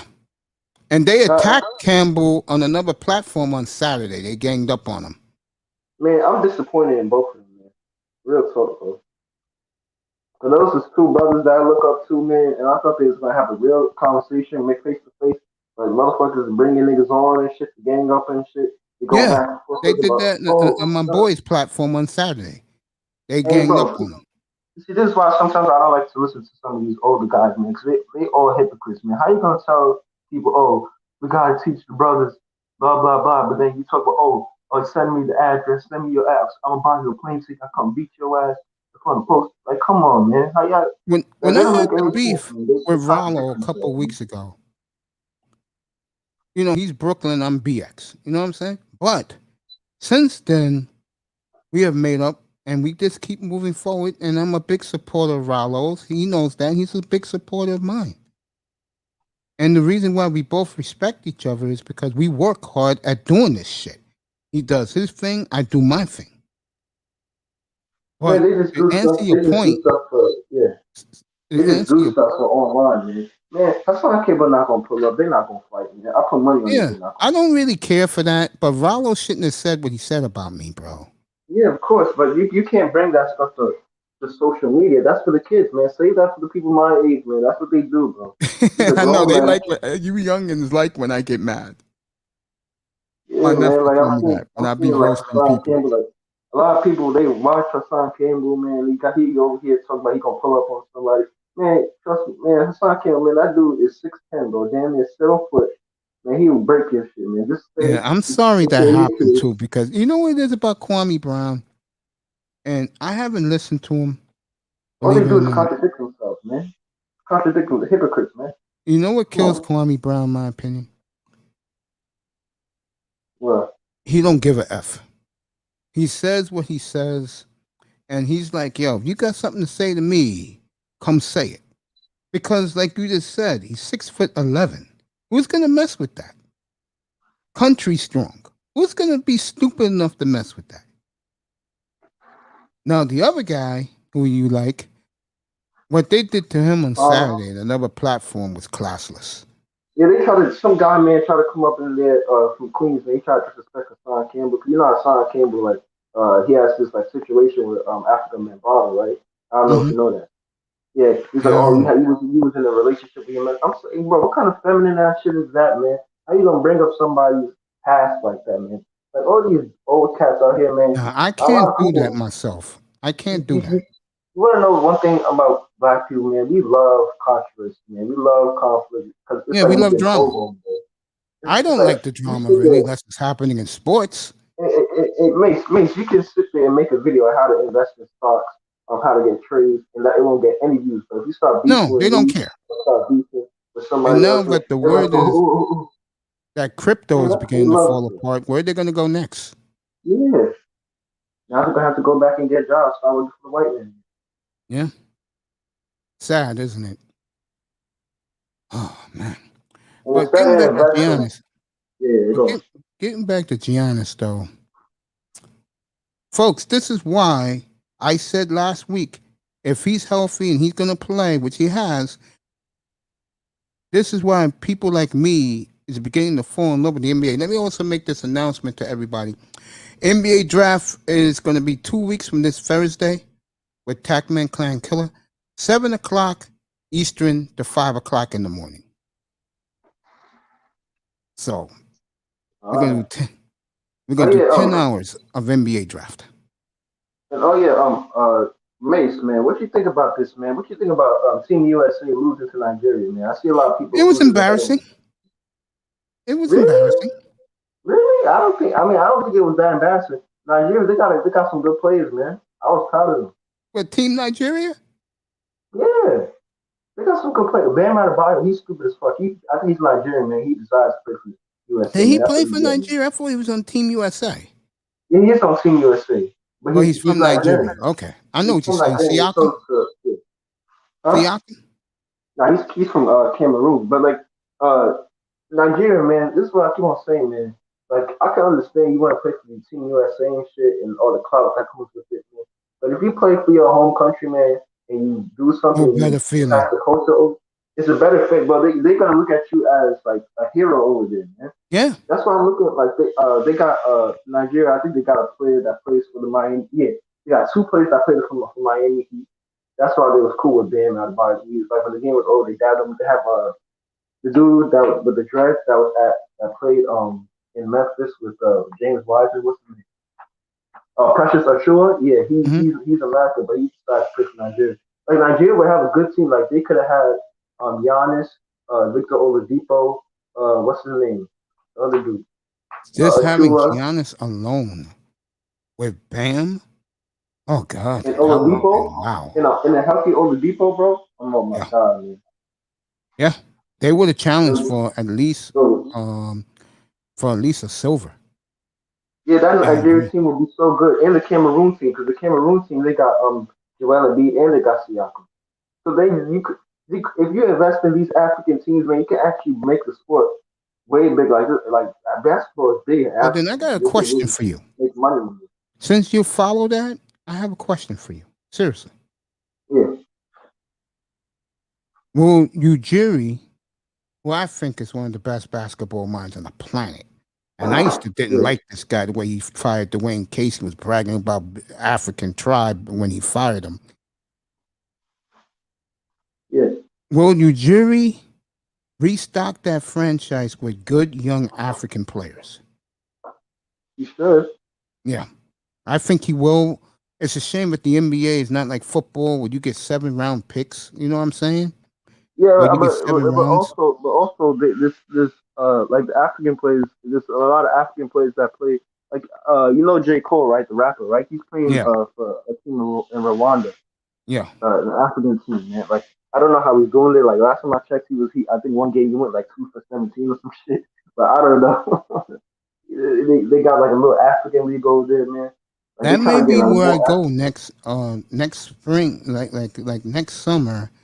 The first time I can travel is Memorial Day weekend next year. I may end up going to Africa. Yeah, but if the league really wants to start making money in Africa, they need to take somebody like Joanna Embiid and take them to Africa and do like camps over there. Because there's like this African dude on TikTok, man. He makes basketball videos, man. He's going viral. All they need to do is like bring him to America, get him in a camp, like let him put on some weight.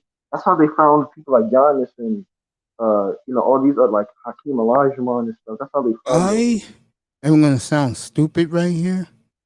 Yeah, I give Elijah one number one. Giannis, where he was drafted, I think he went 13 or 15 in that draft. he was 15. Could be one of the biggest steals in history of sports. He's that great. Matter of fact, forget great. He's that phenomenal. And I know Bridges got the best of him in game too. But last night, I just think I see why. 'Cause I haven't watched the NBA in a long time, bro. Now I Mm. see why they nicknamed him the Greek Freak. This guy, to me, and I haven't said this about NBA player since Dame Lillard. This guy is electric, folks. And it's no offense against KD, who I love to death. LeBron, to me, is played out. KD, who else will I say is one of the Harden is terrific. And I didn't like Harden until he came to Brooklyn. Then I saw what this man's game is all about. Uh-huh. Booker is too young, but I love Booker. This guy, Mitchell, is outstanding for Utah. This guy, folks, is the real deal.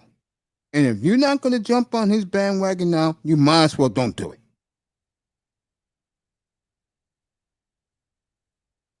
And I'm telling you right now, people, I know Young Relentless disagrees with me. He wins game 4, folks. We're going to see something out of the Suns Saturday night in Phoenix. Because to me, I don't know. that series changes, and Phoenix has to win Saturday night. I don't know, man. So you're telling me that if Milwaukee wins Wednesday night and they go back to Phoenix, that game ain't bigger for Phoenix? They're gonna take game 5. They're gonna take game 5. Okay. You know I'm rooting I, for the I, Suns. I'm rooting for the Suns. I've been rooting for yeah, the Suns since March. yeah. I just think the Suns gonna win, man. I think it's too much for them to handle. It's too much. It's too much star power, bro. Well, like I said just a minute ago, to me, the biggest star is in Milwaukee. He's the big star. The question is, can he win Wednesday night? Because you're right about one thing. They lose Wednesday night, folks. This series is over Saturday night. There is no way they're getting out of Phoenix alive Saturday night. For as long as that city's been waiting for an NBA title? Really? You think Phoenix wins on Wednesday night? Milwaukee has a chance on Saturday? Relentless is going to be right. I'm going to be right. I picked Suns in 5 from the beginning of this series. But I'm paying homage to a player who I'm just crazy about right now. And if I am, and I know this is going to sound a little selfish, and I know Miss Molina will agree. She will sign off on this in a heartbeat because when she came here this morning, all she kept talking about was Giannis. And I know she's going to be up here tonight because I'm going to talk about Giannis more in the night show. If I am Giannis, I'll tell the Bucks, look, get me to Toronto. Get me to Toronto. You agree with that, Relentless? I mean, Ajiri wouldn't mind that, right? No, of course not. Of course not. Oh my God, you put him in Toronto, folks. Especially if they lose like Kyle Lowry. If they lose Kyle Lowry, then yeah, he definitely goes. And he wouldn't look bad in the Raptors jersey. No, he wouldn't. He'd be a perfect fit. And here's the beautiful part. You're a Raptors fan. He's there for the next 5 years. And you'll win big with him. And the thing I like about Toronto is that it's a good balance. It's a good balance. It's not like a huge market city like LA or New York, but it's very good like in the middle. It's not like Milwaukee. It's not like Oklahoma. Yeah, it's the six. Yeah, it's balanced. So he still has that nightlife if he wants, but he still has that kind of calm kind of vibe to it. Paris, New York, San Francisco, Toronto, Rome, and London. Those are the 6 best cities in the world, folks. You notice I didn't mention Los Angeles. It's because Los Angeles is more of an entertainment city. These 6 cities have it all. And I know people go, Toronto? Yeah, Toronto.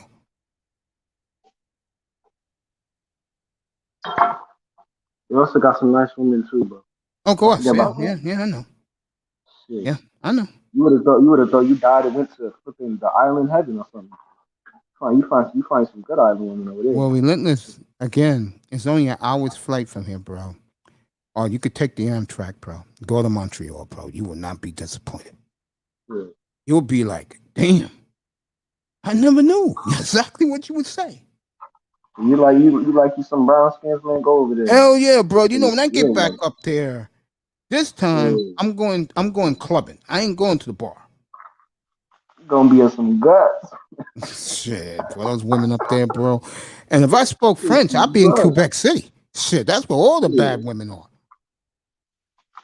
Man. Hockey players are begging the NHL to bring a team back to Quebec City.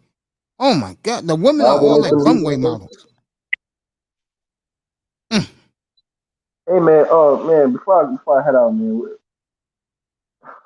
did you watch that? Did you watch that shit yesterday, man? Which one? That penalty shootout, man. Did you see that? Yeah, let me answer that since now I got you up here.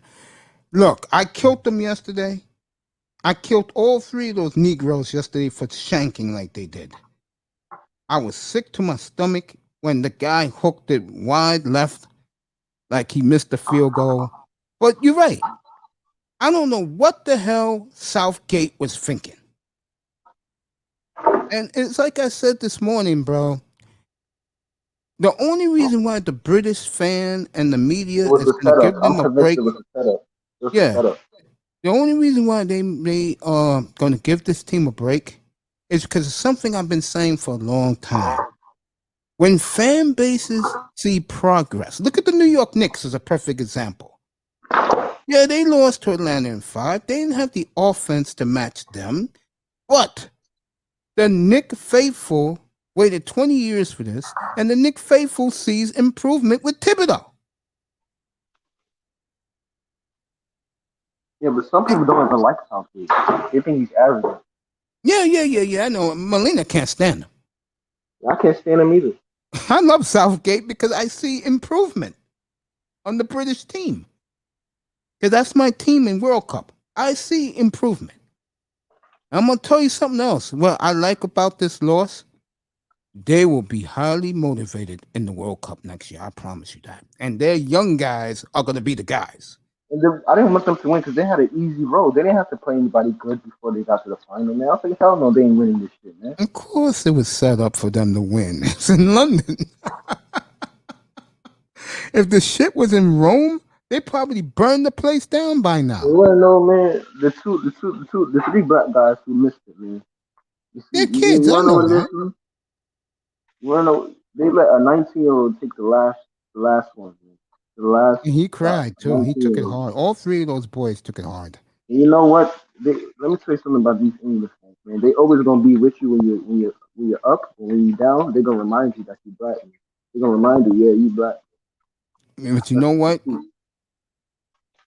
They win that World Cup next year, all will be forgiven, all will be forgotten.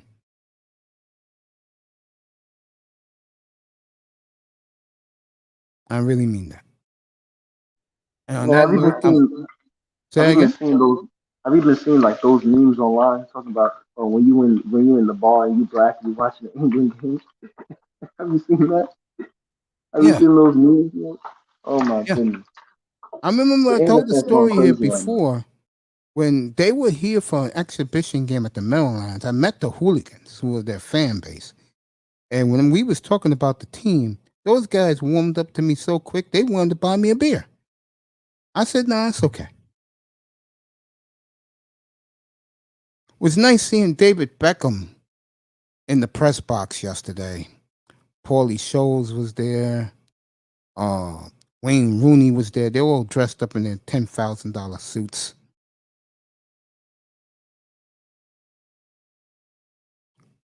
They better bring it home in the World Cup next year. They better bring it home. And I want to see the beautiful Kate Abdo, who is absolutely glamorous. I might add, one of the best looking black women I ever laid my eyes on in my life, for Sky Sports, aka Fox Sports. And guess what? She's not a swirler. Look at her husband. Her Instagram? Yeah. She's not a swirler. Actually, I thought she was a swirler, but she's not. Her husband's black. Her husband's some Nigerian dude. Yeah, that's the way they do it over there. They marry the African dudes because you gotta remember something. You know this, I know this, but a lot of people in America don't know this. Those Nigerian niggas got money. Hey, we were West Africans and they got money, man. Yeah. These people don't realize that. Because they got gold. They invest in gold and shit. That's right.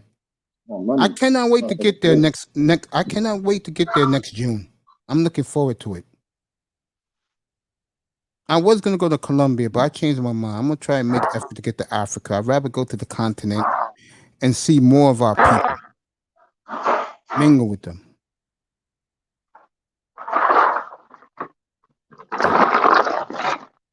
Kid, you good? Yeah.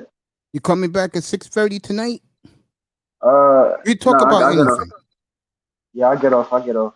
6:30 tonight. I'll be back. It's gonna be lunchtime at the plantation in the Midwest. So my sisters and brothers, enjoy your lunch. Here on the East Coast, lunchtime is just about over. So enjoy the rest of your workday and hold your patience with the man. And I will see you all at 6:30 tonight Eastern time. I'll go as long as I can go. And if I feel good enough, I'll do an early morning show again tomorrow before I go to surgery. And then Wednesday, I will definitely do a 7:15 in the morning show. You know, I like to get up early. And don't forget, up here, NBA. See you later, mate. All right, brother. All right, man. Have a great day. July 29th, the NBA draft. August 21st is my twin nephew's birthday. So I'm going to take them to the steakhouse. And for lunch, when I get back, we'll have the entire fight card of Spence Pacquiao, the whole card. It's going to be right behind me on the green screen. And I just want you guys to know that if my sisters and brothers support me, which they do, I love you. Okay? Let me see what Manzano wants before I get out of here. What's up, bro? Oh, Mace, I wasn't. You're getting off. I was gonna say if we can stay on a little bit to react to the second and third round of the draft for the MLB. Yeah, they start in about an hour. I mean, they start in about 5 minutes. Manzano, I'll tell you what. I'm going to go. Okay, because I'm hungry, bro. I'm going down to the chicken box and get me some chicken. I was coming back on at 6:30, and by then the draft the draft is going to 10 o'clock tonight. Yeah, these baseball guys are crazy. I love them. In fact, they're going to do 9 hours of draft. I love them for doing that. I really do. The reason why it's going all the way till 10. I think the All-Star break. The All-Star break, and they're gonna do grades of the draft and stuff like that. And then I think they do a re-ranking of the farm systems after the draft. Yes, they do. So I think if that's you like what it that is. stuff, it's good stuff. You're right about that. So yeah, I was just asking if you were gonna, because I don't get MLB Network on my TV. And they're not showing the second and third round on ESPN this year. They're not showing it on ESPN. They're only showing on MLB Network. That's why I was asking if you're going to do it, but I may come back on early because by 4 o'clock it will be the end of the second round. You think? Yeah. How many? Because they're doing they're doing rounds 2 to 10 today. Yeah. All right, for you, I'll come back at 5 o'clock. How's that? Okay, thanks, man. And we do the rest of the draft. Is that good for you? Yeah, sure. Yeah, sure. All right, 5 o'clock, folks. I'll be back Eastern time. Tony Manzano will be with me, and we're going to review the first couple of rounds of the MLB draft. Enjoy your lunch, everybody. I'm going to run down to the chicken box and get me some fried chicken and enjoy my lunch, and I will see you all 5 o'clock today. I'm doing this only for Tony Manzano. 5 o'clock today, the baseball draft, plus we'll talk more Giannis and anything you want to talk about. Have a good lunch, everybody. I love you. Okay. All right, Tony, I'll see you. I'll be back at 5 o'clock just for you, all right? Okay, thanks, man. All right, man, you got it.